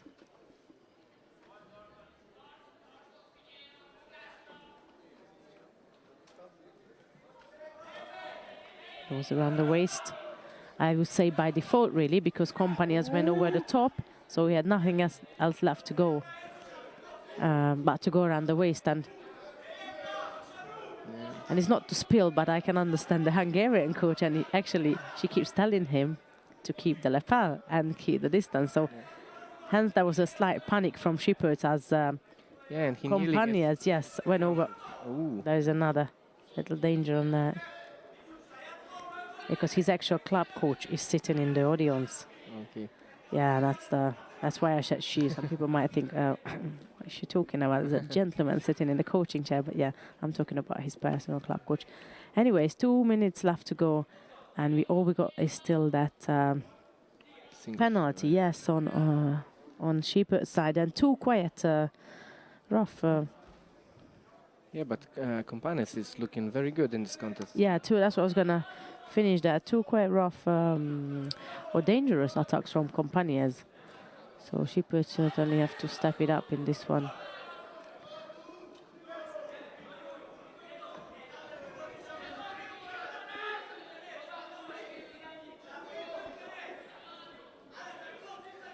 Yeah, that arm thrown over the top, it was definitely a bit of a shock to Shipert. Back onto the lapel and sleeve again to the left. Stick to instructions, but Compagnia is still coming over just because of the height difference. He still has plenty of space. There is Shipert now trying to outrule the arm of Compagnias. Again at the edge, Shipert's going in. Ooh. And manages to pull through. Yeah. For a moment we thought there could be a potential danger, but at the end of the day... Yeah, he readjusted a bit. Exactly. Small hop over there. And as soon as he changed his grip, he didn't hesitate. He committed himself to it. So it's Repchage who will fight for gold. And adds another medal to his under-23 Europeans medal tally, which is going to be medal number 4 now. Question is the color. We'll see him in the final. Shipert Rihad of Hungary. In white, representing Hungary. And in the second semifinal, we'll see Saba Inaneshvili of Georgia up against Munir Ertug of Turkey. Next contest of tatami 3. Georgian number 2 seed in this category. Yeah, junior world champion last year. Inaneshvili. In blue, representing Turkey, Munir Ertug. There we go. Inaneshvili in a white judogi, and that's Ertug in blue.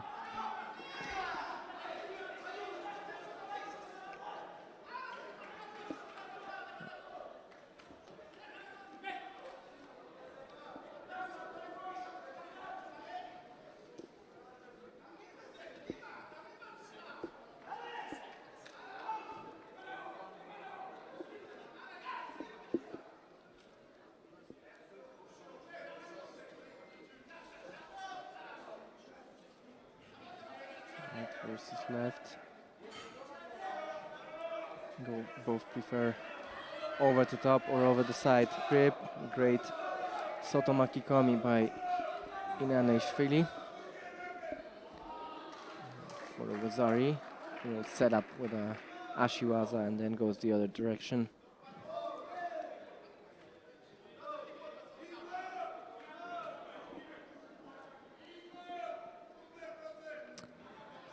The Georgians screaming for Ippon.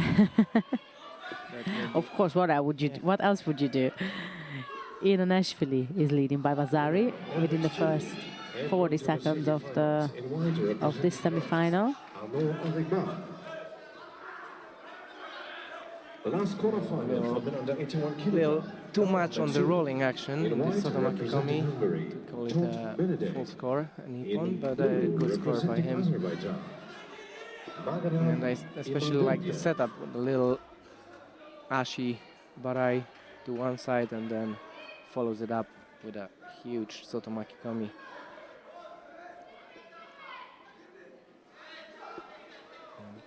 First minute of this contest already gone. Oh, nice little attempt with a switch there. Or a twitch if you like. Oops. That could be a Shido there. Yeah, but a good this kind of movement back and forth by Ertug. A nice work for him. And actually gets away with this one. Still plenty of time left for Ertug to come back. And he's putting the effort in to try to do so, can't really discredit him here. There he is again. Yes. Just the sleeve missing. Yeah. Quite a nice effort. Really good effort. And ever since that, Vasari actually hasn't been active coming forward at all, so I know we don't really like it, but potentially Ertug could get the 3 Shido game as well. Still with 2 minutes left to go. Again, it's not the nicest of all win, but it's part of the game. And then Ashwili's got a bent posture now. Ertug is seeking to go deep in with his right arm around the waist. I think the Georgian is just waiting. I agree. Something. Maybe a counter. The counter. Like this, but Ertug's attacks are really good. Yeah, so. And that's the third attack within the space of a minute. And within the last 3 attacks, the last 3 exchange was all Ertug. Hence, that penalty was growing. And finally, Inanashvili gets that penalty. Yo! What a way. He felt that, he kept on drilling it, he believed in it. Yeah. And instead of waiting around, because the previous 2 attempts he had, if you look at it back, we don't have to, I'm just saying, he waited and waited. And so it gave more time for Inanashvili to just even be ready to react. This time he got the grip and went for it. Gave no time for the Georgian to react for a counter, which he'd done it twice in a row. Yeah, great. No chance. Great by Ertug. Winner on match A 3, change of timing and change of space allowed Ertug to bounce back. Turkey, Munir Ertug. Inanashvili from So Georgia. Shipyards of Hungary and bronze Ertug medal of final. Turkey is going to be in the final of the over 100 kilo category. 10 minutes break on tatami 3. Right, let's move back to mat 2 for a quarterfinal, as we have another break between the semifinals of under 81, and it's Benedek Tov against Magaram Imamverdiev of Azerbaijan. Both already have a Wazari on boards. Yes, exactly like you said, a Vasaria piece, little under 2 minutes. And we remember the last contest of Tov was quite tricky because he put himself in a jeopardy quite a lot with his Uchimata. I did see Imam Verdiev scoring first when I had a little peek earlier whilst we were watching the plus 100. So Tov managed to bounce back in this contest. Yeah, He's got his Soda we discussed, he's got his Uchimata, Koshiguruma, but as of his previous opponent, he did have a little bit of a trouble with Uchimata. There is again, all hooked in. Now he decides to, I think he felt that threat from there, so he decides to sit down for a little Sumigashi attempt. just to avoid any Blades, further yeah.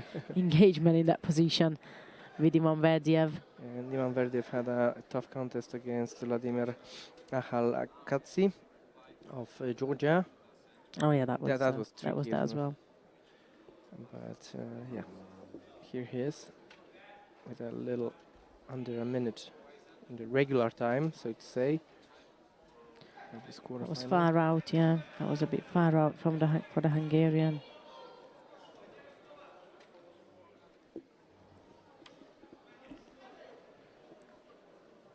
No penalties, which again shows the intensity of the contest. Means they both been very active. Good block from Toth. Straight into Juji by Verdiev. Couldn't just keep his opponent on the ground, though.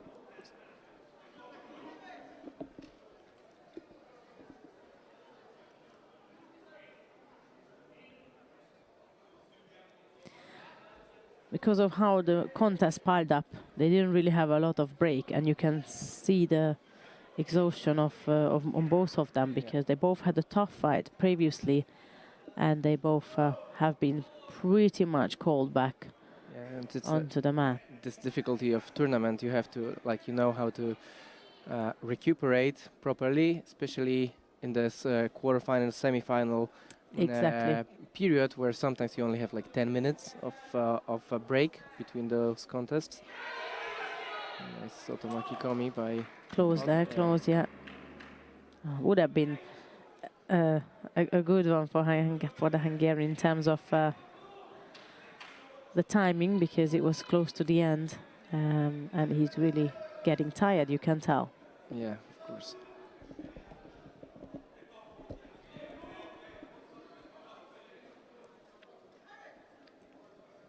Right, golden score it is. Toth versus Ivan Verdiev. A buzzer piece, no penalties. The stake is the semi-final.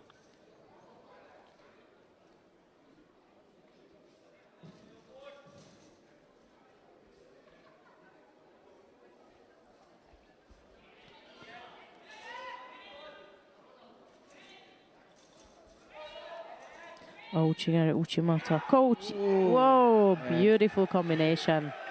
And almost got counter there, but just But was it... position himself enough. But the question is if the leg was in the right position, because the upper body, we see that it touched down on the side. From here, I'll say yes, but let's see the other side of the camera. The referee has the privilege to have both sides. And I'm not sure. Yeah, it stays. One more thing, I would look in this kind of situation if Benedict didn't lose the grip at all, because you could see the Azeri try to counter, and when the landing is done, I don't think Toth had a grip, so maybe no. Let's have a look. The sleeve. Yeah, maybe the sleeve. The sleeve, I think. Look, if you look, his left arm is certainly bent down. It's like you said, at the end you see that there's no grip, but I think what they might be looking at is at the time of landing, he had the grip. And the landing is obviously and after that, landing, so... Right, Toth Benedek of Hungary is through to the semi-final stage of the under 81 kilo category. We have two semi-finals left. On the and three, Repchage, but there is still a break, so we'll stay for the Repchage contest here. Yeah, of the plus 100 and kilo. if the semi-final starts, we'll just move to this mat 3, but we'll stay absolutely for the time being on the Repchage of plus 100, and this Igor Vrachar of Serbia against Jonas Schreiber of Germany. It's Vrachar in white, Schreiber in blue.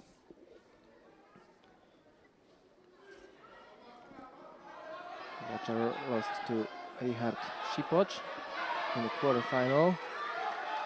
And Schreiber lost to Serafim Companies, and he's close to securing the hold down. The arm is there still. Just couldn't wrap it up.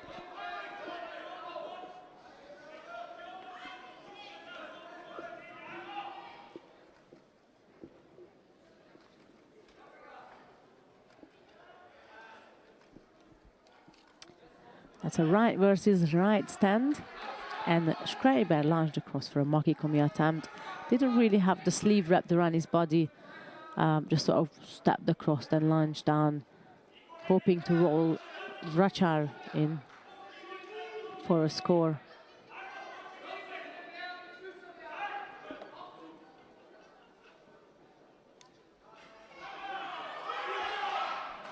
The same idea Repchage had now, except that he decided to go towards the left. Yeah, we've seen him like taking right stance, but then going for the Makikomis on the left side. And, he lost the arm, the German.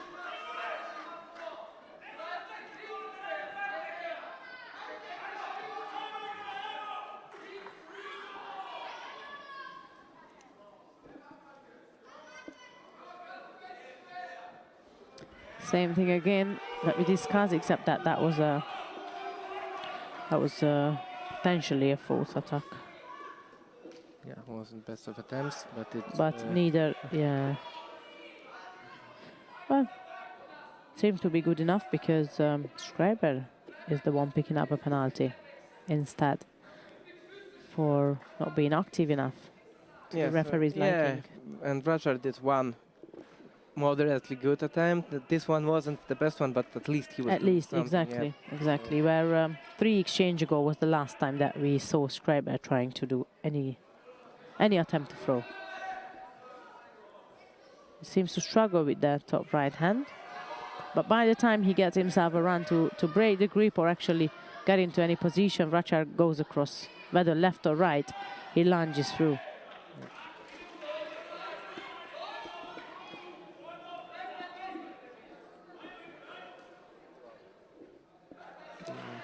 Yeah, that's Repchage now. The referee clicked onto his game. I thought that's a Judo. Yeah, didn't buy it this time, right?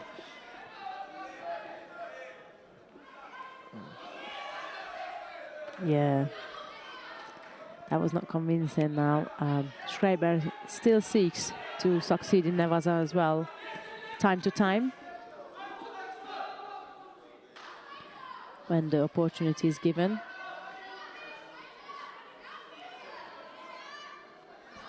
That was, I think, more reasonable from Repchage.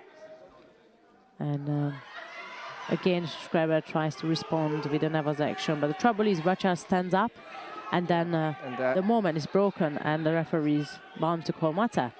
But I think Schreiber does have a set of Nevers skill that he's trying to drill and perhaps succeed with.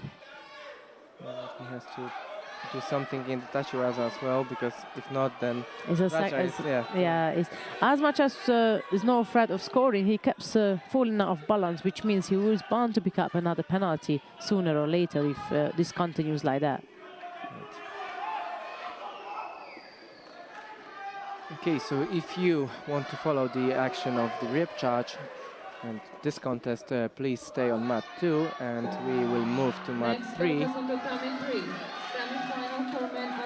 And just to follow up, it's Schreiber who has a osaikomi right now, and Repchage doesn't look like escaping from it, so it will be Jonas Schreiber who will fight for bronze in over 100, and we go to the semi-final of 81 kilogram category. It will be Tizi Namian of France against Mohamed Koch of Turkey. Namian overcame #1 seed Georgi Sherzadishvili in his previous contests. Then in a quarterfinal he won against Georgi Gramatikov, while Mohamed Koch overcame Jus Mechilosek in the quarterfinal. And we have a chance of all-French final, because on the other semi-final it'll be Arnaud Aregba against Benedict Todt. Winner of the 2 and going to compete for the bronze medal in blue, representing Germany.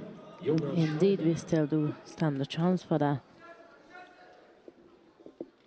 Next Repchage contest, men plus 100 kilos on mat 2. Namian is desperately trying to get hold of his opponent on the left side to get his favored grip. In blue, Yeah, representing Ukraine. Turkish players also left-sided. We've seen him going for uchimatas on a couple of occasions.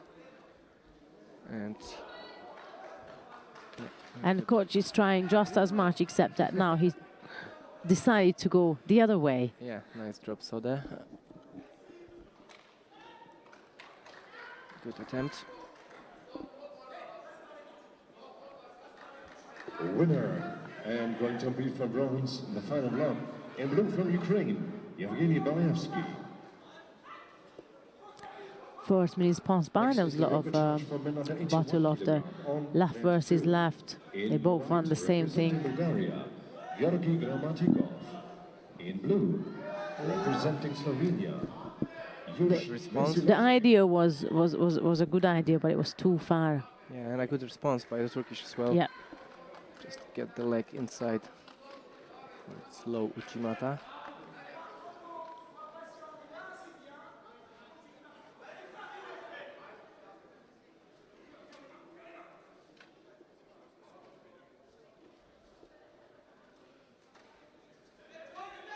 That's a left versus left. Ouchigari from coach. And Gnamian tries to counter his opponent. With an uranaga. With uranaga, yes. For Wazari.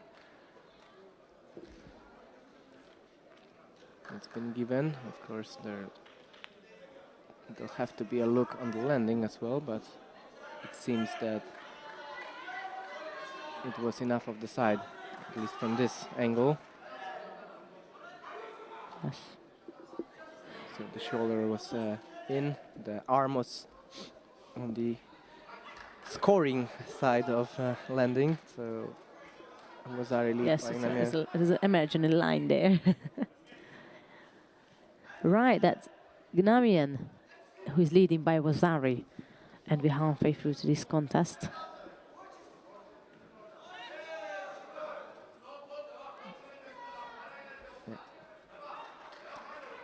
Penalty there for the French fighter for trying to avoid gripping up with his opponent. They both won that. Left versus left. Coach is hunting the sleeve. Gnamian did have the sleeve already, but once he gives away that his left arm, there's not much left to work with for him when it comes to his technical repertoire.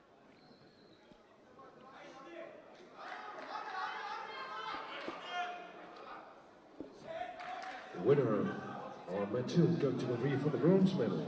In white from Bulgaria, Georgi Gramatikov. The next Repchage contest from men under 81 kilogram on mat 2. Right, they're back at it. In white, Feeling good Israel, about going close. Right-sided Zoe attempt by Mohamed Koch. This is definitely not done. No. You can still go Yeah, in favor of the Turkish player. it's a nice Morita. So attack from coach. Still Oh, both of them going for it. Gnamian is not going to sit back, waiting for the time pass with his Wazari. He's going forward and straight into the final of the under 81 kilo category yeah, here in Sarajevo. we've seen him feeling good with this kind of close quarters situation and pick up. It'll be Tizi Gnamian of France, and we will see if he is going to face his teammate as Arnaud Regba of France and Benedict Toth of Hungary prepare for the second semi-final of this 81 kilogram category. Under 81 kilograms in white representing France, Tizi Gnamian. Coach from Turkey goes to bronze medal contest.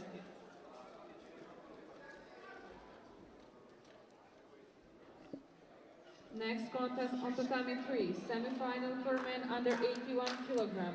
Here we go, second semi-final and the last contest on mat 3 during these preliminary rounds. In blue representing Hungary, Regba of France wearing the white judogi and Toth of Hungary in blue.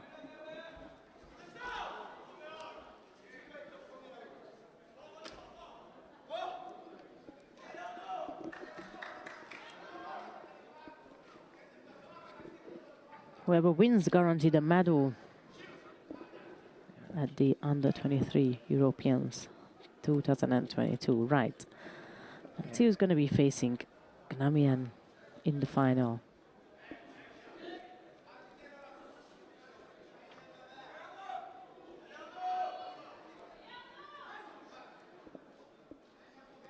Cautious beginning on both, trying to figure out the best way to grip. Sierregba has a nice control of the sleeve.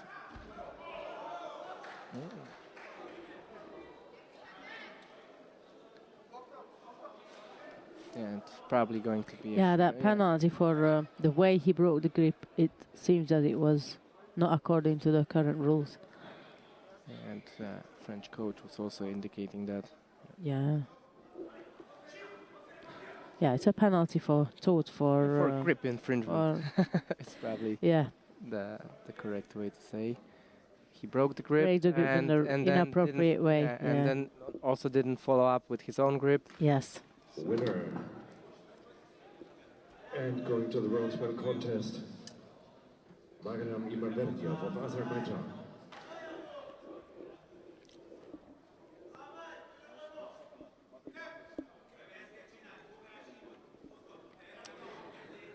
Yeah, the Hungarian coach is reassuring to continue drilling what he's been drilling.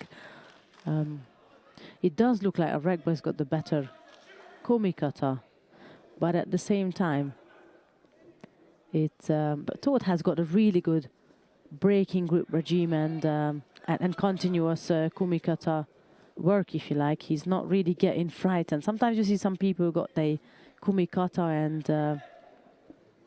and they just stuck and freeze. But I don't see that with Toth. He's always got an answer to everything. Yeah, but he has to be careful also because of already having a Shido because of this gripping pattern strategy. So, yeah.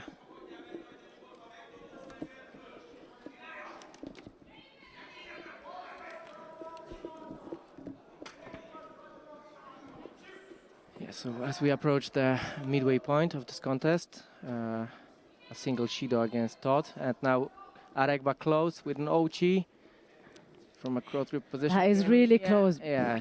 That was a lucky escape. I thought he was going to go over that, if I'm honest with you. Yeah. That was close. This was a good attempt. Good escape from Toth and a good attack from Aregba. Yes, so close. Yeah, that was very close, right. Under 2 minutes now, so halfway through. All we got is Toth Shido, which he picked up earlier for some sort of kumikata reasons that we discussed already. And it's going to be another one. Yeah, it's a pity. It's a shame to. I'm not saying he lost already, but it's a shame to lose a contest like that. And now it puts him under pressure. He's going to have to come forward, which obviously goes two ways. Yeah, and it's in Aregba's favor right now. Of course, a little unintentional punch during the grip exchange. Toth must be exhausted. We've seen him 3 times in a space of, let's say, 45 minutes, if roughly, you know, but certainly twice in the space of 10-15 minutes. So I think he just takes a little break there and say, right, I've got a reason to catch my breath. I will do that. Yeah. He must be tired. Yeah. But it's his last one before his last one, whether it's bronze or for the gold medal, but he's definitely going to have another one. He'll have an hour to recuperate this time. Yeah, because we start with under 81, don't we? So yeah, that's a thing. Now it's Toth going again for that Kochigaka that he scored with during his quarterfinal. A nice response. It was promising, yes, but Aregba managed to get away from it. Get away and quickly launched his own left-sided drop Ippon Soinaga.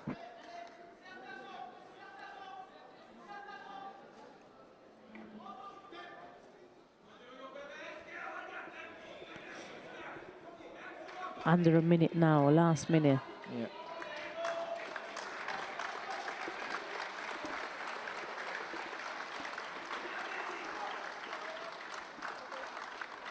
Rekba picks up a penalty. Yeah, this time, so... Still, Todd really needs to go forward. He's got no more space on that board for penalties. Yeah. So he has Goes again on the Uchimata. Yeah, this is better. So maybe he needed this little punch to his face to wake up a bit. And the 2 yellow cards Yeah. as a package. Yeah. Wake But up yeah, he's call. certainly has been the more active out of the 2 in the past minute or so. And the coach says the same thing. You need to go first. You need to go forward. That's a Rekba seeking to spend some time in Nevada. Nothing too dangerous from our point of view, anyways. No, he's probably just trying to just show that he has something, and then come back. A couple of those drop soys from Rekba were really good. From standing, yeah, and this time he gets that was left side. well timed and well positioned. Well positioned.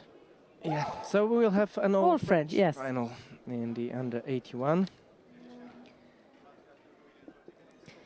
Gnamian will be up against Rekba.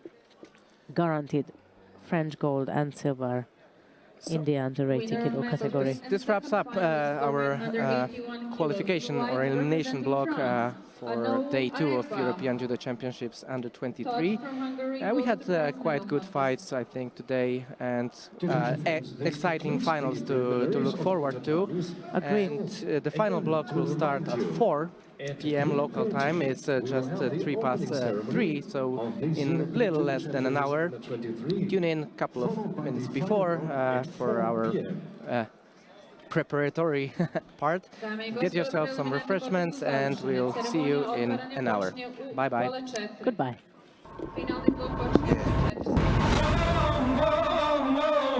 No fear.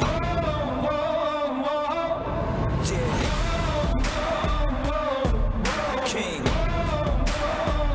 Yeah. I am feeling. You know I am feeling. You know I am feeling. You can't stop me. You gotta get up and go get it. You gotta want it from the soul. You gotta feel it. You gotta seize it every moment, every minute, every time you get a chance. You gotta live it. Handle your business. I'm never scared with no fear. I'm well aware. I stay ready. I'm well prepared. I risk it all for the cause. Take a risk and put it all on the line. I'm fearless. Yeah, I'm fearless.